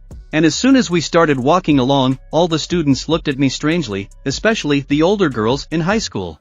All the girls who were passing by, I wondered who I was and what kind of a hottie was walking around. They realized that apparently it was my brother. Din's sister started asking me what it turns out in this school I'm pretty popular and started further questioning that I do not have a girlfriend. So what was I doing last night since I came so late? And maybe she introduced me to a cute student, but I took her cheek and started saying not to mock me, and soon after she started apologizing. We finally got to the conference room, and as soon as I opened the door I saw the woman stood up and started saying that it was a pleasure to meet me since she was my sister's teacher. She didn't know Jean had such a cool brother. I started walking into the office and realized that even though I had already graduated from the school, this was my first time seeing this teacher. She asked me to sit down in a chair and started telling me that I didn't have to worry about my sister because she had a nice personality and good disposition and was a model student. So the teacher didn't see any point in worrying about anything. Then the teacher started talking, asking if I knew that my sister aspired to go to medical school. I replied that I knew because her grades were good and her academic record was also fine, so she could do well. However, I shouldn't put too much pressure on her. The teacher went on to say that she had heard that I was working as a hunter. If I had found out that my sister had discovered abilities, would I have let her work as a hunter? Of course not. The teacher sighed and said, as I expected, because the reason she's been asking about this lately is because there's a student who's trying to quit school after going through the awakening, and now that student doesn't attend school at all. And if this continues, the school will have no choice but to accept into the worlds. And even if someone becomes a hunter, does that prevent them from getting a diploma? Since the teacher doesn't know much about hunters, she decided to ask me. But I interrupted the teacher and asked what rank this student got. She replied that she had heard that it was the lowest rank. I began to realize that this student would die sooner or later. The teacher asked me if there was anything I could do for her. After all, this student happens to be a friend of my sister's. So I asked permission to talk to her so that she could at least get ready to graduate. When the teacher said it was a student named Han Song, I knew who she was talking about. A little later, when I finished talking to the teacher, I had already gone outside and realized that, after all, Korea is really small. And when I saw this girl, I immediately thought it was her. But when she saw me, she didn't understand why I was here. I remember this girl telling me that even children are allowed to go on raids. If you wake up as a child, there's no law against going on raids. And when I met her outside the school, she didn't understand what happened. After all, the hunter her teacher wanted her to meet was me. Taking my phone out of my pocket, I showed her a picture of my sister and asked her, "You two are friends, aren't you?" When she saw that picture, she realized that maybe I was Jean's brother. One day she visited me in the hospital with her, but she didn't see my face. She started asking me if I was Jean's brother. Then it became clear why I knew her teacher. But I answered that we didn't know each other at all. This girl started to say that she didn't know what her teacher had told me, but that she wasn't planning on going back to school and wasn't going to give up hunting. However, I convinced her and asked her that she is, after all, any rank hunter and normal attacks don't work on monsters, she needs magical weapons. If she ends up buying a weapon, it will wear out quickly and she will have to buy a new one. That kind of business doesn't make money, so she plans to fight with her bare hands. I asked her this question, and she shouldn't even dream of becoming a full-time hunter just because she got some money from our raids.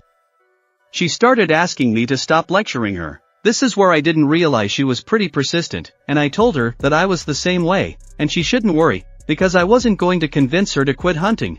After all, it's hard to accept reality until you see the cold and cruel world with your own eyes. She asked me why I was here, and I told her that there was a plane coming in without business at the airport at the time, and a man from Korea came out of it. The atmosphere there was a little different from that of the United States. He visited South Korea earlier than he expected, but suddenly the guy with the glasses heard the voice of a man approaching him. As soon as he turned around, he saw an old acquaintance and asked him what the Korean Hunters Guild was doing here. The other man replied that the hunters, the essence of oversight, had come to meet and observe the S-ranked hunters who had arrived in Korea. At one point a man with glasses approached and began to say that he still worked for that old geezer chairman.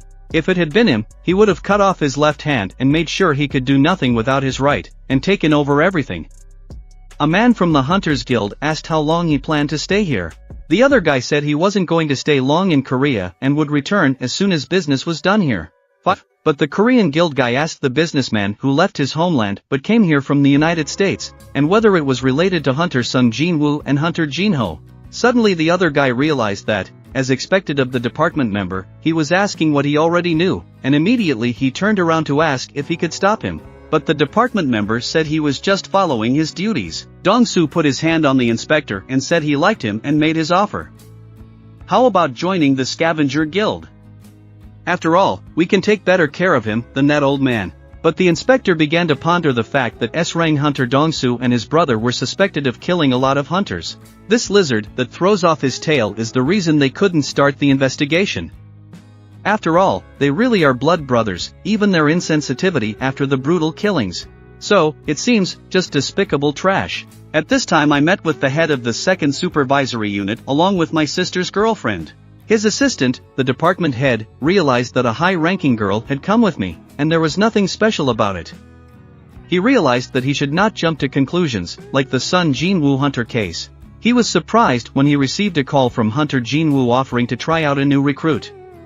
Since it was a request from Hunter Jin-Woo, he accepted it without hesitation. The leader of the White Tiger Guild knew that the girl who came with me must be interested in the White Tiger Guild. What's more, training for recruits was underway. It is good if he is interested after he sees the excellent training system of the White Tiger Guild. He has already explained it to other hunters, and there is no need to worry about it. He went on to say that an area with a high concentration of gates is not that many people who choose to live here, and 80% of homeowners have already left. They say it was decided to close some areas completely. The gates are an ideal place for field testing, and here they opened just in time. But suddenly some guy came up to us and said it was 9 o'clock and it was time to stop talking, we should start getting into the gate already. After all, he wasn't here for a picnic. I asked the leader who he was, and he said he was their new ranking recruit. But he seemed offended that he accepted my request and said that this dungeon wasn't for those who came to fool around. I started to look closer at that guy and realized that he had a tank profession and was part of that group as a first-ranked recruit, and there were 12 of them in all. The department head began to say that this might seem a little redundant. How many hunters are involved in gate closing? But they're still new recruits, and they need to gain experience with dungeons first. I contradicted him, however, and told him we should bring 12 recruits here. If the raid is too easy, the effect of such training will greatly diminish. Besides, my partner would more quickly understand the difference between herself and the other hunters, and understand how helpless the hunters of a lower rank in the dungeon are. But I'll just have to watch the raid from the sidelines if it gets too easy. And so we began to enter this portal, and I was the last one to go. And just as I was already fully into the portal, I got this weird feeling, and the gate started to change its color to red. Everyone who was outside began to realize that this couldn't be. After all, the size of the gate fluctuated like waves, and something was wrong. It began to feel like the gate was completely different from what it had been before. Yeah, plus, an ominous feeling had taken hold of me, and I needed to get out of here as soon as possible to make things go back to normal. The last thing I could yell was for the chief to get the main group here immediately. And that was all I could say, because the portal closed immediately. Those guys outside didn't know what to do now. After all, Hunter Jean had been sucked into the gate. That's a problem that can't be solved just by calling in the main group. I decided to call the head of the guild directly. And as soon as the guild head picked up the phone, he was told that it was a red gate, but he didn't understand how a red gate could even appear in this place. And if it was true, he had to check it out in person. At this time in the late afternoon, Dong-soo was driving his car from the airport. He was not satisfied with the car, for it was not good enough to accompany a hunter like him. At this speed he would have gotten there faster, by running. However, the guy from the Korean Hunters Guild who was driving started to say that they couldn't get his body, and the funeral was held with an empty coffin. He asked if Dong-soo wanted to visit his grave. But Dong-soo began to say that it didn't matter how his brother's funeral went, he wasn't interested in dead people, he was only interested in his brother's remains. So now he heads to the dungeons to find the guy who killed his brother. Dungeons are a must for hunters, and the number of open gates in Korea was very high in the 21st century. It's not a problem to find someone who's going through the dungeon now. Jin-Woo seems to have just gone into the dungeon. The rules inside and outside the dungeon are completely different, and no matter what he does with it, it's none of his business. At this time we were already inside, and it was eerily cold. All of us didn't realize where we were, for it didn't look like dungeons, and even the gates were gone, which were literally just behind us. But I didn't feel anything suspicious about the place. I thought that these gates had simply transported us to this world, but something had gone wrong. Suddenly I heard something approaching us. With my dexterity, however, I was able to dodge an icy arrow that was close to the face of my sister's friend, who had gone with me on this raid. Some arrows did hit the target, and the guys who came in with us, with frightened faces, started yelling that it was an ambush and everyone needed to duck. But I noticed that there were snow elves visible in a tree not far from us. But from that distance, I didn't even sense their presence.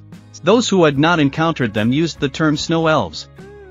Those who had already fought them, however, used a different term. In contrast to such a beautiful name as elves, observing their relentless pursuit of hunters, they were given the nickname White Walkers. At this time, the head of the White Walkers Guild arrived at the site, and as he approached the gate, he realized that it was tightly closed. This became a problem, and the head began to ask his subordinate if he had summoned the Korean Hunters Guild. The subordinate replied that yes, he had summoned them, but they pretended to be stupid and claimed it was just a low-ranked gate. The head of the White Tiger Guild understood that they were bastards, because red gates only appear in higher-ranked gates, and they say it's magical energy coming from another world. Behind this gate, just judging by rank, is a terrible mistake. The gate in front of me is at least below rank, and possibly even A rank or higher if we are unlucky. But I asked the leader if they should measure the gate with their magical energy meter. He replied that magical energy, and in their current state they could not figure out the rank of these gates. The head of our guild asked how many people were inside, but the subordinate replied that 12 people went in there. The head asked how many of them were high-ranked hunters, but heard that there was only one A-rank hunter as captain and 7 ranked hunters. They don't know if the recruits who went in there will be okay. Because gates can be either A rank or B rank, and the chapter rules out the possibility of an S rank gate that could lead to a national emergency. And even if it is an A rank gate, it requires at least 3 A rank hunters. But if it is an A rank gate, it requires at least 1 S rank hunter.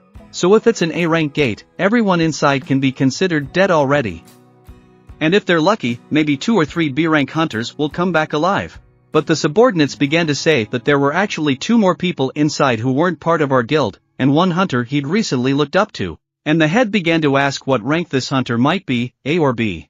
But the subordinate began to turn his head, which meant that there was an S-rank hunter inside. I heard on the head that he was E-rank, but I was in this forest at the time and saw the guys who came after me die from the arrows of the White Walkers. I realized they were observant. They managed to find the 2 weakest hunters in our group. If this had happened a couple of months ago, that arrow would have gotten me, but I figured I'd kill them with my own hands. But suddenly the guy in the big outfit, who was thought to be a tank, started saying that it looked like they were greeting us with these actions, and he wasn't sure how many of us understood the situation we were in. But inside the red gate we can't go back until we're all dead or not, dungeons lie hidden. The girl who came with me began to ask me what the red gate was. I began to explain to her that it was a special gate that connected us to another world, and once we went in, the gate completely closed, and no one else could come to our aid. It's a place from which we can't get out until we kill the boss or until the dungeon itself opens. In other words, we're stuck. At the same moment, that guy started to introduce himself as a top-ranked hunter, and his name is Kim Chul. He went on to say that now we all know that this is the red gate, and he will take responsibility for our survival. He began to say that he doesn't claim that all of us will be able to return alive, and we can't wait countless months for the dungeon to open on its own. And there is no guarantee that we will survive. A red gate veteran is no less dangerous in a place like this. How difficult it will be to lead a large group of people, so he must form and lead a squad to clear the dungeon. If we stay here, we will either die of cold or be ambushed. And even if no one wants to go clearing the dungeon with him, he'll go alone, and of course the question was who wanted to join him. Some of the guys immediately expressed a desire to go with him. I looked at the whole thing and realized why they agreed. After all, they would have a better chance of survival by teaming up with a hunter of that rank. But suddenly Kim pushed one of the hunters away and started saying that he was sorry, but he would not take someone of rank C or lower into his ranks. After all, one day spent in the red gate is only an hour outside, and at worst it will be countless months before the boss is killed or the dungeon is opened. In such a situation, he can't take a dead weight with him, and everyone he's turned down shouldn't turn around like that. If they think they are strong, they should ensure their survival as long as we put down the boss and they can return safely. But suddenly the girl interrupted that big guy and started talking. But that big guy smiled wryly when she changed direction, for she changed sideways instead of staying with the rank stupidity. And let her do as she pleased. Suddenly there was an empty seat, and the big guy began to say that he would take another person with him. At this point the girl walked past me and began to say that Kim hadn't noticed the arrows coming. I was able to spot them. She asked me why I wasn't an E-rang. At the entrance, in front of the gate, the subordinate of the head of the White Tiger began to talk to him about how, in order to gain the hunter's trust, he was keeping his wife's information a secret. He was sure, however, that he had awakened the head. The one who heard this asked the subordinate if he was sure or if it was just a joke. But the subordinate still could not get a definite answer, at which point the head realized that the only person he could rely on was Big Guy Kim. The subordinate, however, remained puzzled. After all, if the master had met the hunter Sung Jin-Woo, he would have seen for himself and would have understood everything. At the same time, the head of the first supervisory department began to say that Kim shouldn't have any problems, because his training results are very impressive. He doesn't lag behind the members of the main White Tiger attack squad in strength. The head thought to himself that this guy Kim, he's not one to be easily ignored, even among the high-ranking hunters. And with a man like that as raid captain, they should be strong enough to clear the dungeon. But suddenly some other guy came up and started saying that if he heard everything right about what was being whispered here, he rang hunters who may have been over-awakened. Our Kim is much better than some hunter with no basic knowledge. At the chapter helper said we'll see who seems to be right. Yes, they'll be back, but suddenly their conversation was interrupted by the sound of a car pulling up to them, and the guy who was getting out of the car started asking what happened here. Dong-sun came out of the car and started saying that he had heard about the rank gates. Did they really end up here? Why is the precious master of the White Tiger Guild here? But as soon as the head of the White Tiger saw this guy, he started to get angry. He did not understand why this man, a scavenger guild hunter, had come here. The head of the White Tiger began to ask him why he was in Korea, but Hunter Dong-sun began to say that he had stopped by to take care of some business, but he didn't expect to see the head of the White Tiger Guild here. It turned out that Korea was really small, but the head of the White Tiger began to get angry and his strength began to show. He already began to say with a serious face that he should just answer the question of why the man who should be in the United States is back in Korea and doing his business in the White Tiger Guild territory. But Dong-sun also wants to ask something, why this lousy hunter joined the White Tiger Guild and what they were thinking when they hired him. He says this about the hunter Jin-Woo. And once the head of the White Tiger heard that, he couldn't understand how the S-Rang hunter was related to Jin-Woo. Dong-sun went up to the gate, and when he touched it, he did not immediately realize that it was a red gate. But at this time I asked the girl who came up to me how she could be so calm about recruits, and she said that the first thing they learn is inside the dungeon, where anything can happen. This was especially true of Kim Chul, who received special instruction. He was honored to join the main attack group. At the same time, we started splitting into groups. One went down the path and the other went into the woods. And as soon as the other group approached us at the end, they wished us luck, and I told them that I would wish them luck too, but already in the woods. At that time a girl came up to me and asked if I was going to answer her question. But I was thinking only of myself, and the girl, looking at me, realized that I, at least, had a high rank. Or maybe even a C rank. After all, I looked pretty strong, but at that time the other group noticed a trail of some big paws in the trees.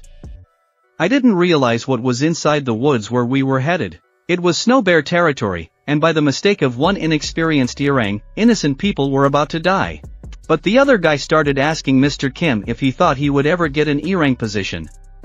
But Mr. Kim replied that no way, because he was just an E-Ranger. But suddenly Mr. Kim sensed something and started saying that our squad would be on its own and everyone needed to get ready for battle. Outside, however, a conversation continued between the head of the White Tiger and the hunter Dong-sun. Dong-sun began to say that he had come all the way here to see that guy, and he was stuck in the red gate, and it was hard to even get a glimpse of Jinwoo's face. But the head of the White Tiger couldn't understand why they were all so interested in the anti-boy named Jin-Woo. At this time, the big snow bear was fighting against the captain, and it seemed that the battle was on equal footing. But the captain began to attack harder, causing the big paw of the snow bear to be turned the other way. The captain continued to beat him with his big axe. The other guys who watched this admired their captain. After all, they had expected this kind of behavior from him, for he was an experienced hunter and different from the others. He had handled almost an entire pack of snow bears almost single-handedly and was sure of himself. The boys decided to take all but the organs of the meat to provide food for themselves. With this meat they could survive for a few days. It was a wonderful start for them. The captain began yelling at his charges that it was all nonsense. After all, we can't relax until we're out of the woods. After all, we've only made it through now because of him, and by now the others should be bear snacks by now. But those others the captain was talking about, that was us. We continued to walk through the snowy forest, but the girl began to tell me that we couldn't go any farther.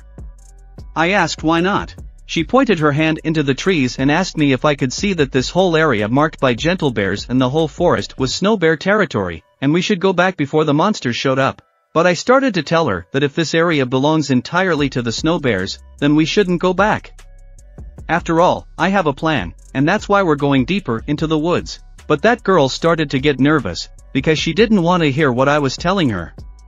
She thought I was just in a hurry to die. I went on to say that this was snow bear only territory in the woods, and we should only worry about bears. Better to deal with snow bears than snow elves. If there are a lot of snow bears in the area, it must mean that there are no more powerful predators here, so we won't run into any stronger monsters. After these reflections, the girl realized that I was right. She couldn't understand why she hadn't thought of that. I began to tell her that we were going to make it anyway. But I noticed the way she was dressed, and I realized that it was too cold in the woods. I asked her if she was cold in those clothes, and at the same moment I called up my inventory. From my inventory I started to get clothes out and told everyone to put them on. Here, it would be a shame if they all died of cold before we met the monsters.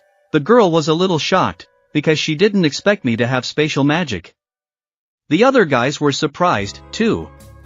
Isn't spatial magic limited to just one or two objects? And the fact that I was able to summon so many things was surprising. And they didn't understand who I really was. Walked up to my sister's girlfriend and told her that I was actually the one who brought her here, and it was my responsibility to protect her. However, she shouldn't be asking me anything right now, and that goes for everyone else. I began to tell them not to ask me any questions or demand anything of me, but all of a sudden I started hearing someone coming toward us. And when I turned around and saw a big snow bear, the guys who were standing behind me started screaming and panicking. They said they would have to worry, just not about the snow bears. The girl started saying that going into the woods was definitely the wrong decision. She said she would keep him distracted until we all found a way to kill him. But I took her by her clothes with my hand and started pulling her back, and she didn't understand what I was doing. But I started talking in a way that made everyone understand that I was going to hunt monsters. But the girl still insisted and said it didn't matter how strong I was, because it was still a high-ranking monster. But I couldn't lose the experience right in front of me, so I started to change my title. After all, the title "He Who Surpassed the Enemy" is awarded to those who heroically defeated the enemy, and my characteristics increase in proportion to my loss of health. Characteristics increase by 1% for each percentage of health lost. And at that very moment the big snow wolf started attacking me. I was able to jump up the mountain and began to think that if I added the effect of the title to my current level, I could destroy it with my bare hands. While I was in the air, I flew straight at him and hit him with all the force of my hand right on his head. The impact knocked the big snow wolf off his feet, and he fell to the ground as if he'd been pressed inside. The whole group that came here with me was shocked by what they saw. After all, they were not expecting that I could take down a snow bear with one blow. But I was sitting on a dead snow bear, and I realized that's exactly what I thought, because this is an unusual dungeon. The experience I get in it is different, too, and my level instantly went up. The girl who examined it didn't understand who I was. At the same time, outside the gate, the head of the white tiger began to question the hunter. "What is your business, Hunter Jin-Woo? And why did you come here to the entrance of the dungeon?" But the hunter replied that it was none of his business, he was just having fun. The head of the white tiger understood that he should not think about those red gates, for nothing could be done anymore. Behind that gate might not be a dungeon, but a desert with temperatures over 60 degrees, a jungle with poisonous snakes and insects, or an extremely cold snow zone where you could get severe frostbite. The chances of them coming back alive are minimal, but the hunter wanted to see what would happen next, to see something so rare just walking by. But that's pretty troublesome, and he can't just wait here for this dungeon to open. The inspector stood near the others and began to ponder that Jin was lucky, for this is a red gate, and even an S-level hunter is powerless here. But he'll be even luckier if he can come back alive. But at this time already, when the sun had set, we sat in the woods and lit a fire, and on it we ate the meat that had been achieved during the battle with the gentle bears. The guys started to eat the meat, but for them the bear meat was a little tough, but it was pretty tasty. Sister's girlfriend I brought here started telling me that my sister really doesn't do anything at home except do her homework and say she hangs words on the wall instead of wallpaper to study in her sleep, but I told her that she is just like them guys come home. She plays eat and sleep at home. We have Sonia who loves fried chicken, but my sister's girlfriend thought I was lying because she is so good studying. But I myself could not believe it, because when we were younger we were together playing arcades. Guys who were sitting across from us in the beginning whispered among themselves that they thought that the number of ambushes of snow bears, but it was because our captain took care of them. He killed a snow bear. with his bare hands, and at this point I got up and started to leave, but the girl started to ask me where I was going, and I told her 100 times I've eaten already, I'll go do exercise. They did not understand why I was doing the exercises in a row indoors, but I began to explain to them that if I did not do them, I would be fined. At that point they realized that I was definitely weird. A little while later I found myself on a tree branch and hanging head down. I started doing abs exercises, but that quickly bored me, as I couldn't afford to fall behind the group and end up in the penalty area. So I decided that when I warmed up, it was time to go hunting. I didn't get much farther away, at which point a bunch of awful snow bears started advancing toward me from some black portal. I stood in front of them, but the question arose, will my shadow soldiers be enough for all of them? And as soon as I said the word rise, a terrifying shadow appeared behind me, from which my soldiers began to emerge. It felt as if there was complete darkness around me, so deep and black that no one who looked could see further than 10 meters from my shadow. Little by little my shadow soldiers began to appear. They were so black that the white snow disappeared against them. And I began to tell them, but they had already understood their first assignment, so I would not explain anything else. They will understand themselves how to act in this situation. My whole black army was behind me, and they were ready to fight for me and for me not to fall. I was in the very front lines, with my General Igris behind me, and behind him was the rest of the army I could muster. At last the battle had begun. Those snow bears, as if they were the real ones, went at me when they saw my entire army. But at the same moment, my shadow soldiers rushed into battle, too. My shadow soldiers began slashing the snow bears in different directions, though some of them died. However, my soldiers were much stronger than them and fought mercilessly. My army also had some incredibly powerful guys, mages, who stood behind everyone else. They had powerful fire spells, and the soldiers had fast regeneration. All of my shadow soldiers exceeded my expectations. Their regeneration was almost comparable to immortality, though it required a huge amount of mana. At this time I heard something approaching us, and I looked up. I saw a large snow bear and realized that the leader I had been waiting for had finally arrived. I realized there was no way they could handle it, and my magic had already dried up. The shadow soldiers could no longer regenerate due to lack of mana. That's when I made the decision that it was time for my commander-in-chief to act. I ordered Igris to head out and destroy the leader of the snow bears, and he in turn began to walk in slow steps, and then ran sharply toward the snow bear. He began to crumble it in different directions with his big sword. This made the snow bear begin to bleed and scream at the top of his voice. He roared throughout the forest as Igris cut off his big paw. They continued to fight, and the snow bear wanted to put up some kind of resistance, but in the end he failed, for my commander-in-chief was very agile and had incredible strength. He slashed the snow bear every time it came near him. I kept watching as my commander-in-chief started running behind the snow bear's back and slashing his legs, causing the lower bear to be unable to stand on his big hind legs. However, the commander-in-chief then slowly went around him and began to slash him with his big sword. Eventually, Igris decided to end this battle. He swung his big, sharp sword, cutting off the head of this big snow bear. I saw my commander-in-chief turn around and start walking toward me, with the snow bear's head in his hands. I realized that I wouldn't have had a chance if Igris hadn't used his sword then. With my current level we are on equal footing, but that was just me thinking that. In fact, when Igris threw off my snow bear head and kneeled down, I knew he was stronger than me. After that, I told him that he had done a good job, and it was time for me to turn the snow bear into my shadow soldier. I successfully extracted the shadow, and a shadow began to emerge from the big snow bear that would obey me specifically. And so he appeared, and from behind the snow bear, the other bears were appearing, destroying my shadow army. I looked at the leader of the bears and realized that I and my army were now much stronger than before. At the same time outside, the white tiger head began to ask about his subordinates. How long has it been since they entered this dungeon? His subordinates replied that it had been about 3 hours, but inside it had already been 3 days. They wondered how many were still alive. But the head of the white tiger began to tell them to give up any hope of a normal environment beyond the red gate and the scorching sun, the endless clinging poisonous bedbugs or the northern stream. Of course, the weak will be the first to die. And even if one were to adapt to the conditions of that world, one must provide food in addition.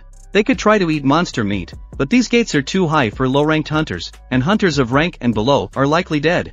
And as soon as Dong Song heard this, he realized that Jin-Woo must be dead, and he was probably just wasting his time. But suddenly he began to say that the head claims that Jin-Woo is not a member of the White Tiger.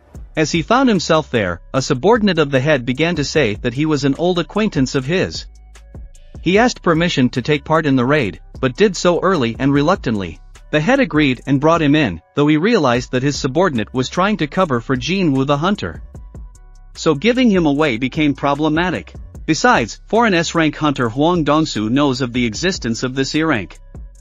Hwang Dong-soo decided to say that there was nothing more he could do in that case. He very quickly approached the subordinate of the head, took him by the throat, and lifted him into the air. Hwang Dong-soo began to say that he has always had a knack for dealing with difficult situations. He feels that there is something suspicious here, and he must tell him the truth about what he is hiding. But at that very moment, the head of the white tiger got really angry and told him to take his hands off his ward. Hwang Dong-soo starts smiling and says that he's ordering someone who's acting like he's the boss. The head of the white tiger did not understand what he was talking about at this moment. Their aura began to increase, as if something glowing was flying near them. Everyone else knew that if this continued, these two would make an unreal disturbance here that would make everyone sick. But in the meantime, outside the gate, the captain was sighing cold air. His weapons were shattered and his shield shattered in two. He stood, utterly scarred, but in front of him was an even more terrible monster who had done all this to him. And so the captain realized that all his efforts had been futile and he had lost. For the monsters that attacked them began to drag and break everything in their path, destroying almost his entire group. It was no use to the hunter, who had even undergone special training to get to the elite. However, he had lost and could not accept it. But suddenly the captain heard the sound of a bow shot, and an icy arrow flew straight at his associate, who was standing behind him. He looked up and saw the snowy white walkers coming at him. These walkers came right behind Bigfoot. The captain began to turn around and noticed one of his subordinates approaching him. He was covered in blood and badly wounded, but suddenly something appeared that was able to finish off his subordinate, and now the captain was the only survivor. The captain saw behind him the white walker who had finished off his last comrade in arms. Out of fear he began to scream and run far away from them. But out of the crowd of white walkers appeared a mysterious monster who was riding a horse. A little later, the captain set out through the snow-covered woods, and the cold made his hands freeze. He began to convince himself that if he did not starve for a few days, he would not run away and be defeated. But suddenly he saw very many dead snow bears, and he wondered why he had not encountered a single ice bear after entering the forest. Here was the reason for all this. I couldn't believe these guys could destroy them. But they wouldn't have had enough. And he began to think that it probably wasn't that second group, but Hayaki's monster, and they had to be around here somewhere. He decided he needed to get out of the woods faster, but in the meantime things were heating up outside, and two strong hunters started fighting. The head of the white tiger began to transform into a horrible monster that lurked within him, and Hwang Dong-soo was gathering enormous power at his fingertips. They decided to fight right here and defeat everything in their path. Suddenly there was a flash, and from that a wave rolled in, lifting all the dust and rocks into the air.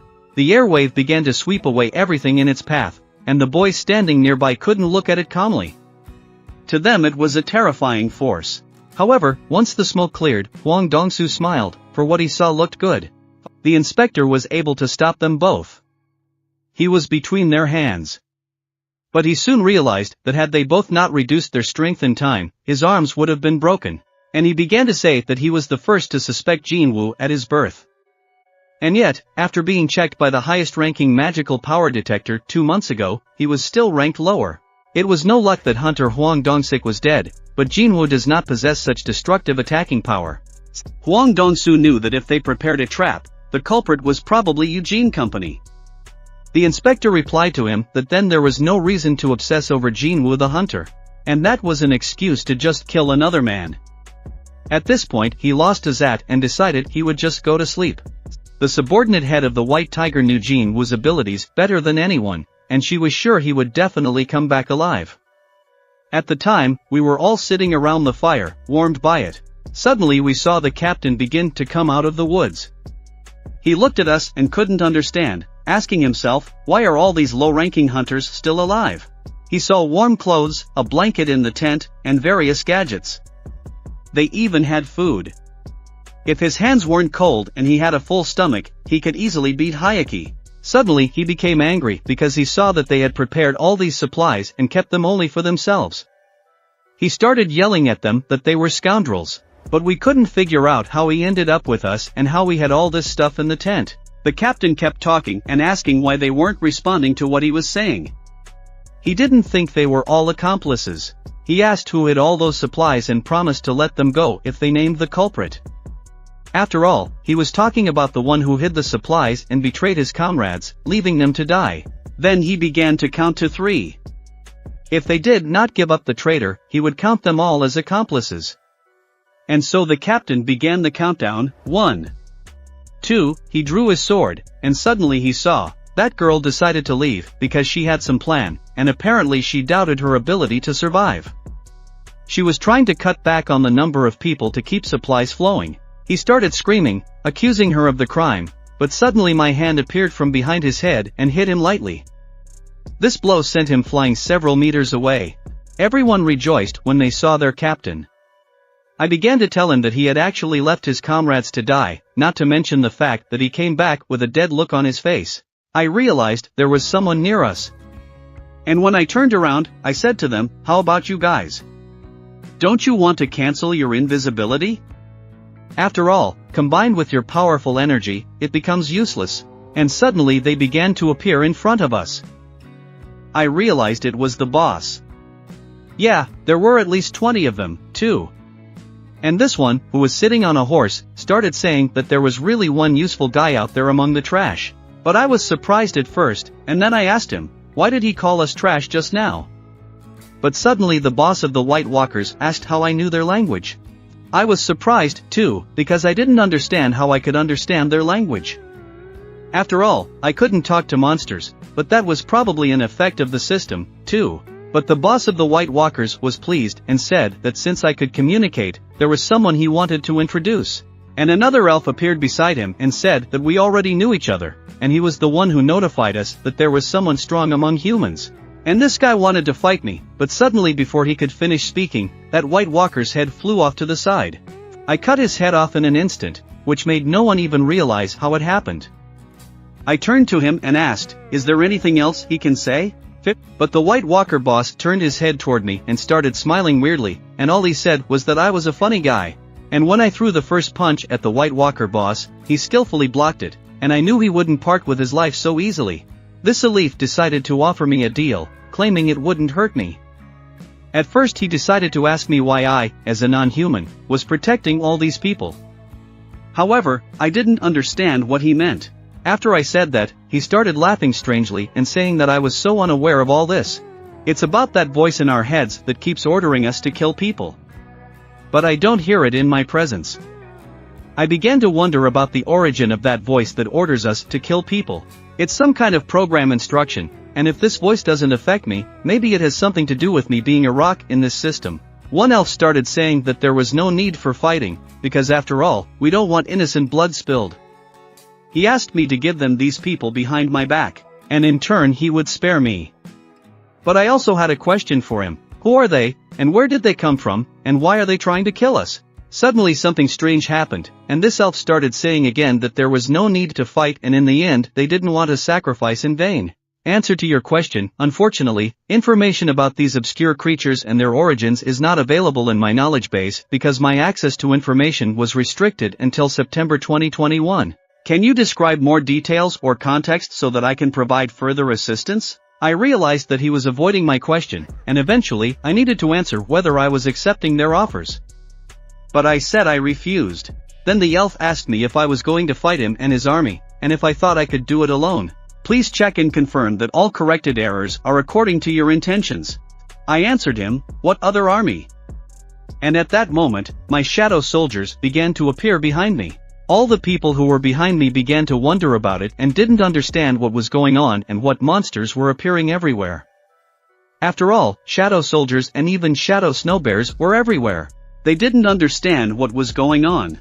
This elf thought it was a cheap trick, but after his words I began to act, and my shadow soldiers began to attack them. And so the battle began in a fierce battle, with the White Walkers on one side and my shadow soldiers on the other.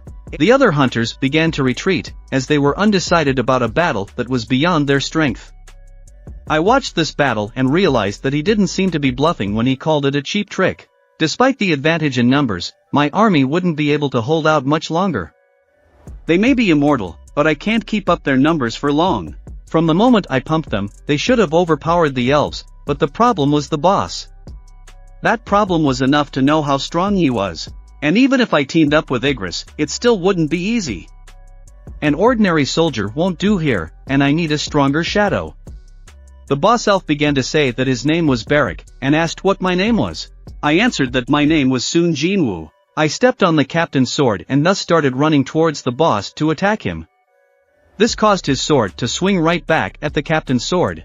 I jumped up and wanted to strike this boss elf, but he successfully dodged my attack. I kept attacking him, and my blade moved from one hand to the other, but this elf still blocked all my attacks, and in the end, he kicked me with his foot, sending me flying to the side. I immediately got to my feet and heard him say that he hadn't been this excited in a long time. At that moment my attention was diverted by a mage, who used his magical power to create an explosion that occurred behind the elf. Thanks to the mage I had some time, and now I had to make my plan a reality. At this time, the captain was beginning to come to his senses and get to his feet. He was pondering exactly what had happened. Then he heard my voice when I hit him, and it made him angry. He took his sword and said he was going to kill me. After the explosion, I looked at the fire and knew that it wouldn't just go out. I ordered this alpha to stop wasting my time and come out to me with a horrible grin. He started to run at me and tell me that was all my soldiers could do. But I stood my ground, for I had a plan.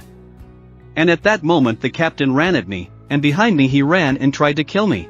This boss elf realized that he didn't seem to be the only one who wanted my head.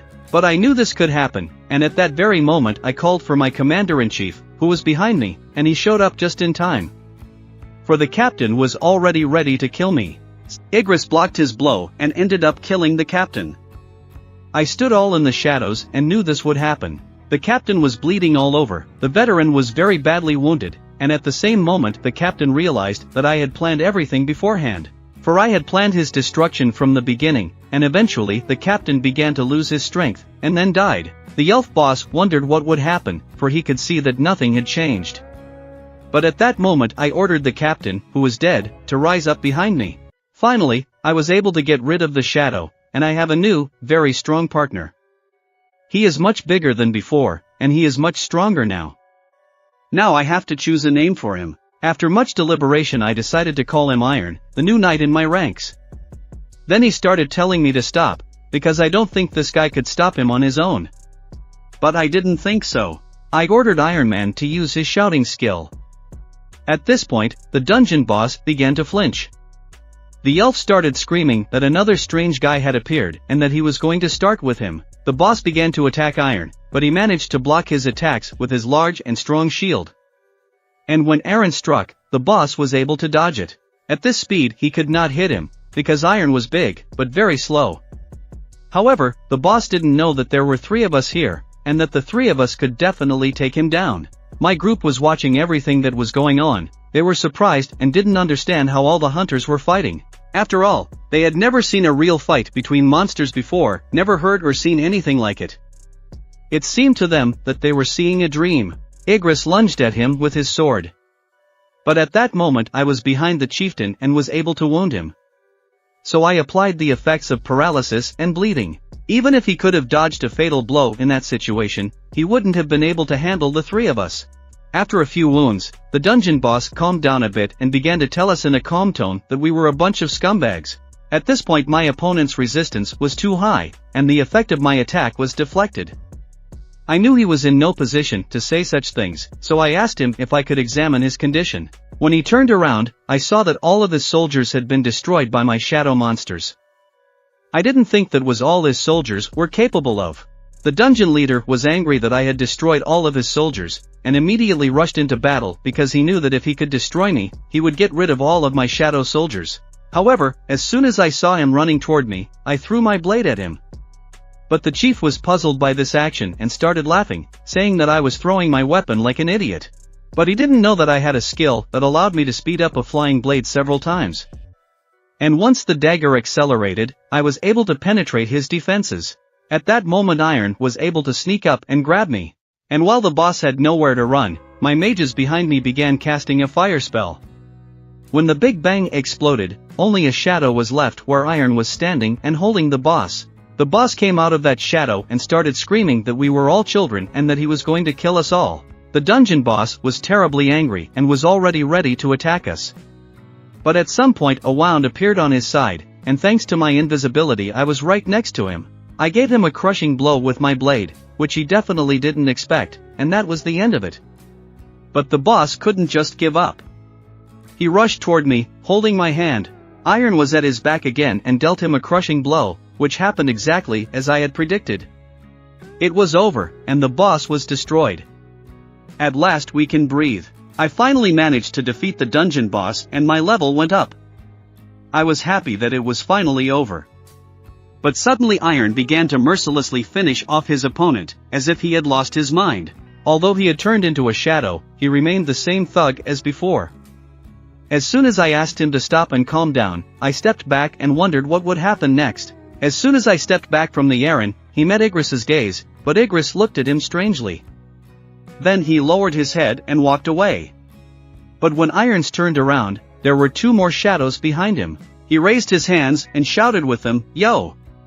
At this point I asked my group to turn around and pack up, but they were surprised. After all, they didn't think we were going to start walking home now. At that moment a gate appeared next to us. I showed them all that it was a portal to the outside. They were very excited to finally be able to go home. But I still had things to do. It was my shadow's turn. It was already 3 a.m. on the other side of the brother, and those guys who were standing there realized that it had been a week behind the gate. The head subordinate said that they could stay here, and that the head should go home first. But the head replied that the guild members were confined inside, and how could he go home to rest? We must at least wait until morning and then think. But at the same moment the red gate began to change its color. As soon as the gate opened, the dungeon was cleared and people began to come out of there. One of the guild guys began to rejoice that Kim had made it. As the hunters began to come out, the guys who had been standing the whole time began to shout that they had survived. After them, the last one who was there came out. That was me. One of the head subordinates rejoiced, for he thought so. And as soon as the gate disappeared, the head began to ask what happened there and where Kim was, because it can't be that everyone who survived, but the girl who was inside the dungeon answered that yes, that was it. The head was shocked that everyone who came back was only unranked hunters. He was wondering what had happened inside, but at this point I started walking past the chapter and told my sister that I would take her home. But suddenly the head of the White Tiger Guild stopped me and said we needed to have a little talk. However, I pushed his hand away and said I was very tired. If he wants to know something, let him ask his guild guys. But suddenly he grabbed me by my clothes and said that it was not a request, for he was the head of the White Tiger Guild, and it was an order or perhaps a threat. They lost 9 guild members in this raid. As head of the guild, he has to ask me some questions. I wasn't interested, but I asked him, so what? I mean, I saved the other 3. And if he really was the head, shouldn't he have thanked me in the first place? After all, it wasn't easy. At this point the head agreed and said I was right. He apologized to me, and I was able to continue on my way. Soon I got in my car to go home. The girl who was sitting there drinking hot tea was with me inside the dungeon, and the head started asking her who the guy was and why he was so annoyed. After that she started to answer that she didn't know, but after defeating the boss he shouted something out 3 times in front of his corpse, and then we just left. The head subordinates started telling him not to get mad at that guy because he's not a bad person and maybe he's just tired. But the head replied that that wasn't the problem, and why he still hadn't recruited him, because he was so confident against me. I should prepare to lose an arm if I fight him. After these reflections, the chief ordered his subordinate to deal with it immediately and recruit that fellow. Although the guy said he would do his best, the head replied that it wasn't enough, and promised his full support, because he had to get him into their guild at all costs. When the conversation was over, the head left. And I was driving home in the car with my sister's girlfriend, and I began to speculate that this situation was probably due to our difference in strength. I had failed 3 times to retrieve the dungeon boss shadow, and that was a big loss for me. Of course, the method I was able to get the dagger from the barrack. This dagger belonged to the great warrior, and the light enchantment makes the wearer more agile. I was lucky to get something. As we drove up to the house, she told the girl one last time that she had done well, and wished me well on my way home. The last thing I heard was that she began to thank me for today, and I would see her later. I didn't know what she meant when she said later. And as soon as she ran back to her house, I looked at my watch and realized that not even 24 hours had passed, and I had been there for a whole week, and today was not going to pass right with Jin-Ho the next morning. I saw the shiny outfit in front of me again. I asked Jin-Ho if that was why he had called a cab, because I was planning to pick him up. 10:10. Jin-Ho began to tell me that his mentor was helping him, so he could get there on foot. We started to drive out and he told me that we had to pick up someone else on the way. I started calling Sun and told her to get out and we'd give her a ride. Jin-Ho didn't fully understand who I was calling, and as soon as I said her name, he realized who it was and started thinking about the fact that he knew her number and how close her relationship with her mentor was. He wondered how close the relationship was between Sun and her mentor. And as soon as we got there, Jin-Ho turned to me and started asking if he should start calling this girl his sister-in-law from now on. But I didn't expect such a question and told him she was just a friend of my sister's. And as soon as she got out and walked to the car, she sat down next to me, and I started asking her if she had managed to get any sleep at all. But she said she couldn't even get a nap, so I asked her to rest in the car for a while we got to the place. At this time, Jingo looked at me with a horrified look on his face and heard me talking about how she couldn't sleep, that she was tired, and that she came home at 4 o'clock in the morning. He began to think about what he was really saying, that she was just his sister's friend. At this point I heard Jing-Hong start to tell me that she was underage, and I answered him by asking, and what's the big deal? After that, Jing realized that I was not normal, and he should not judge a mentor with his mediocre standards. Soon we were able to get to the place where we began to pass through the dungeon. The monsters that met on our way were falling to pieces. It was all thanks to my shadow soldiers. Jean couldn't believe his eyes as he watched my soldiers destroy everything in their path. He didn't understand who these guys were. I realized that Jean was seeing them for the first time, and I told him it was my ability. He couldn't believe his eyes and ears. After all, I could summon these guys with my ability. But it was pretty hard for me to explain it to him, even though it's convenient, and they hunt for me and do all sorts of little things. But Jean got a little frustrated and asked me if he could at least do crystal collecting. But I didn't understand why. And he replied that he felt useless, and that was a shame. After that I smiled and realized that he was really entertaining. I watched my Jin soldiers collect magic crystals, and I realized that despite this, the Jin raids would be over tomorrow. The next day we completed all the promised 19 raids.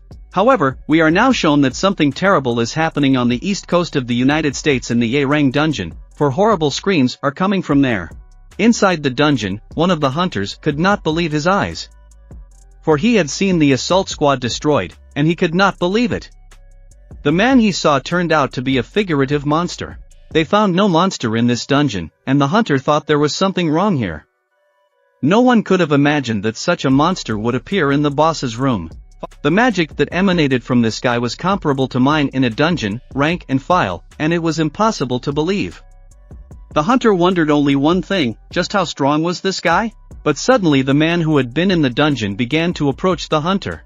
He took hold of his head and started telling the hunter not to worry, because he hadn't killed all those guys, they were just unconscious. And he decided to ask why they attacked him, since he was just a man, not a monster. But suddenly the man realized that the hunter didn't understand him, because he found himself in England, and they didn't know Japanese. At the end, the man held up his thumb and pointed it in my direction, saying that his name was Kurt and that he wanted to go home. However, at this time I was sitting with Jin-Ho in a cafe, and he started to tell me that the raid was over. He apologized to me and offered to take me to a more luxurious place for our last time. However, I was more concerned that this was not the place for a young man from a noble family. We started drinking alcohol, but my body coped with the harmful substance and detoxed quickly. I asked Jean what he was going to do after the raids were over, and he said he was going to get his guild head license after a simple test exam given by the association. Then, with the license in hand, he was going to talk to his father, and his promise of a mentor would be fulfilled. I understood that getting a $30 million building was a nice bonus, but my real goal was to upgrade, and since I had reached my goal, there was no point in lingering here. Jenny asked me, what will I do next? But I looked at my hand, which held the dungeon key. It opened the gate of the castle, and the key was obtained by killing the gatekeeper. I told him that I would be unavailable for a while, as there was something he had to do. Jean started telling me that if he was going to be a burden to me, I should let him know. because he didn't want to bother me anymore. And here again, Jean misunderstood me. But lastly, I decided to ask Jean exactly what he wanted to say. What am I to him? He started to tell me that he has an older brother who is 10 years older than him.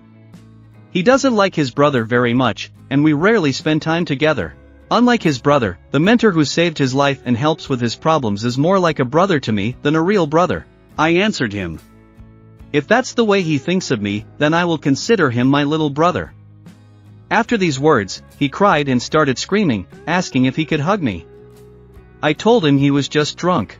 But Jean started sobbing, and I looked at him, not understanding what was wrong with him. Suddenly I heard a voice coming from the TV, and the news was saying that there had been a major incident during the training of the new recruits. All the high-ranking hunters died, and only the low-ranking ones managed to survive. There are also rumors from the survivors that someone helped them. They asked what the chapter thought about it, and the White Tiger head began to say that the investigation by the association had been completed and it was true there had been an accident, but there had been no interference from the other side. As soon as I heard the word intervention, I didn't realize if it was me they were talking about there. And that was the end of the questions. After the reporter's question, the White Tiger head drove in his car. He was finally able to exhale, because those reporters were terrible, and they were really good at sniffing out details. And just as the head of the White Tiger was able to drive to his office, he got an incoming call from a Minbian hunter. And when the secretary put the call through, the head began to be asked why he had turned off his phone. But he was going to hide from the reporters until they calmed down. The head of the White Tiger sat in his chair and was upset about the whole situation. But that guy started telling him not to worry so much about it, because things would calm down soon, and there was news on an important case.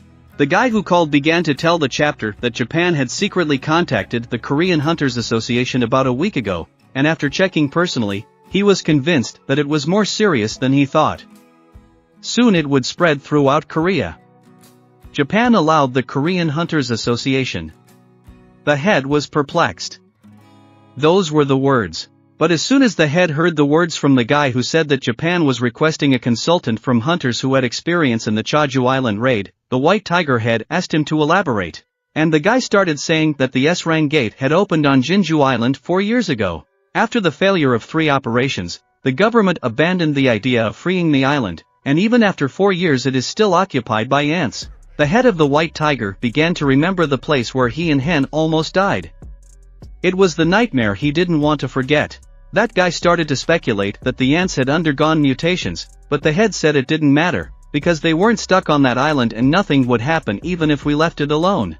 But that guy started saying that they could leave the island just by flying across the ocean, because an ant with wings had been discovered on the Japanese coast. And these ants are evolving at a terrifying rate. The next day I packed my things, and my sister started telling me that I had been leaving home a lot lately. Suddenly I decided to go on a trip, but I told her I was going away for a week. My sister started asking me who I was going on the trip with. My brother found someone special, but I lied to her and told her I was going with a friend. In fact, I was alone. A little later I found myself outside one of the buildings, which suddenly burst into a bright red flame. I stood outside this building and started thinking about how I had once defeated a Cerberus at a level of at least 20 or higher, and now my level was 3 times higher. It shouldn't be as hard for me as it was last time. That key I had in my hands, I must use now to enter this gate and become much stronger than before. And as soon as the gate was open and I could go inside, and at the same moment I got the assignment. But as soon as I went in, I didn't understand what it was, because there weren't even ghosts, monsters, but just a corridor that led me to another entrance. I started to read the tasks that were given to me, and it said that I had to collect the devil's soul, because the devil tore his soul and created demons for special rewards. I must track down the demons and collect their souls, and the conditions for completing the task were to collect 10,000 soul shards. I realized it had been a while since I had been on a mission, and were the rewards for this challenge too generous? After all, I could get extra ability points and choose one item in the store, and there were items in the store worth more than 10 billion, and I could get them just by completing the challenge. With such a high reward, the difficulty level of the quest should be much higher. I started to open the second door and realized that there were no monsters in sight at all. But what I saw next made me not believe my eyes. It was a field dungeon. I didn't expect a dungeon to be a field-type dungeon. And really, did this dungeon recreate all of Seoul after the war? I just needed to collect 10,000 soul shards, which means there must be at least 10,000 demons in the demon castle. I can get one soul from one demon, but there are demons on the upper floors that hold multiple souls. I lied to my sister that I was going on a trip, so I have to do everything in a week. And finally the battle began, and I started destroying all the demons that were in my way. And now I realize that it's easier for me to destroy them. I had 60,000 experience left before the next level, and I realized that even this time the experience indicator came up, and it was handy. It was my time to fight, but at that time Jean met his father at a mansion, and his father began to ask him if he really wanted to run the Eugene Guild. But Jean was very sure of himself and said that's why he came to see his father. His father began to look at the guild master's license and his entire service list. At this time he reflected on the difficult choice before him between himself and his brother. He understood that an invitation to be a guild master was a big risk, but his father suddenly got up and interrupted Jean, saying that he wanted to introduce him to someone. And at that moment a hunter, Myung Wang, came through the door. Father began to say that he was one of the survivors of the recent incident with the Red Gate and the White Tiger Guild. The father asked that guy to sit down and tell his son who was with him that day. That guy began to say that it was a young girl hunter, probably a high school girl, and Mr. Jin-Woo Jean, who was a mentor. There may have been a girl named Miss Han with them. He went on to say that thanks to Mr. Jin-Woo, they were able to survive the Red Gate. At first they thought it was ridiculous that two hunters had joined their mid to high-ranking training. Jean didn't even listen to the other guy, and we figured it out anyway. After all, he's the one who knows the most about the mentor's abilities, and now he's not the only one who knows the mentor's secret. Now there's a negotiation going on with the father. But that guy kept saying don't we know how to contact Jin-Woo, because he tried to find out from the White Tiger Guild, but it was hard to get anything from them. And then he got a call from the principal. And at this point my father began to say that it seemed that Hunter Myung Wang had told us enough, and we should already know that he was looking for information about qualified hunters and had already tried to investigate the incidents with the Red Gate. And there was a suspicion that no helper was involved there, however. His father didn't expect to find his name on the list of people on our raid with Jin Ho, and his father began to tell Jean that it wasn't a good time to negotiate and that this guy, Jin-Woo, had done his son an invaluable service in getting his license. At this point, Jean began to think that there was no difference between his brother and him. After all, they both received outside help, and his father had no reason to choose him. After this reflection, Jean asked his father if he could trust the guild to him, at which point his father agreed and said he would trust Eugene to run the guild. After all, it's exactly as he said, inviting an outsider to the role of guildmaster is a very big risk. If there is a need to take a risk when he has him, what fool wouldn't withhold something during negotiations? That's why he agreed. Didn't need an assistant, though. His father went on to say that this man was a Jin-Woo hunter, and could his son make him join the Eugene Guild? And so the chance to act came, and Jean told his father that he would do his best, because the son of a tiger is also a tiger, and there are two S-ranked hunters that he had looked out for the Eugene Guild. There's Chai of the Emin Bengu Guild of Hunters who recently retired, and one of them is confined to the position of deputy to a fellow known as an absolute weapon. In comparison, there are many advantages to becoming a guildmaster Eugene with financial support. He used this as one of the conditions, and even though Minbian has a healthy body and can still be active as a hunter, he offered to resign after 3 failed raids on Shinju Island. But the bodies of ants have been discovered in Japan, and if a 4th raid on Changju Island is formed, he should be able to win his favor. And Jen wondered if he could win their favor first. This time I defeated the horrible monsters that came my way. I realized that there was still a long way to go to become stronger than I had been before. After all, I could defeat an inferior demon now, but I was sure that I could also defeat the monsters I had once met in the dungeon. Initially, the difficulty of the demonic castle was not that high, and it looks like this area has already been completely cleared. The monsters here were at most rank D. Despite this, I got quite a few experience points. Before, I had to clear 9 ranked dungeons to level up. But here I can level up in 4 hours, and as I level up the amount of experience points to the next level also increases. In other words, leveling up gets harder over time. And I felt it when I met the head of the White Tiger and my current rank barely reached S. To get stronger, I have to keep evolving at the same pace. I can probably get the item. It was a passageway to the 2nd floor of the demonic castle, and it could only be used in the moving magic circle on the 1st floor. I looked up the mountain and saw that the magical moving circle between floors must be in the Suman Tower area. At this point I summoned my soldier, and a huge ice bear leader appeared in front of me. I thought he looked just like a heavy tank. I climbed on top of him, and we started climbing up, but suddenly I saw 3 horrible, big monsters in front of me, and they started to get annoying. After all, they appeared very often. But my bear decided to take matters into his own hands.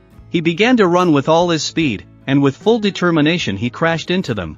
I realized that this guy was just crazy, and from that moment on he would run like a tank. As soon as the monsters had dispersed, I ordered him to run to the magic circle. At this time, however, the American Hunters Association in Washington began to talk about what the deputy director of the American Dungeon Hunters Association was claiming as if he were a hunter from South Korea. They wondered how a hunter from South Korea came out of a dungeon on the other side of the earth. After all, he said, he was stuck in the dungeon when the gate closed 10 years ago, and when he opened his eyes, he woke up already in America. And it was an unusual occurrence. And not only was the famous A-rank hunter out, but the rank, the man, and the squad formed of A-rank hunters was helpless against him.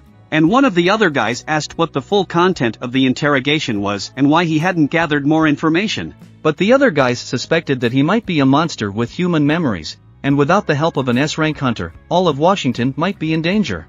So they decided to ask the Scavenger Guild in Washington if the S-rank hunter knew Korean. But the Chief Scavengers Guild hunter was on his way, and he had recently finished his business in Korea and was now on his way back to America. And just as these guys had scheduled an interrogation for tomorrow afternoon, the Scavenger Guild hunter was walking through the airport and pondering that he was having a very bad day. After all, the parasite he wanted to kill with his own hands was stuck in the red gate, and it couldn't be worse. Those guys kept looking at the man and started asking others if they knew his name. But one of the guys said that the pronunciation was pretty complicated, but he was a hunter, and his name was probably Sun and Huang. At this time I was fighting in this dungeon and realized that each floor of the themed castle is a different world. You can get a pass from a random monster on each floor, and you can only get to the next floor after getting a pass. Given that the tower has about 100 floors, this place includes 100 worlds. I went through the 2nd, 3rd, 4th, and 27th floors. Time passed, and I progressed through the floors at a frightening rate. At one point I managed to defeat a mid-level demon and gain 300 experience. A mid-level demon is, at best, equal to a higher rank. And probably the difficulty of higher or even stronger demons would increase exponentially, just like the difference in strength between A-rank and S-rank hunters. But the main problem was time. If the floors were really 100, it would be impossible to get to the top floor in a week. When I got the key to the demon castle, I was intimidated by the S rank of this dungeon, but because of the boring battles over time, my anxiety began to fade. And when I finally made it to the 50th floor, I met the ruler of the lower floors, whose name was Greedy Vulcan. He was very big and was surrounded by his army of monsters. It was a demon boss. When I saw him, I knew he was a giant and looked dangerous, and I would have to take care of him personally.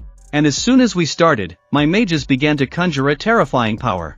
And as soon as the magic deployed its fiery attacks, the entire battlefield was on fire. I ordered my soldiers to take care of the rest. They just need to eliminate them while I take care of the boss. I watched my shadow soldiers fight, and I realized that although the guards consisted of higher demons, my shadow soldiers were also increasing their level. They were getting stronger according to my intelligence, and the number of shadows I could retain was also increasing. After I greatly increased my intelligence, I had enough mana to restore them. However, when I saw the guy sitting on the throne, he didn't even move. I figured I'd just go ahead and finish him off, because it was easier than I thought. But in an instant, the lord of the land disappeared from my sight. I didn't know where he'd gone, and as soon as I looked up, I saw that he was already in the air, and I didn't understand what the movement was. He appeared to be too fast, and in an instant he began to crush my shadow soldiers. He could not destroy iron, and the next one he would defeat was Igris. I couldn't believe my eyes that he was able to take out several of my commander-in-chief's mothers with just one blow. I didn't want to just stand there and watch. I was already up in the air, swung and decided that this monster should pay for attacking my soldiers. I struck his face with all my might. After I hit him, he flew several hundred meters away. I lost my temper and punched him, but I wondered why he flew so far away. Suddenly I looked at my stats and realized that I had stupidly put all my points into power. I looked at him and saw that he was in the wall, which he flew into after I hit him. And at that moment the ruler of the lower floors, the greedy volcanoes, began to use his anger skill, and from that moment on he would be in a constant state of rage, and his characteristics had increased by 50%. I realized that this was the same new one Cerebras was using. It flew straight at me, and I realized that it got faster, and I didn't have time to dodge, and it would be a direct hit. I realized I could call my shadow soldier Iron for help. And as soon as Iron heard my cry, he threw his big shield in my direction with all his might. I didn't think it would have time to reach me, but the shield flew with such speed that it flew literally in a second through the entire battle that was in its path. Eventually I was able to catch his shield and use it. And as soon as the volcano's blow reached me, I was able to react and use that shield to block his blow with the big club. However, the explosion after the blow was overwhelming, and all the rocks began to crumble beneath my feet. He kept hitting me with his big club. I knew that I could withstand these blows because of my strength, but I had to find a moment to counterattack. During the next attack, when he made a sweeping move, I would counterattack and try to take him down. As I flew toward him, I realized that he, too, was waiting for this chance. As he flew, he also swung at me, and while I was in the air, I realized that I couldn't dodge. And if only I could dislodge my body, but suddenly it came to me that I could use my ruler's touch skills. And even if I couldn't push it away, I could use the recoil to push myself back and still. I got it, but it was too close. If it had hit, there wouldn't have been a wet spot left of me. I looked at him and realized that the only place I could hurt him with the dagger was his head, but it would be too dangerous to aim for his head while continuing to read his movements. I need to slow down his grotesque movement first. I need to create an insurmountable situation, and as soon as the building started collapsing nearby, I knew this was my chance. And in that moment, I completely lost my cool and started just following me.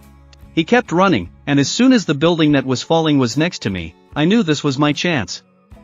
I used my sprinting skill and climbed up the building above me. And even though he noticed, it was too late. It would be hard for him to stop suddenly at that speed, and at that moment I jumped away from the building and started flying in his direction. But he started smiling strangely, as if he knew what was coming next, as if he could see the future.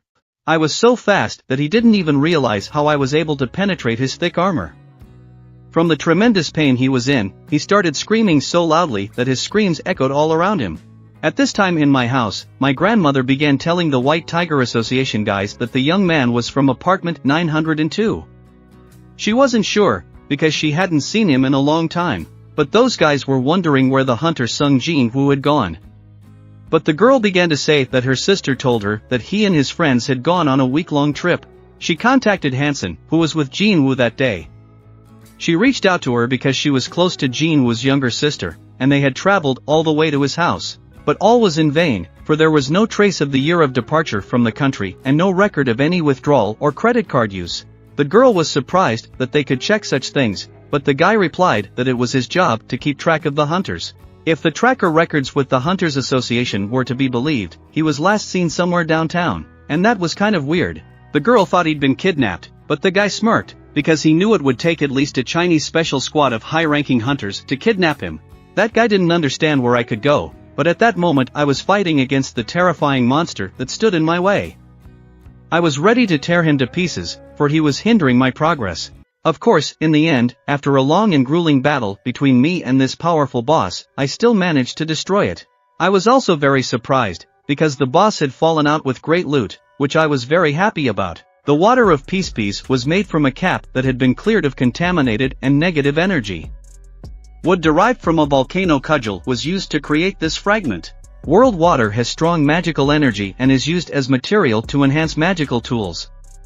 Although I don't know where to use it, I can't throw it away as I may need it in the future. The next artifact I put on allowed me to realize its Seth effect. If you try to destroy all the demons in the place, the rest of the Seth items will fall out as well. I realized this when I collected them all, and the last of them was a fantastic effect. If I had magic skills, I could have used this magical tool myself, a ball made from the blood of a high Vulcan demon. It increases the magical effect and allows me to do more damage. I wondered about a power that could increase my attack and double its effectiveness in battle, but at that moment there were monster heads near my feet, and I saw that they were Igris. He brought them to me and I asked him, can't he stop doing that? Every time he repeats it over and over and brings me these heads at my feet. What do I need them for? But as soon as I turned my head, I saw Iron bring me the boss's head. I didn't understand why he was repeating after the commander-in-chief. He was pretty stupid, not even to mention the fact that I killed him. But he helped me a lot today. He lent me his shield when danger was coming at me. Suddenly I realized that I could make contact with my shadow soldiers, so I called the shadow one to me. After all, he was standing there anyway, suffering from inactivity. As soon as he approached, I handed him that magic orb. I ordered him to aim and strike with all his might at the building I was pointing my finger at. He began to conjure his fireball, but I didn't expect this one to be many times larger than his previous orbs. It was incredible, such power. And just as he began his attack, the building began to burn unreal. At that moment, I picked up that orb and looked at it, realizing that it was an incredible power. There was also no clause in its description about not being able to pass it on to someone else. I wondered about the incredible power of truth. Who would have thought I could find such a thing? If the hunter magicians found out about it, they'd just go crazy. At the same time, in the United States, a hunter was telling a guy who got out of a dungeon that he had just come back to Washington, D.C., and such an interesting case had arisen. It was amazing. A monster showed up who could talk like a human being, and also, a smoker. But that guy started to reply that he just had to listen, because he said he wasn't a monster. If he doubts it, have him do a DNA test or something to prove that if anything comes out twisted, it stands to reason that the monster is impersonating a person. The guy they thought was a monster was staring at the hunter and didn't understand why they were doing all this. After all, he just wanted to go home. But the hunter began to say that he had better start cooperating with them, because his word would determine whether he was a man or a monster. The man agreed, and the hunter immediately began asking questions, whether he had died in the dungeon and how he had survived for 10 years in that dungeon. Could he have become undead? But to all these questions the man answered that he was not. The hunter began to say that if the man died in the dungeon, he could come back as he did. But the man replied that this was impossible, for one who had died could not go back, even if he was in the dungeon. This man also decided to ask a question, even though the hunter said he was only here to ask questions. But this man didn't care and started talking about gates and monsters. How much does humanity know about this? The hunter didn't know what he meant, but the deputy director, who was standing near the window watching the conversation, was curious. What does he know about the other side? And the man went on to say that the dungeon, the gates, and the monsters were all just a prologue to the real war. After all, the greatest catastrophe was awakened not long ago. The reluctant man began to ask, what was the purpose of his coming? And the fellow replied that to warn of disaster. The hunter went on to ask, what is the greatest catastrophe he speaks of? But the answer he heard was that he could not tell. It was incomprehensible to the hunter, for the man had returned to warn of the disaster. But he could not make it clear what kind of disaster it was, and whether people would not be better off working, the hunter asked. But the fellow replied that the numbers were nothing against his power, and even if the people united, they would simply be used, and they should know it, for they themselves were quite strong. But the hunter didn't like it, and he didn't understand how he dared to look down on him. And he began to say that therefore only he could stop it and there was no point in continuing the conversation any longer. Hunter began to look at the report that the Hunters Guild had put together. He looked at the pictures and realized that if he cut his hair he would match his picture, but he hadn't aged much like someone who had been in a dungeon for 10 years. Hunter wondered if his resume was superbly done, and he made a lot of money for his time. With the current lesser grading system and his level, he could live without worrying about anything, for he had to adapt to the new era. And just as the hunter continued to read the report, he saw that he had 2 children.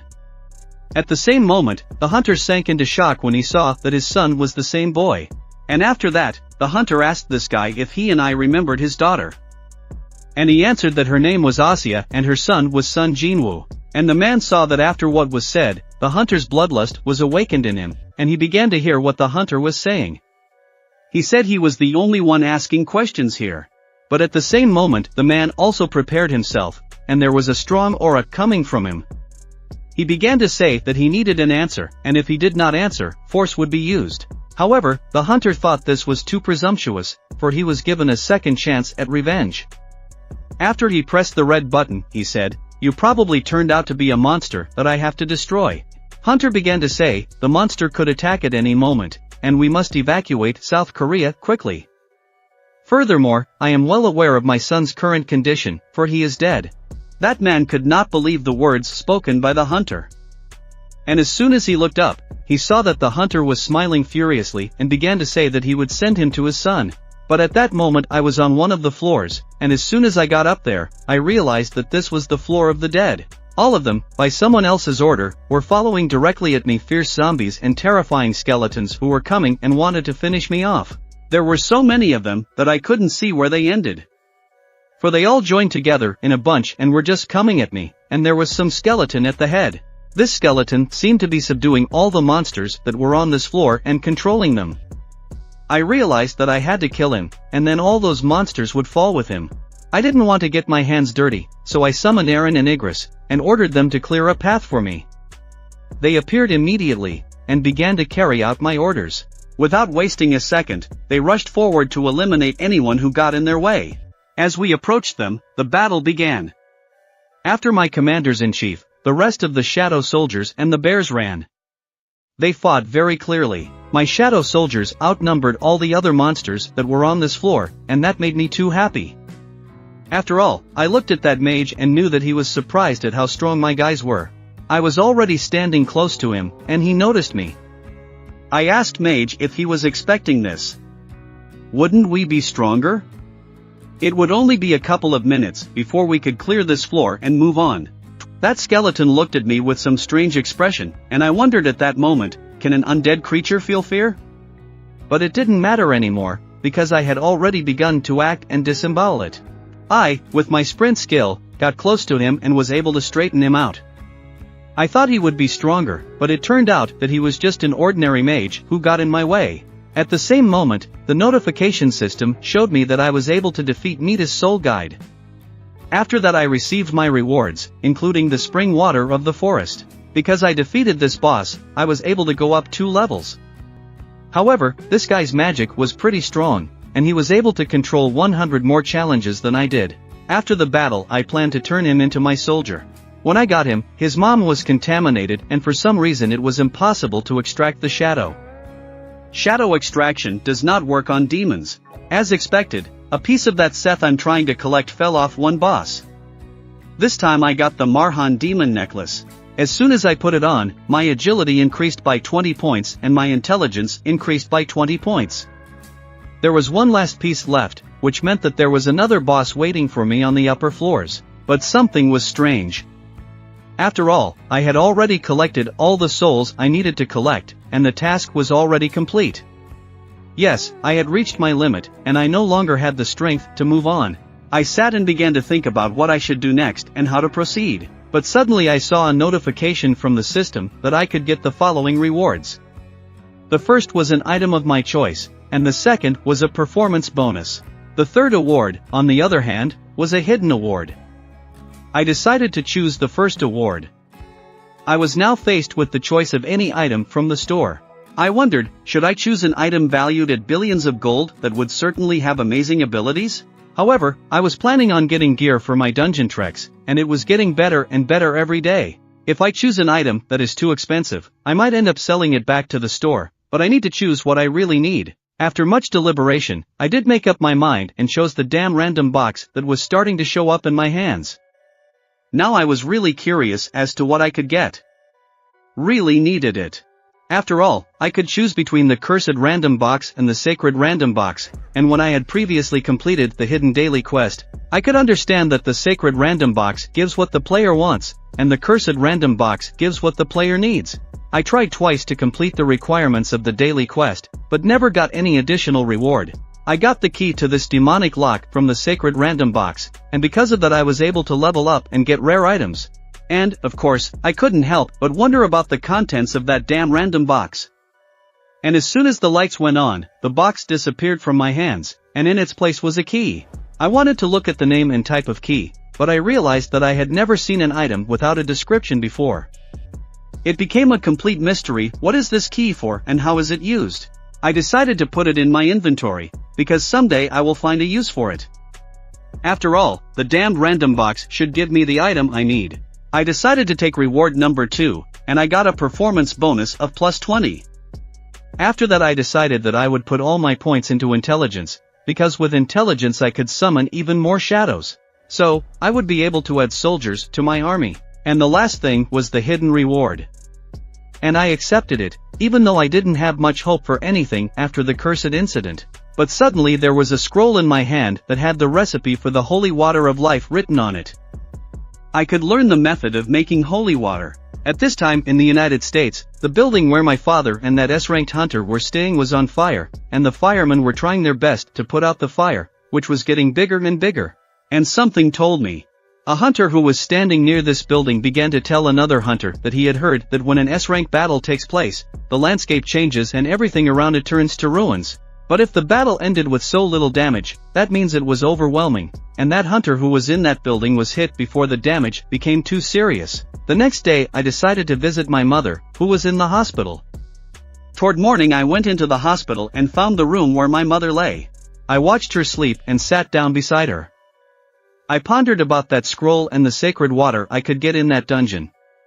I had an idea, but I didn't know if I could make it happen. That object announced that it is a mysterious potion, which can cure any disease with the help of powerful magic. The effect will manifest itself only after the entire bottle has been used. I received this item for completing a quest A potion that can cure any disease. I knew I could save my mother, so I needed to gather 3 ingredients to create the holy water of life. I got a fragment of the water of peace after defeating a volcano on the 50th floor. I also got the spring water of the deep forest after defeating the Methuselah on the 75th floor. And the last ingredient is the purified blood of the Demon King.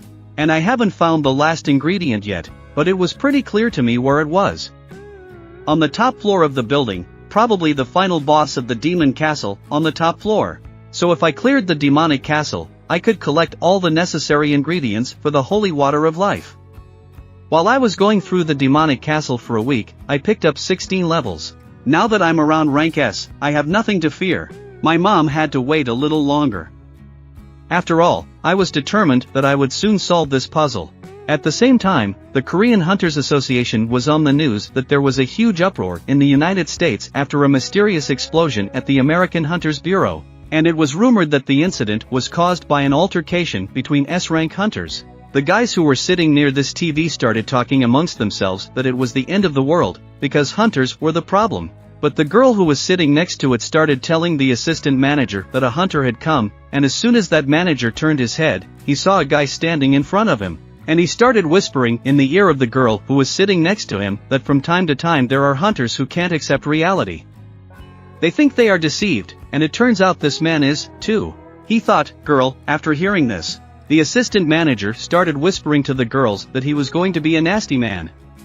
So I'll just explain to him that he has to cover the costs and escort him to the reassessment room. The girl understood what she had to do, but the assistant manager decided to pester me to see if I was the hunter who came in. But soon after the manager saw that I had come, he began abruptly calling his boss, the head of the guild, and saying that the hunter he had asked about earlier had come. The head of the guild instantly got serious and realized that the guy who had just applied had come to see him. I came to re-evaluate my rank, and the girl, smiling at me, said she would take me to another room where I could do what I had come to do. A little later I sat in the waiting room and realized that nothing had changed here since last time. Those guys who were sitting with me, some were very nervous, and others started cheering up those who were excited and saying that a few people's lives had been turned upside down. However, this doesn't happen very often. But if he passed with a given rank or higher, the scouts who were around would take notice of him, and they were all from different guilds. And as the small ones are short on people, they wait here and try to recruit hunters as soon as they are graded. These guilds are best not to join, because the small ones are often taken without stock and have a high mortality rate. I sat next to them and heard this conversation, and realized that from the small guild's point of view, there was nothing they could do about it. After all, they can't sit idly by running dungeons, but at the same time they lack the skill to defend high-ranked dungeons. So it's not surprising that accidents happen so often, but I understood that in my day they didn't. We watched as the girl kept going in and out, calling for more hunters to rush in.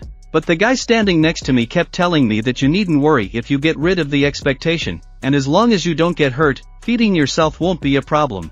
The fellow sitting nearby, however, was nervous and said he would get an advance if he joined the big guild and could pay off his debt so he could live with his daughter again. He hoped he would at least get a promotion. I looked at him askew and realized that wounds do change a lot of people's lives after all. A hunter's strength is determined by his rank, no matter how much he practices with the ball or trains his body. It's not easy to make up for the difference in rank. Nor can you ignore the income difference. Even Mr. Song, who couldn't stand up to the warden because of that difference. I realized that I had been raiding for many years, but I had never been able to go beyond my rank. But now it would be different. Soon the guy who came in last came back. He had a horrible face and started saying he was Irang. The girl told him to go next, but suddenly she turned her attention to the guy who was sitting next to me and asked if he wasn't bad, because he didn't look good. But the man replied that wasn't the point. He was a little worried and said he didn't want to go first. Since I was next, I went up and went into the room where there was a big glowing ball in front of me. When the girl asked me for my full name, I introduced myself to her, saying that my name was Sung Jin-Woo. She saw on the monitor screen that I had already been ranked and asked me why I had come for a reassessment. I replied that I was, and she wondered why only ranks always come in for re-evaluation. She asked me to put my hands on the dark crystal and wait. As soon as I placed my hand, the crystal began to lose its light and turn black. The girl was looking at her monitor and didn't understand what was happening. She thought it was some kind of error and asked me to wait to try to reboot the system. Soon, however, nothing worked, and she started telling me that this had never happened before. She apologized and asked me to try again. But soon nothing worked, and she didn't understand what was going on with the machine. But suddenly a guy came into our room and asked the girl why she was alone. The girl replied that her partner had gone to the bathroom, because he always leaves his post during rush hour. He started to ask what the problem was, and the girl replied that there was some problem with the detector. But the truth is, this guy came here because he was curious about what the Yoon Run was making such a fuss about, and he decided to find out if there really was something here. And he realized that there couldn't be. After all, reawakening is not something commonplace, and that was 3 months ago. And then the whole association was in turmoil over the events that may have happened that time. The head of the monitoring department went to him personally, but found nothing. The girl showed that the system kept giving an error, but suddenly that guy went into shock at one point and started asking the girl if she had worked here long. She said about 6 months and didn't understand why he was asking and hoped she hadn't done something wrong. The guy wondered about 6 months, and the fact that after the Hunter incident about 2 years ago, this is the first time this has happened. No wonder the rookie doesn't know. That guy ordered the girl to get Mr. Chang here quickly. That guy started saying that the bathroom wasn't the most important thing right now and everyone should get Chang here quickly, but no one understood why the manager was so worried. They decided to ask him what was wrong. The manager began to answer that it wasn't a mistake, but an immeasurable power, which meant that their detector couldn't measure his magical power. They soon realized that this man standing in front of them was the 10th in South Korea and he had an S rank. At the same time on the street, the association hunters were asking another about Hwang Dong-soo, a hunter from the Elga scavenger hunt. And they wondered if it was true that he was not related to the recent Red Gate incident. The fellow from the Hunters Association replied that Hunter Hwang Dong-soo had not helped the White Tiger Guild, despite their suspicions. He assured that he himself had been at the scene of the incident, but he hadn't fully stayed there, so he didn't know all the details. To this the fellow replied that of course he would not say a word until he was sure of the information. He understood perfectly, but went on to say that he was more interested in that finding of the ant with the wings anyway. Then the other guy started saying that they only found a dead body. But if it is confirmed that these ants can fly to the mainland without dying, then the guild will be notified sooner so they can start cooperating. But suddenly one of the guys raised his head and started looking at the building, saying that the building was pretty noisy today. But the other guy heard nothing and was less receptive. There are probably some new hunters in there who made some noise because of their rank. They decided to go check it out. They were very curious as to what was out there. But the guy from the Hunters Association realized that his interlocutor sensed it, but because of the good impression he was making, he had almost forgotten what kind of man he was. They started telling me that it was impossible to measure my strength with their detector, and they had to get permission from their superiors to use a more accurate detector. They asked me if I could visit them again in 3 days, and I agreed. But as soon as I came out of that room, those guys who were near the entrance had horrified faces. because some of them had definitely smelled what I had been told, that my powers were impossible to measure, and they realized that I was an S-rank guy, and word was getting to them. But they couldn't imagine being able to see the immeasurable with their own eyes. And those guys who were standing around extracting their guild's new hunters were nervous. Some of them thought they had some influence and wanted to lure me into their guild, but others immediately turned around and started walking away. After all, their guild didn't have enough money to negotiate with such high randoms. But suddenly they saw that a hunter from South Korea's best guild began to enter the building, and they couldn't understand why the man calling himself Absolute Weapon was here. I look at this guy and realize that this man is John, and they say that with his higher level magic he can easily destroy a building with just one spell. It's that hunter known as the Ultimate Weapon, and that's the reason I have the nickname. Those guys from the different guilds were looking at us and started speculating that maybe I had already joined the Hunters Guild, since the top hunters had already heard about him, and it wasn't surprising that the head of the hunters came to meet him in person. But the guy from the Hunters Association, looking at me, realized that I really was still an S-rank at the last meeting. The hunter, dubbed the Absolute Weapon, was adjusting his glasses and pondering the uproar caused by the immeasurable result. He realized that I, who was in front of him, was the 10th man in this country. But once he took a closer look at me, he realized that he didn't need a doctor, and without a doubt, I was definitely a rank S, and there was no need to wait 3 days. This hunter started introducing himself. His name is John In and he represents the Hunters Guild. He started saying that it looked like I had just gotten my wounds and asked if I had a guild I would like to join. If not, could he take some time away from me to discuss the matter? However, I walked past him and said that I declined. And as soon as I passed him, everybody who was there couldn't believe their eyes that I had just turned down a hunter called Absolute Weapon, who was very influential in this country. But I was interested in another matter. I still had 3 days before one re-evaluation, and I had a lot of work to do. I need to get back to the Demon Castle faster and create a cure. But that hunter guy, Absolute Weapon, started asking Jinchul from the Hunters Association that he forgot to introduce himself. But he realized he was being too assertive. Also, as soon as he turned his head, he realized that I had disappeared without making a sound, and I must have been a great hunter of the killer class. But suddenly another S-ranked hunter broke into the building. He was too excited, because he understood that if I joined the hunters, not only would they have 3 S-rank hunters, but they would also be on par with the best guilds in the whole world. But these guys didn't understand what the head of the White Tiger was doing here. The hunter with the glasses understood that there was a huge distance between the White Tiger Guild buildings and the Hunters Association building, and looking at the way he was panting, you could tell he had run all the way here. It turns out that the head of the White Tiger knew about the guy and what was going to happen here. He finally realized that the incident that happened during the White Tiger Guild training with that mysterious assistant meant that he was Sung Jin-Woo's hunter.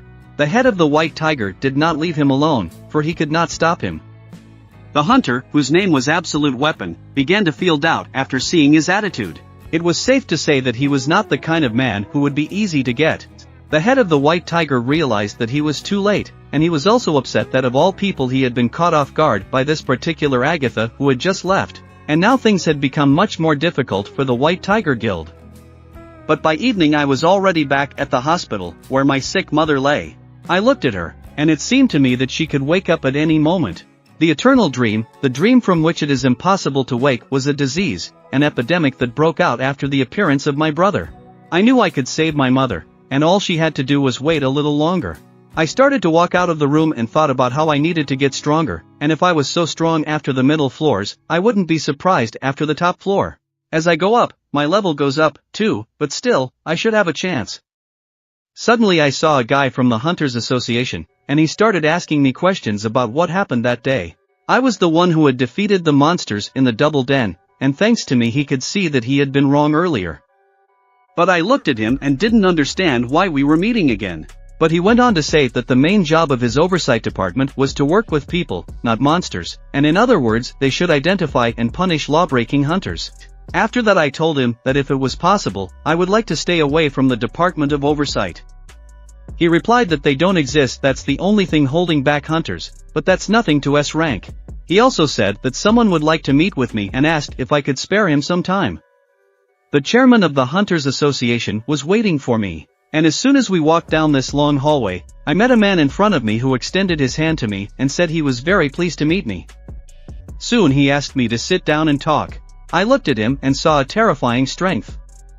And even though he was in his 80s, he had the sturdy build of a retired wrestler. And not to mention the fact that he had an S rank and wasn't that easy. He decided to congratulate me on my S rank, but I told him that I still had to be re-evaluated. And he started saying that, in truth, reassessment doesn't make sense, because a more accurate detector should help them segment the results. And it's not an out-of-band measurement tool. And even if they could measure outside the current range, it would still be impossible to distinguish S rank from SS rank or SSS rank. And then I wondered why they were asking about the need for a reassessment procedure. The man started to tell me that it was just to buy them time, but I didn't understand what that meant. So he began to say that to buy us time to meet the same S-rank hunters. He went on to say that there weren't many talented people like Chief Wu Jin-Shul who wanted to join the association, as I might already know, in the Hunters Association. While the top guilds can guarantee hunters great fame and a corresponding salary, there are people who can name all the major members of the top guild rating teams, but few may not know them. Jin-Shul is one of the best among the A ranks. That's why they created a little loophole and set up meetings with talented rank hunters. The real point of the negotiation was that the man got right to the point and said that since they were not a large corporation, they could not promise me a lot of money. However, they could help me in other ways. I was interested in what they meant, and he said that they could help Jin-Woo, the success hunter, find another way. This country is not currently governed by the government, but by hunters who protect citizens from monsters. They are subordinate to the hunters' associations. By doing so, I would be able to be on par with them, shoulder to shoulder. At this point I thought about his suggestion and realized that he was talking to me about power. I wondered why he was suggesting this to me. The chairman began to speak to me and asked if I knew of the top 5 guilds that exist in this country. The balance of this country is currently maintained by 5 pillars: the Hunters, Glory, White Tiger, Reaper, and Knights. However, if I join any of these guilds, the balance will crumble and the country will descend into chaos. The law and the system of ordinary government power are not strong enough to keep hunters in check. That's why a hunters association is needed, and monsters aren't the only creatures hunters fight, they're monsters too. Ultimately, this chairman waited to see what my decision would be. I wondered. After all, it wasn't a bad proposition for me. And anyone who supports the chairman would be on the path to success. The National Assembly of Government, Associations and the media will support the idea. It's hard to find an area where the chairman wouldn't have influence. This chairman has been amazing, and so have his skills. Even though I have been upgrading all along, the strength of our skills is now about equal, and such an opportunity is not unattainable. Also, the Hunters Association is not the only organization different from the rest. It is necessary in this country. I have noticed that Gostak is short on time and needs a successor who will inherit his position. I decided to go up and apologize to him after all. And at that moment, the chairman realized what I was about to say to him. The chairman was wrong after all. He thought it was all about the money in the end. But I told him, full of determination and self-confidence, that I wanted to fight. And immediately there was a look of surprise on this chairman's face. He asked me again, do I want to fight monsters? I replied that I did.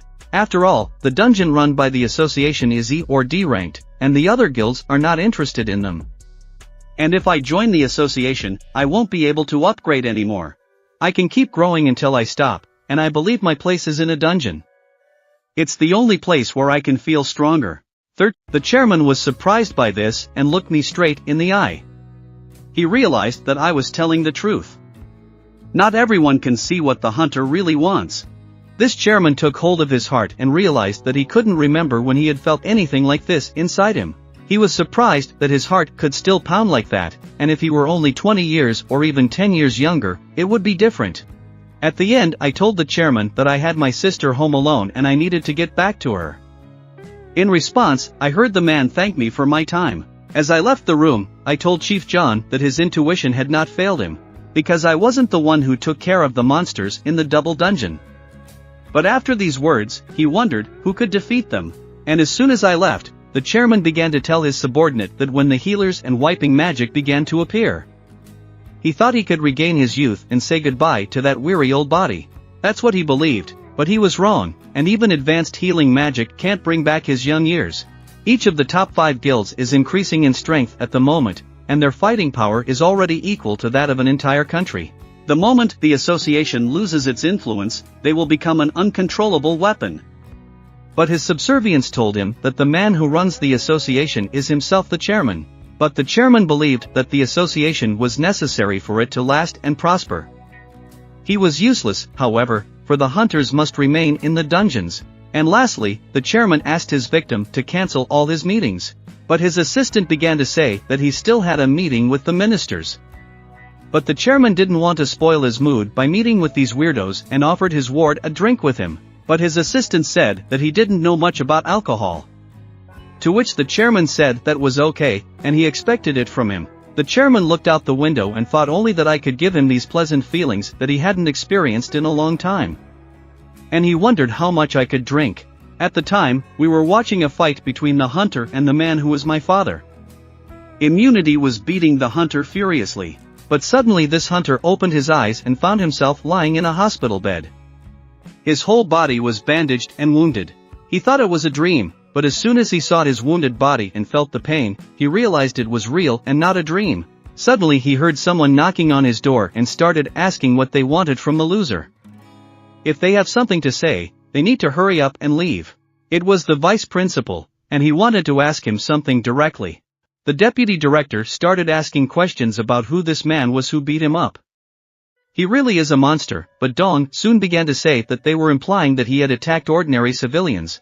But the deputy director started showing him the video that was taken that day, and they had never seen monsters help people.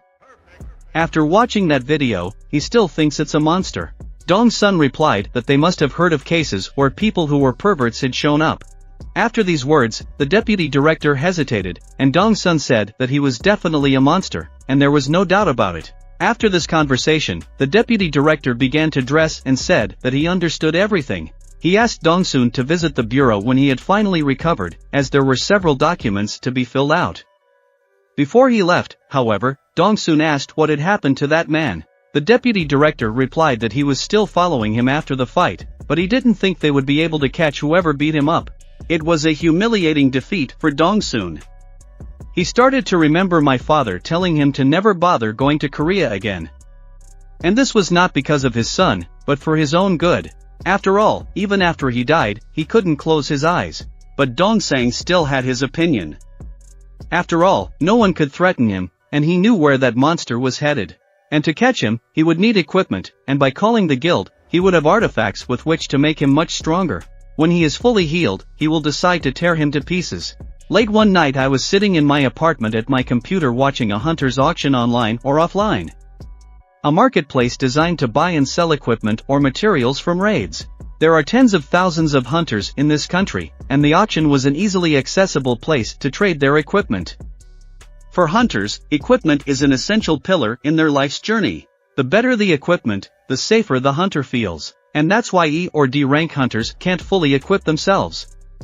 But that will change if they can join a stable and strong group.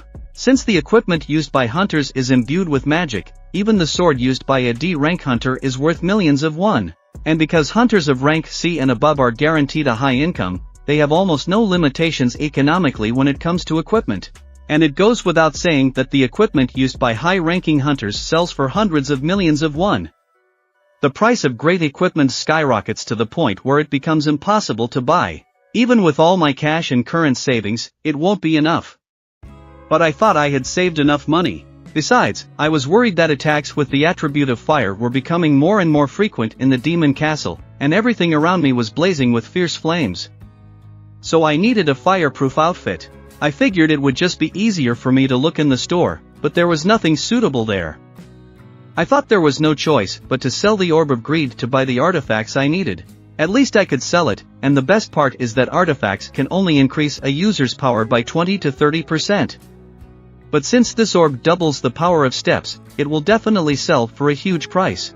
And since this orb isn't from some other world, there's no need to sell it on the black market. But there's another problem. I need to explain how I got this orb, because an E-rank hunter brought an unimaginable artifact that shouldn't exist. I wondered if they could turn a blind eye to it, but it would take me some time before I got my S-rank hunter's license. Nothing would be suspicious if I had a rank gate on my hunter's list, but no high position like mine was joining. There were vacancies on the team, at which time the chairman's subordinate brought him the file he had requested. The chairman looked at this file and saw that it had been made 4 years ago.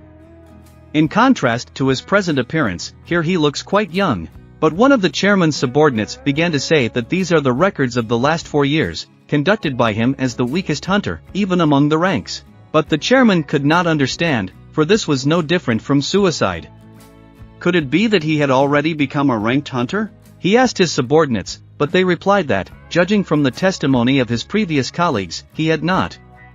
Perhaps those 4 years had long since changed him. After all, otherwise the members of the double dungeon raid would not have been destroyed, and despite his frequent wounds, he did not give up because of his mother's medical bills. In the end, the chairman was never able to figure out who the young man was. He takes care of his younger sister and sick mother alone, in place of his missing father. But at this point, the chairman's subordinate began to tell him that a message had arrived saying that hunter Sung Jin-Woo had joined the raid team. The chairman was surprised by this, because it was a raid team from the Hunters Guild. And he began to think that perhaps he was just being beautifully placated and was actually seduced by the payment in the guild contract. However, the chairman's ward began to say that, according to a confirmed source, the hunter had joined the miners team, not the raiding team. The chairman thought about the fact that the S-ranked hunter works as a resource miner and is very hard to understand. But by the time I was near the gate where the hunters were entering, one of the miners was looking at my form and asked me if I was really an S-rank hunter. He wondered if I had any experience in the field, but I said I didn't. He kept asking me what my combat type was, and I told him I was a physical type. And that was a relief to this miner, because there weren't as many people like me here. He asked me to take it easy and work hard, and to be prepared. After all, I would be leaving with them a little later, and I must not forget my equipment. I realized that since the dungeons are highly dangerous, the team would not be able to handle all the work. That's why they split the work accordingly. The attack team takes care of the monsters, and the miner team takes care of the dungeon. The gathering team, in turn, collects the corpses of the monsters. The miners and gathering teams enter the dungeon when all monsters except the boss have already been defeated. Although it may seem like too much manpower is used, modern machines powered by electricity cannot function inside the dungeon. So we have to rely on manual labor. After all, even their pickaxe is imbued with magic. I looked at these gates and wanted to see the high-ranked dungeon with my own eyes. I was glad I had come here. I wondered how many times I would have to enter such gates in the near future, but this time, the dungeon was quite deep. The S-ranked hunter of the Hunters Guild pondered that the appointed time had already passed, and since people have their own plans, if they are here, they will cause inconvenience to the other teams. And at this point, the hunter made the decision to act. He was a small fan of too bright a light, but this time he used his magic to light up such a bright light that illuminated all the caves nearby. After the bright light there was a very loud sound, and the bright fire began to move toward the island in front of him. In an instant everything burned to the ground, for this fire was flying in all directions, filling every crevice that was in this part of the dungeon. And at this point, the tanks began to take up positions. You had to start the storm, didn't you? That fire, which the hunter had released with his hand, was coming back, but the hunter had purposely restrained the force. After all, they couldn't collect the corpses of the monsters if they were too well fried, and they weren't sure how deep the dungeons were. But all the nearby monsters were to be burned to the ground. Those tanks that stood in the front lines with their crews reflected that this hunter made too much of an impression every time they met. He was determined to protect all his comrades in this raid. The last thing that Hunter said was that the lady now standing behind me with her sensitive nose should beware of Gary's scent. But at this point we were standing on the other side, and we wondered if the attacking team had already finished its work. How long had it been since one of the guys said they were almost done? But the guy who was standing and smoking was sure this time that they were almost finished, because it was all for the safety of the people who collect the rubes. And he asked the miners to wait a little longer until they called about all the monsters. But this was the third time the miner, who was standing beside him, had heard these words, but the fellow went on to say that it would have been awkward if the master had appeared in the middle of their work, because they had hurried off with theirs. But Miner got tired of listening to this guy anyway and asked him to leave him alone. All of a sudden we started hearing the other miners' screams. After all, they saw the hunters coming back, and all the miners must have been ready by now. After all, they would be coming in soon. I stood nearby and watched as they finally finished. These guys who came out of the gate were the strongest attacking team in this country. That hunter who came out first and was called an absolute weapon, and hunter number 2 also came out. That girl who came out last was the head of the Hunters Guild. They're done now. I looked at this girl and wondered how many women in the world have her strength. After all, she is at least on par with Choi Jong-in, and maybe even stronger than him, or is on the same level as Go Eun-gwa. At this moment I felt that she would be looking in my direction, for she turned because she felt a strong aura from this side. But I wasn't there anymore, and she realized she was imagining things. For a moment she thought the chairman was here, but the aura had vanished without a trace, and she realized that a busy man like the chairman would never visit such a place. I realized she was more observant than I thought. Suddenly one of the miners began to say that it was finally their turn, and everyone needed to put their best foot forward from inside the gate. The ranks turned out to be huge early in the gate, determined by non-drone monsters and the assessment of waves of magical energy. If waves of magical energy are rated high, then the size of the dungeon must be appropriate. The size of the dungeon and the amount of magical energy is what determines the rank of the gate. Even if there are only a bunch of low-level monsters inside, the gate can release a wave of high-level energy. However, if the dungeon is filled with hordes of weak monsters, the gate will not be able to release a wave of magical energy appropriate to its rank. This can happen in a low-ranked gate, but the Rainbow Gate is filled with powerful monsters. I realized that the wind in this dungeon is an unusual wind, but waves of magical energy. And most likely they are coming from the boss. I watched this flow of magical energy, but at this time, the miners began to discuss something they hadn't heard, that I was the very newcomer who had an E rank. And they didn't understand why the guild accepted such a low rank and didn't understand what their leader was even thinking. After all, an E-ranked hunter can't control his power properly, and they weren't sure if they could finish today's work on time. I, for my part, understood that E-ranked hunters faced discrimination wherever they found themselves, and that meant that I was going to stay here for a long time. At this point, some uncommon man approached me and ordered me to speed up. However, I looked at him and started making eye contact with him, and he realized that he was in the wrong place and was giving me pointless instructions. After all, he was pretty freaked out after my look and basically told himself that nothing bad happens to anyone. As I continued on my way, he couldn't tell if I was really in the highest ranks. Finally we got to work, and the first thing we had to do was to move the huge monster that was bound. The assembly team that entered the dungeon in front of us was already in full swing. The attack team enters the dungeon first and eliminates all monsters except the boss. The gathering team enters after them to pick up the corpses of the monsters, and the mining team enters last to extract ore and maximize profits. No stage of this process can be skipped. Mana and magic crystals are important, of course. But even the corpses of a high-ranking monster are considered profitable because they can be used as materials for various gadgets, bone, skin, and so on. There is nothing in the corpse of a high-ranking monster that goes to the trash. That's the difference between low-ranked and high-ranked monsters in dungeons. I was looking at one of the monsters that got tied up, and I couldn't believe that even a monster corpse could make any profit. And when they extract possible sources of revenue, the attacking team will finally kill the boss to close the gate. And these 4 items must be done correctly to declare a complete dungeon sweep. I was looking at all of this and one of the miners came up to me and started talking, which I must have been stunned. After all, this was my first trip to a high-ranking dungeon, and I told him that the monsters were much more dangerous than I expected. All the monsters except the boss were destroyed. I asked the miner, and he told me that this was indeed the case. He warned me that if I killed the boss now, the gate would close. Therefore, until the gathering team and the miners team finish their work, the boss will remain untouched. At this point I asked him what would happen if the boss left his abode, and he replied that there was very little chance of that happening, but that everyone here would bid farewell with their lives. I wondered if they were afraid of such a terrifying monster behind them. He replied that he wasn't afraid at all, because he had been working here for 3 years, and not a single accident had occurred in those 3 years. I realized that sometimes ignorance is a blessing. Even if the boss is asleep, he releases enough magical energy to make his body tremble with fear. This boss is about the same level as the volcano I recently defeated, and I was impressed.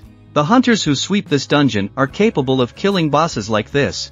While their organization and rank are impressive too, and that's why there are no accidents here, and they can safely clear a dungeon like this. It's not just the power of human resources, it's also the skill and knowledge gained through a lot of experience.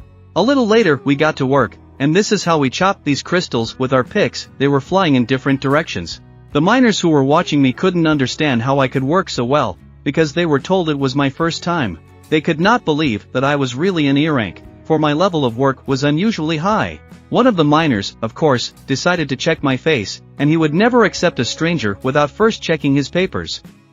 But what they were seeing now, he could not explain. They kept looking at me and the way I worked, but they didn't realize that I was very strong, and that such a job was nothing to me.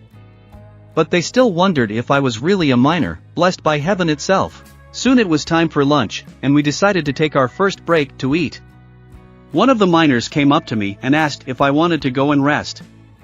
But I replied that I was fine, and that I had already eaten. Once the miners left, I was finally alone, and I couldn't let the opportunity pass me by. I had an hour of free time, so I decided to just take a quick look and come back. I didn't run much like that, and the first person I encountered was a huge monster that was in the shadows. The only thing I could see was that it was too big, and it had one eye that glowed red. I realized it was a boss and a giant, and it was definitely stronger than Mattis. I decided to get ready and realized that my current strength should be enough. But my conscience told me that this was wrong, for the gate would begin to close as soon as I killed the boss, and the hunters would suffer great losses. But suddenly I heard a voice behind me asking what I was doing here. She asked me her question again, and at that moment I decided I had better hide my blade before she noticed. After all, it was too close. I started to tell her that I was lost and somehow ended up here. But she looked in my direction and realized that I was on the miners' team. She started telling me that there was a bad boss here and I needed to leave this place. I understand that this girl is unusual, because she managed to come up behind me, but suddenly she looked at my hand and couldn't figure out what had happened. Maybe it was a hallucination? After all, she definitely saw me holding a gun. Soon she told me to leave quickly and warned me that if I provoked the boss, a lot of people would die. I apologized and started to walk away, but just as I passed her, this girl smelled something and asked me to stop for a second. As soon as I turned toward her, she approached me and started sniffing me. At this point she realized that she didn't feel anything, but I asked her if there was any problem. I heard her question in response, and she asked, "Am I really a hunter?" As soon as she picked up my card, which was hanging on my chest, she unfolded it and saw that I was a rank hunter. After that, she realized it wasn't worth wasting my time and told me to be careful since we were still in the dungeon. As I started to walk away, she looked at my back and started to wonder why I was giving off that smell. Maybe it was because I was too low ranked, but more likely she realized that I just had a nice smell. A little later we were walking with the miners I joined, and I told them I'd gotten lost and met the huntress. They were glad of that, for not many people got to talk to her. One of the miners began to tell me that Huntress Cha had gone on patrol because she was worried that the boss might leave his lair, and she was patrolling even during her break. She is a very cautious girl. At this point I realized how she got there. The miners' team laughs at her because they've never seen the boss or felt his magical power. Of course, the members of the attacking team are worried, and they know how scary the boss is. I also heard from one of the miners, who began to say that Huntress Cha can smell certain hunters, and it's apparently quite unpleasant. They say it's some kind of unique physiology.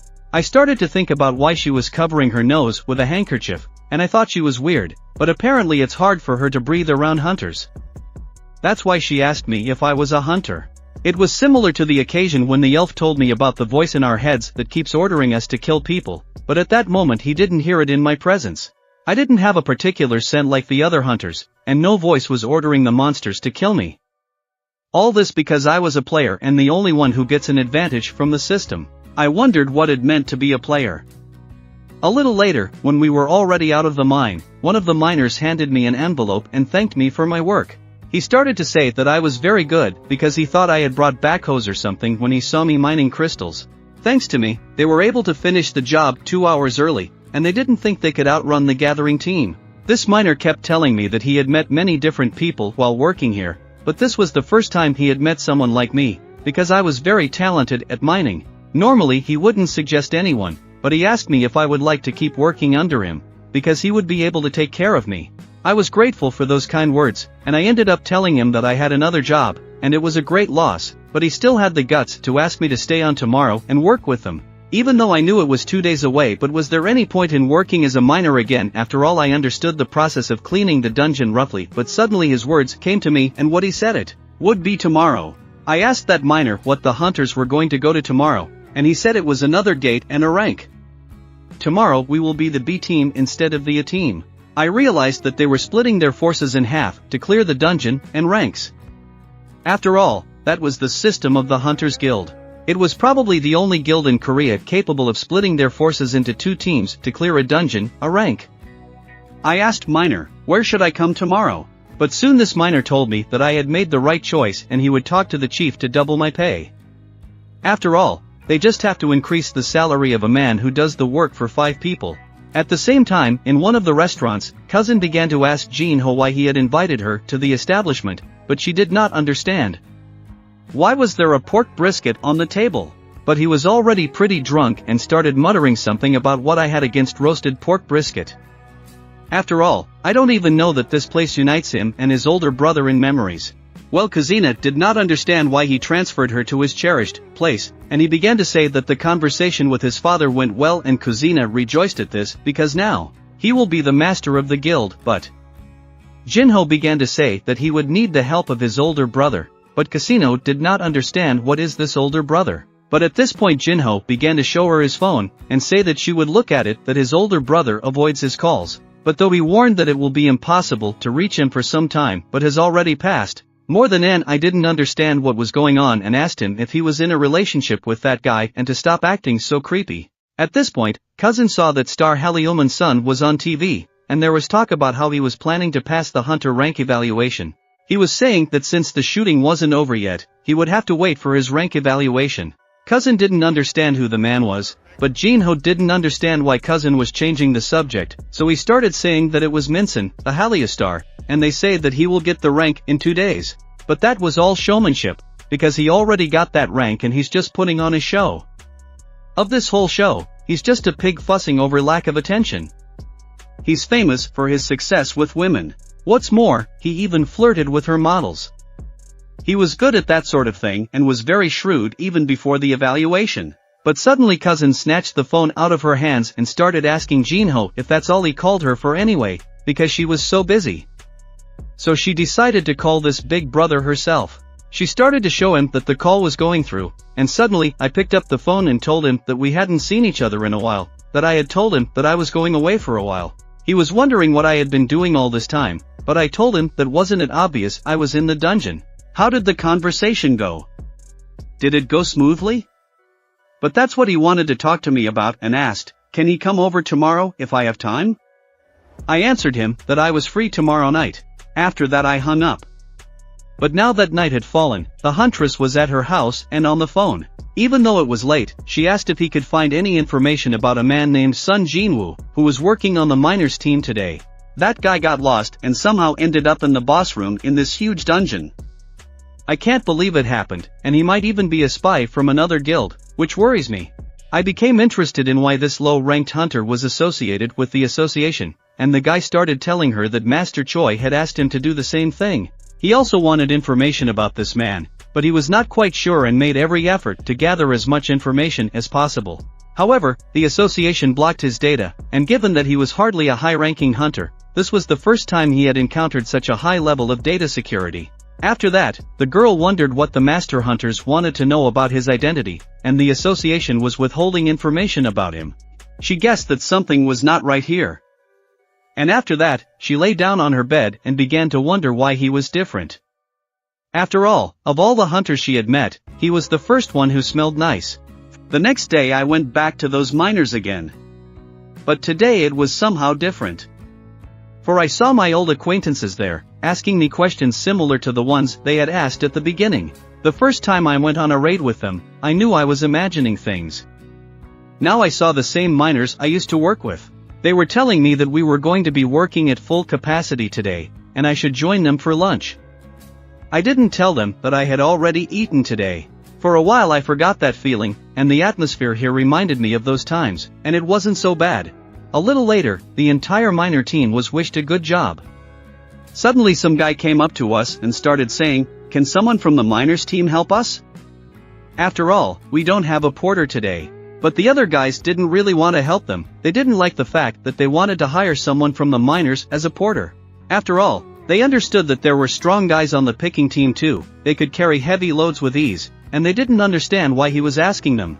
But suddenly the chief of the miners started saying that his men had to work non-stop for 3 hours, skipping dinner to finish on time. Now they want one of them to be a porter. After all, they were already short of men. But all of a sudden this guy started saying that the miners were finishing their work early anyway and let one of them go. And the main one of the miners reflected that they had finished 2 hours early, just because of Mr. Jin-Woo. And shortly after that, that guy in the last one asked if anyone wanted to join the attack team and they would compensate for the risk when the speech was over. Some of the guys thought about it, but they wanted to go with them, even if they had to risk their lives for a few extra bucks, because of it was too much. One of the miners started to say that they would hesitate even if it was in a low-ranked dungeon, but being a dungeon porter is too risky, and it's not a place for low-ranked hunters. Even if a volunteer only carries their equipment, the risk is too high compared to mining, and their team is mostly made up of minor hunters. They even have a few A-ranked hunters, and a little scratch will be enough to kill them. They really think people here will risk their lives for extra money, but the guy who offered the job had already realized that no one would agree to help them. But suddenly I raised my hand. And all the miners were surprised at this, because they didn't understand why the hunter wanted to go into the dungeon with them. There are powerful monsters sitting in that dungeon, and they started asking why I wanted to join them. After all, a young man with a future as bright as mine should not risk his life. But I replied that it would be alright. After all, I have the guts, and even though I will only be wearing their equipment and watching their raid from the front lines, it will be a rewarding experience for me. Not to mention the fact that this is a high-ranking dungeon. The miner started to tell the guy who offered the job that this man had just started working with them yesterday, and he had to raise his hand not knowing what was in store for him. And the hunter wondered what rank I was, but the miner replied that he was still a novice, and since his rank was too low, they should find someone else. But soon here the hunter said that they would take it. He came up to me, shook my hand, and started talking about how glad he was that I had joined them. He said his name was Ki-hoon, and he was assigned to lead today's raid. I took their equipment, but this hunter seemed to think I was having a hard time, but I told him it was okay, and he knew I really didn't have the stress of helping them. And as soon as we started to go into the gate, I realized that the gate was bigger today than it was yesterday. But then the hunter started asking me that yesterday was my first time as a miner, and then it must have been the second time I had entered the gate and the rank. Even though this gate is bigger, it is said that the magical energy flowing out of it is weaker than yesterday's gate. If it were too dangerous, the team wouldn't be able to handle them.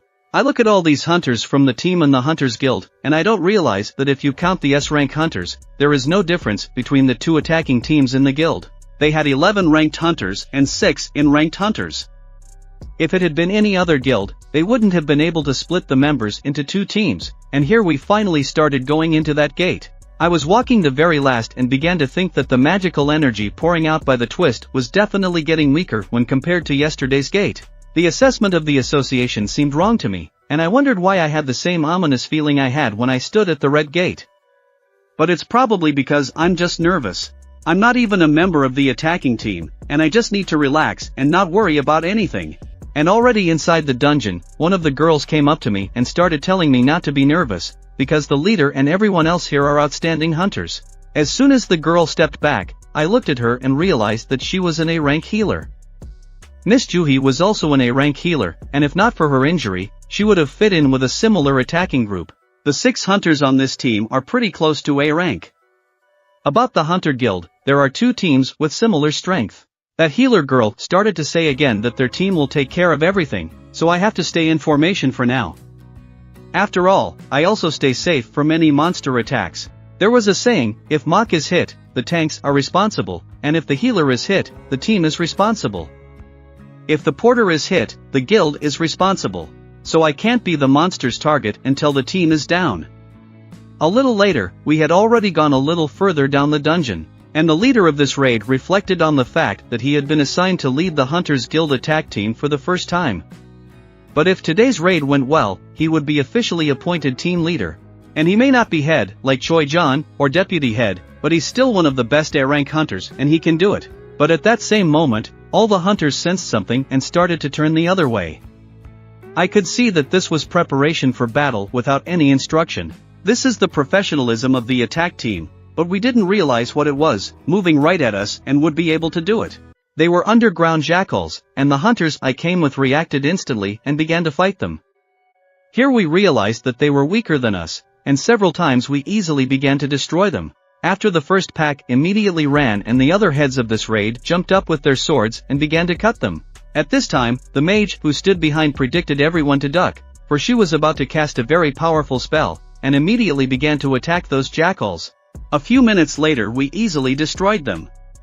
In my head it was not clear what it was and why these monsters appeared in the dungeon. I wondered why they were so agitated, so I asked the healer what was doing them here. It turned out that they weren't supposed to be here, and everyone in the dungeon got really scared. Jackals tend to be the weaker monsters in this dungeon.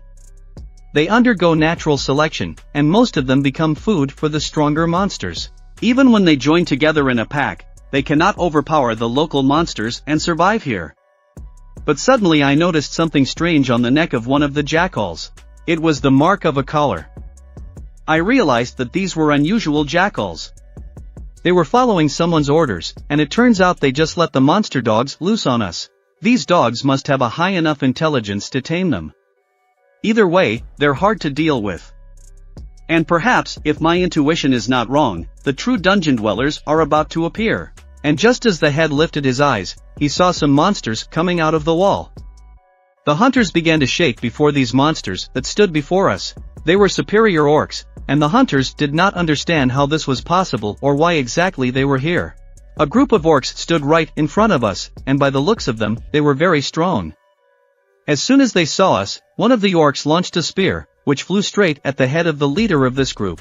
Whether the spear case, with very high speed, but the leader had time to react and put his shield in front of him. As soon as the spear hit it, it bounced straight up and crashed into the rocks. The leader noticed that it was a very tremendous force, for his shield was simply shattered. But one of the orcs rushed after the spear, and he swung his big axe right at the leader. After that, all the other orcs started running right at us. One of the hunters used his provocation skill, but it didn't work because the clever orcs knew right away that they had to be destroyed first. However, the mages who stood behind us were confident in their strength and began to tell us not to worry, and after all, they are not to be trifled with. One of the mages took out some sort of thing on his belt and started using it to summon a huge fire that attacked the orc running at him, but this magic barely worked, and the orc stayed on his feet, continuing to run. The attack did not work on him because he was immune to magic. Suddenly another mage appeared, who used his magic to bind such an orc and realized that he was too strong, and he would be able to restrain him for no more than 5 seconds. But that was enough, and one of the mages began to apply his skill. With his spell, he summoned a huge fire knight, who began to fight for him. This mage could only summon 2 spirits, but even so they are not comparable in power to rank hunters. However, he cannot use magic while summoned, and if he is damaged, his magic is severely depleted. Nevertheless, they were his only trump card, and they were depleted very quickly. If he summoned a single spirit, he would be completely weakened, but the orcs were too strong and inflicted heavy wounds on the hunters who fought them. However, the healers behind them would heal their wounds immediately, but the orcs still outnumbered their strength because the provocation didn't work on them and their skill was simply ignored. The group leader realized that the situation was very difficult now. If they were surrounded, they would be at a disadvantage, and they needed to group up quickly. The leader realized that even though this was a low-ranked dungeon, there definitely shouldn't be as many evolved individuals here as the magic gate wave measurements showed. They showed completely different and higher values. Orcs are not just orcs, they are the strongest of their race, and each of them is equal in strength to a top-ranked hunter. Here was an entire army of 22 higher orcs, or, in other words, 17 hunters against 22 higher orcs. But this is far from an accurate comparison, for there are ranked hunters among the hunters, and of course there are individual hunters who are stronger than the highest orc. However, if those kill all the ranked ones, the hunters would be in a desperate situation. The leader understood that there was no way out without sacrifice now, and he began to ask everyone to hold out as long as they could.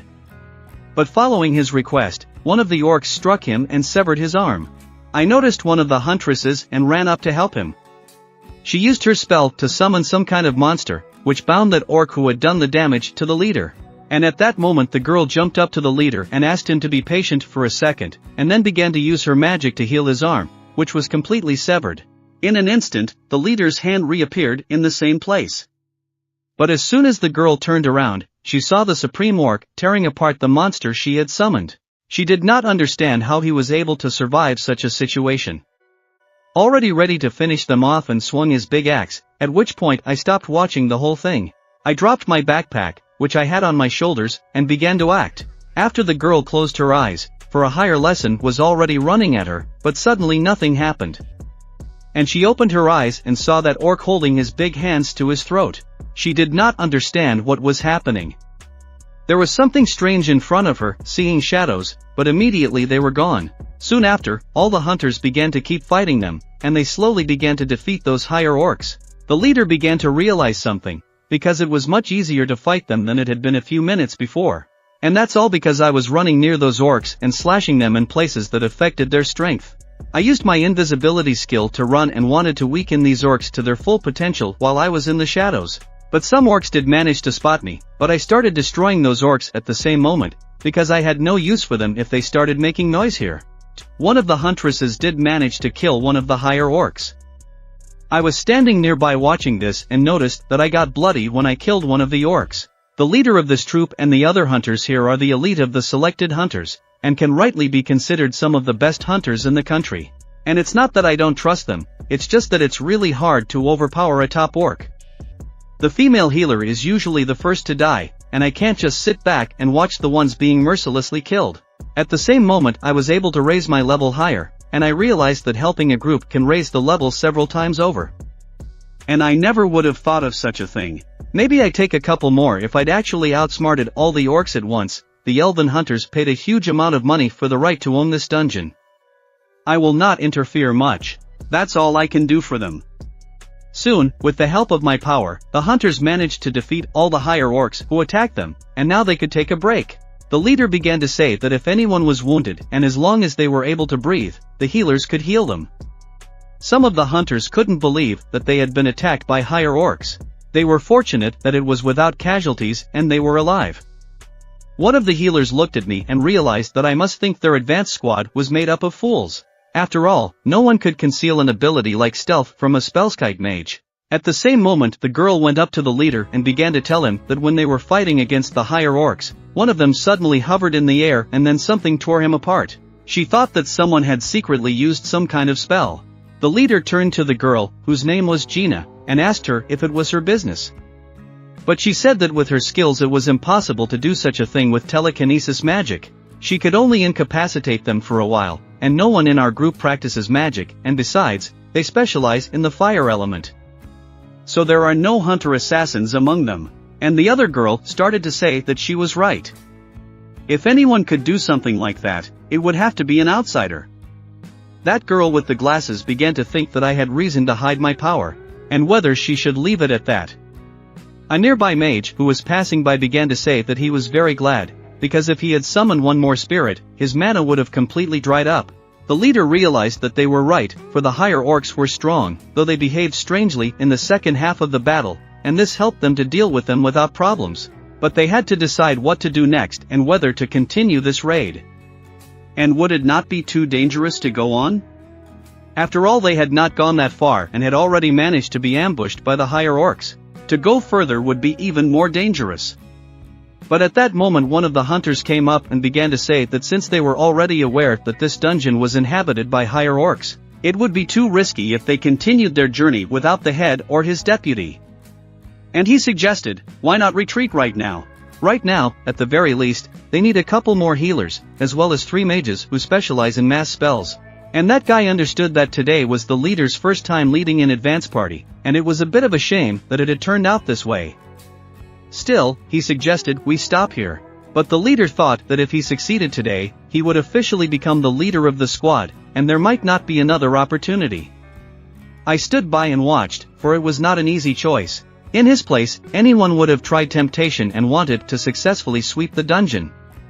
But if he was still thinking soberly, he would tell me to go back. Some of the hunters exhaled in relief, for a moment they thought they would have to go on. It gave them goosebumps. But the leader was not so foolish and understood that they could lose their lives here. The whole group began to walk back to the gate they had come through.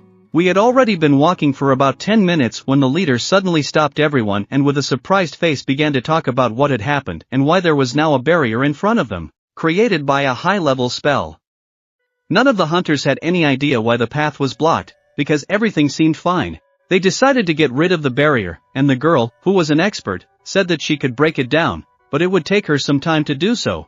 An even more important fact was that someone in this dungeon had high-level magical abilities, and their calculations were wrong.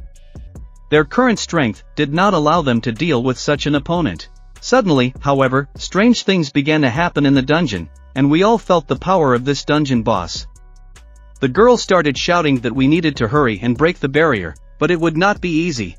I stood nearby and realized that the waves of magical energy were so strong that even the hunters couldn't feel them until this moment. It's a completely different level here, but why didn't we feel the strong magical disturbances when we were on the other side? The enemy boss just can't hide his energy. Well, at the same moment, all the mages who were trying to break the barrier began to feel terrible pain, and they all began to fall to the ground.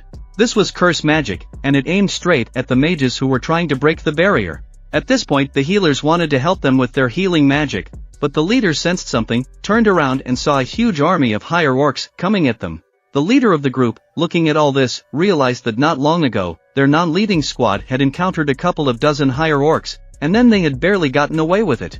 But this time, if his vision didn't fail him, there were about 50 of them out there, getting closer and closer to our squad, which was standing at a dead end. One of the hunters, who was standing behind the leader, began to say something to him. The leader told him to be quiet. After all, if they started to resist, there would be nothing left of them, and only with the support of Chief Choi or his deputy could they still hold out. Suddenly one of the orcs stood right in front of the leader and began to speak to him in his own language. But all the hunters who were standing didn't understand anything, and at the same moment something began to happen to the orc, as if someone else had inhabited him. Some terrible magic was all around him, and suddenly he started speaking in human language. He said his name was Kerrigan and that he wanted to meet the hunters. But we couldn't understand why the orc was speaking human. And what kind of magic is this? The hunter who was healing with the healer began to speak, and someone is using him so that we can communicate with him. The monsters want to talk to them, too. I didn't want to believe such nonsense, for there could have been some kind of trap here, and the hunters wanted to start a fight. But the leader of the group began to ask Kerrigan if he had installed this barrier, and in response he heard that it was correct, and he was proud that the orcs had excelled at sorcery. This creature's magic is impossible for humans to dispel, and the leader began to ask if there was anyone stronger than him in this dungeon. However, the orc boss quickly objected, saying that no one would dare oppose him, and the hunters would have to choose between being killed by his people or going with them. The leader of the group, without hesitation, said they would go after them. And I stood and realized that there must be a whole army of high orcs in the boss's possession, not counting himself, and the chance of winning the battle would be markedly diminished. And after all that, he wants to negotiate with their leader, so he can come back in one piece. Well, the leader had no other choice, and he decided to bet everything on that chance. At the same moment, the leader started talking to me so that when they arrive at the boss's lair, they are going to suddenly attack him. And whether this idea succeeds or not, the boss's magic is sure to weaken, and when he shuts down, I have to go outside and call the main attacking group for help. But I replied to him that until they arrive, they're all going to get slaughtered. And is he going to bury his entire squad alive? But the leader replied that they must close that gate at all costs, and their lives would be the price. That is why the work of hunters is so highly valued. And suddenly the girl standing behind me came up to me and asked if I could ask you to continue, because this is all she has ever lived for. She handed me a notebook and said that if I got out, I should take it to her family as well. I understood that these hunters were determined to do the best they could, but this was not their fight. And when I got it all figured out, I started saying I wouldn't have to deliver anything outside. The huntress girl's brother understood that these magical waves belonged to the boss. If they contained that much energy, anything could happen. The girl looked around and realized that I wasn't here. Soon she thought I had given up the job, but suddenly Minor came up to her and asked her why she was here. After all, it was her day off. But in response, she asked Minor if Hunter Jin-Woo was out for his shift today. Minor said that this mister had already entered the dungeon as a porter. These were the words. The girl could not believe her ears. After all, a hunter of that rank had been chosen to be a porter in the dungeon. And the rank of men, after all, has only one life, and what was he thinking? And now that she remembered yesterday in the boss's lair, he was holding a gun in his hand. So she wasn't mistaken after all. I was suspicious, thought the girl, and decided to enter the dungeon to check everything with her own eyes. But suddenly she noticed that she had no weapons of her own, for she did not think she would have to enter the dungeon on her day off. She asked the miners if she could use their equipment, but one of the men said they would bring her equipment now, and all they could give her was a pickaxe. The girl asked if they had anything else, like a sword or a spear. The miner didn't understand why she was asking for something like that from their unit. Soon she decided to give back that pickaxe and said she would go that way. And just as she began to enter the portal, the male miner asked her, does she really plan to enter the dungeon empty-handed? And at that moment she stopped, shuddered, turned around, walked over to the car and picked up that pickaxe. It was the right choice, better than being unarmed, the man said. And she thanked him with her bow. Soon she turned around and began to walk into that portal. But at this moment we were already in the lair of the boss, and oddly enough, he had a lot of terrible high orcs, who were very strong and were dressed in different equipment, from spear to katana. Most likely, they were commanders-in-chief. In the very center, among all the other orcs, sat the boss, who stared at us intently and began to speak in his own language. Soon he told us to come closer. All the hunters in the boss's lair began to look around in a circle and saw only the large and terrible high orcs before them. The leader realized that if such an imposing army got out and they were left without the support of the high-ranking hunters, their small town would be wiped out. To prevent the inevitable, they simply must defeat the boss, who sits right in front of them. Yes, also, this boss of his entourage has quite a powerful aura, and will we be able to bypass the guards and kill the shaman in one fell swoop? The hunters had already decided to act on the leader's signal. They wanted to aim at the shaman altogether, to attack him, but the shaman in turn began to take off his mask and asked the hunters if they were afraid of him. And as soon as he took off his mask, a terrifying aura began to move toward the hunters standing in front of him. As soon as the aura passed through the hunters, they all froze in place and began to shake with fear. The shadows realized how powerful he was, and they realized that they had been fools trying to kill him. This shaman was on an entirely different level from the hunters, who were just third-rate trash. The leaders of the group trembled with fear, and at that moment one of them decided to ask why he had brought them here when there were enough warriors waiting near the portal to kill them. The shaman replied that it was only for fun. After all, they would kill the hunters one by one until no one was left. His people are hungry for entertainment. Suddenly the shaman turned his attention to me and began to say that there was someone rather unusual among you. But the leader did not understand why this amusement, for their destruction, is only an amusement to them. They don't even see them as opponents. And more importantly for the shaman, their lives are just entertainment. The head of the squad began shouting toward the shaman that they were not toys to be thrown away when they got bored. At the same moment he ran towards the shaman and shouted that everyone should go on the attack and destroy him. But the whole troop that stood behind him could not move from their seats, for they were very afraid. They were so afraid that they just lowered their heads. At that moment, the leader of the group realized that it was all over. Since he had already started running, he didn't want to stop. He jumped up, swung his sword, and tried to finish off the shaman. However, the shamans in this line began to use their defense spells, and at that moment an ice barrier formed in front of the shaman, which held back the leader's onslaught and prevented a collision. The leader flew back, and the shaman began to say that he was very stupid. At that moment the shaman activated his gravity magic and the leader flew into the air. He began to use gravitational acceleration, and the leader began to fall with all his speed and crashed into the ground. Soon after, he decided to repeat the trick, went up in the air, but the leader hit the ceiling and fell to the ground again. The hunters watched this with bitter tears in their eyes. Of course, eventually I couldn't take it. I jumped up and grabbed the leader and carried him away from the shaman. He was lying all wounded, and there were a lot of wounds on him. I sat over him and began to question the location of this dungeon, the jurisdiction of the Hunters Guild, and why I could not interfere without permission. However, the advance party is on the verge of annihilation. Can I exterminate all the monsters here? But as soon as I finished speaking, the shaman ordered one of the higher orcs to come toward me, and he was already standing behind me, swinging his big axe. But I knew he was near. I turned my arm and used my skill to lift that orc into the air and toss him aside. I decided to ask the group leader again about all the monsters here. Could I take care of them?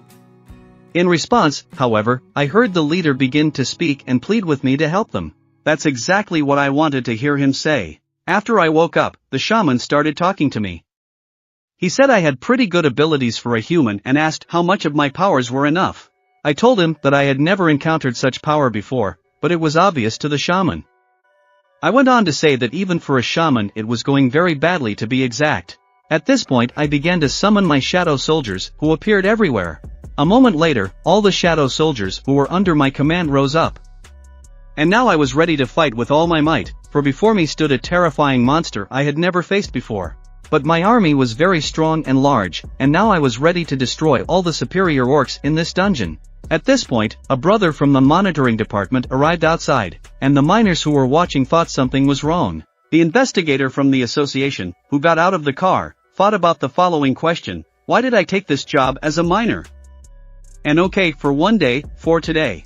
This was his second outing, and Sung Jin-Woo would officially become an S-rank hunter.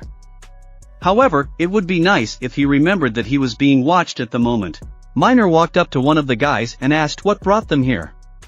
The explorer began to ask about what the hunter knew about Jin-Woo, where he was now, and it became known that he was now working with the miner.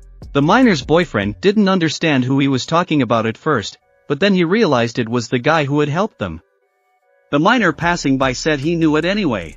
After all, Jin-Woo had the face of a true killer, and the creep looked at him like he wanted to kill him. It sent a shiver through his body, and he can't forget that awful feeling. Most importantly, the miner began to say that Jin-Woo was in the dungeon at the moment, and that their porter couldn't get to work today. No one present dared to go to replace him, and that's when Mr. Jin-Woo offered his candidacy. The investigator didn't realize what kind of man he was. First he had worked as a miner, and now he was a porter. Miss Cha was looking for him today, too, and then followed him into the dungeon. One of the miners started shouting, "Did that bastard kill somebody or something worse? Surely he's capable of it." But the investigator told him that he would not know the answer until tomorrow's news. And just as the group of investigators stepped back and began to approach the portal, in an instant the investigator felt a terrifying energy coming out of the gate. He couldn't believe it. For a moment he felt as if his body were about to explode. And at that very moment, they pulled out their calculating device, and soon they realized that this was the most dangerous type of rank gate, and the previous measurements were wrong. Considering this error, the current squad is in great danger, and of course there are now 2 rank hunters with them. Still, the investigators should go inside immediately. The huntress, walking past our first orc battle, could not believe her eyes that a group of leaders had handled so many higher orcs, and wondered how they had managed it. At that very moment, however, she felt an eerie energy emanating from the dark cave, and realized that this energy was coming from the boss, and none of his squad would have survived. Inside the boss's room, my shadow soldiers were already ready to fight the higher orcs, and the shaman began to tell me that I wanted to go out against his warriors with so few of his shadow soldiers. But I answered him that if he continued to look down on us, it would be all over for him. Oh, how unpleasant. And at that same moment I activated my monarch possession skill, and my shadow soldiers became even stronger, and my shadow soldiers' characteristics increased by 50%. This is a new class skill that I acquired while going through the 70th floor of the demonic castle, and my shadow soldiers became much stronger. The hunters who watched the whole thing couldn't understand what had happened, and they couldn't believe their eyes. After all, one of the mages could only summon 2 spirits at most. They didn't understand if such an ominous aura could come from one person. At that moment, the shaman shouted, "Why does everyone stand up? All the high orcs should be smearing them right now." And all the orcs started running right at us. But when Iron started to use his skill, the provocative shout, the enemy's characteristics were too great, and the provocation didn't work. Then Iron decided to take on brute force and swung his big axe, knocking several of the higher orcs aside. Igris stood in his greatest stance and raised his great sword above his head. At that moment, a group of higher orcs had already surrounded him and were ready to attack, but Igris instantly cut them all into small pieces. I didn't want to stand still, either, and took out every orc that came within arm's length of me. At one point I destroyed the last orc that was near me. At that moment I jumped up, and the group of hunters watching me realized that I had done exactly the same thing as their deputy head. They didn't understand why I was hiding my true power and acting as a mere porter. As I flew through the air, it occurred to me that, ignoring Igris, Aaron, and Tank, the level of the other shadows was about equal to the ranked hunters. While they were trying to overpower one high orc, they had already managed to die several times. Since the enemies outnumber us numerically, I decided to cut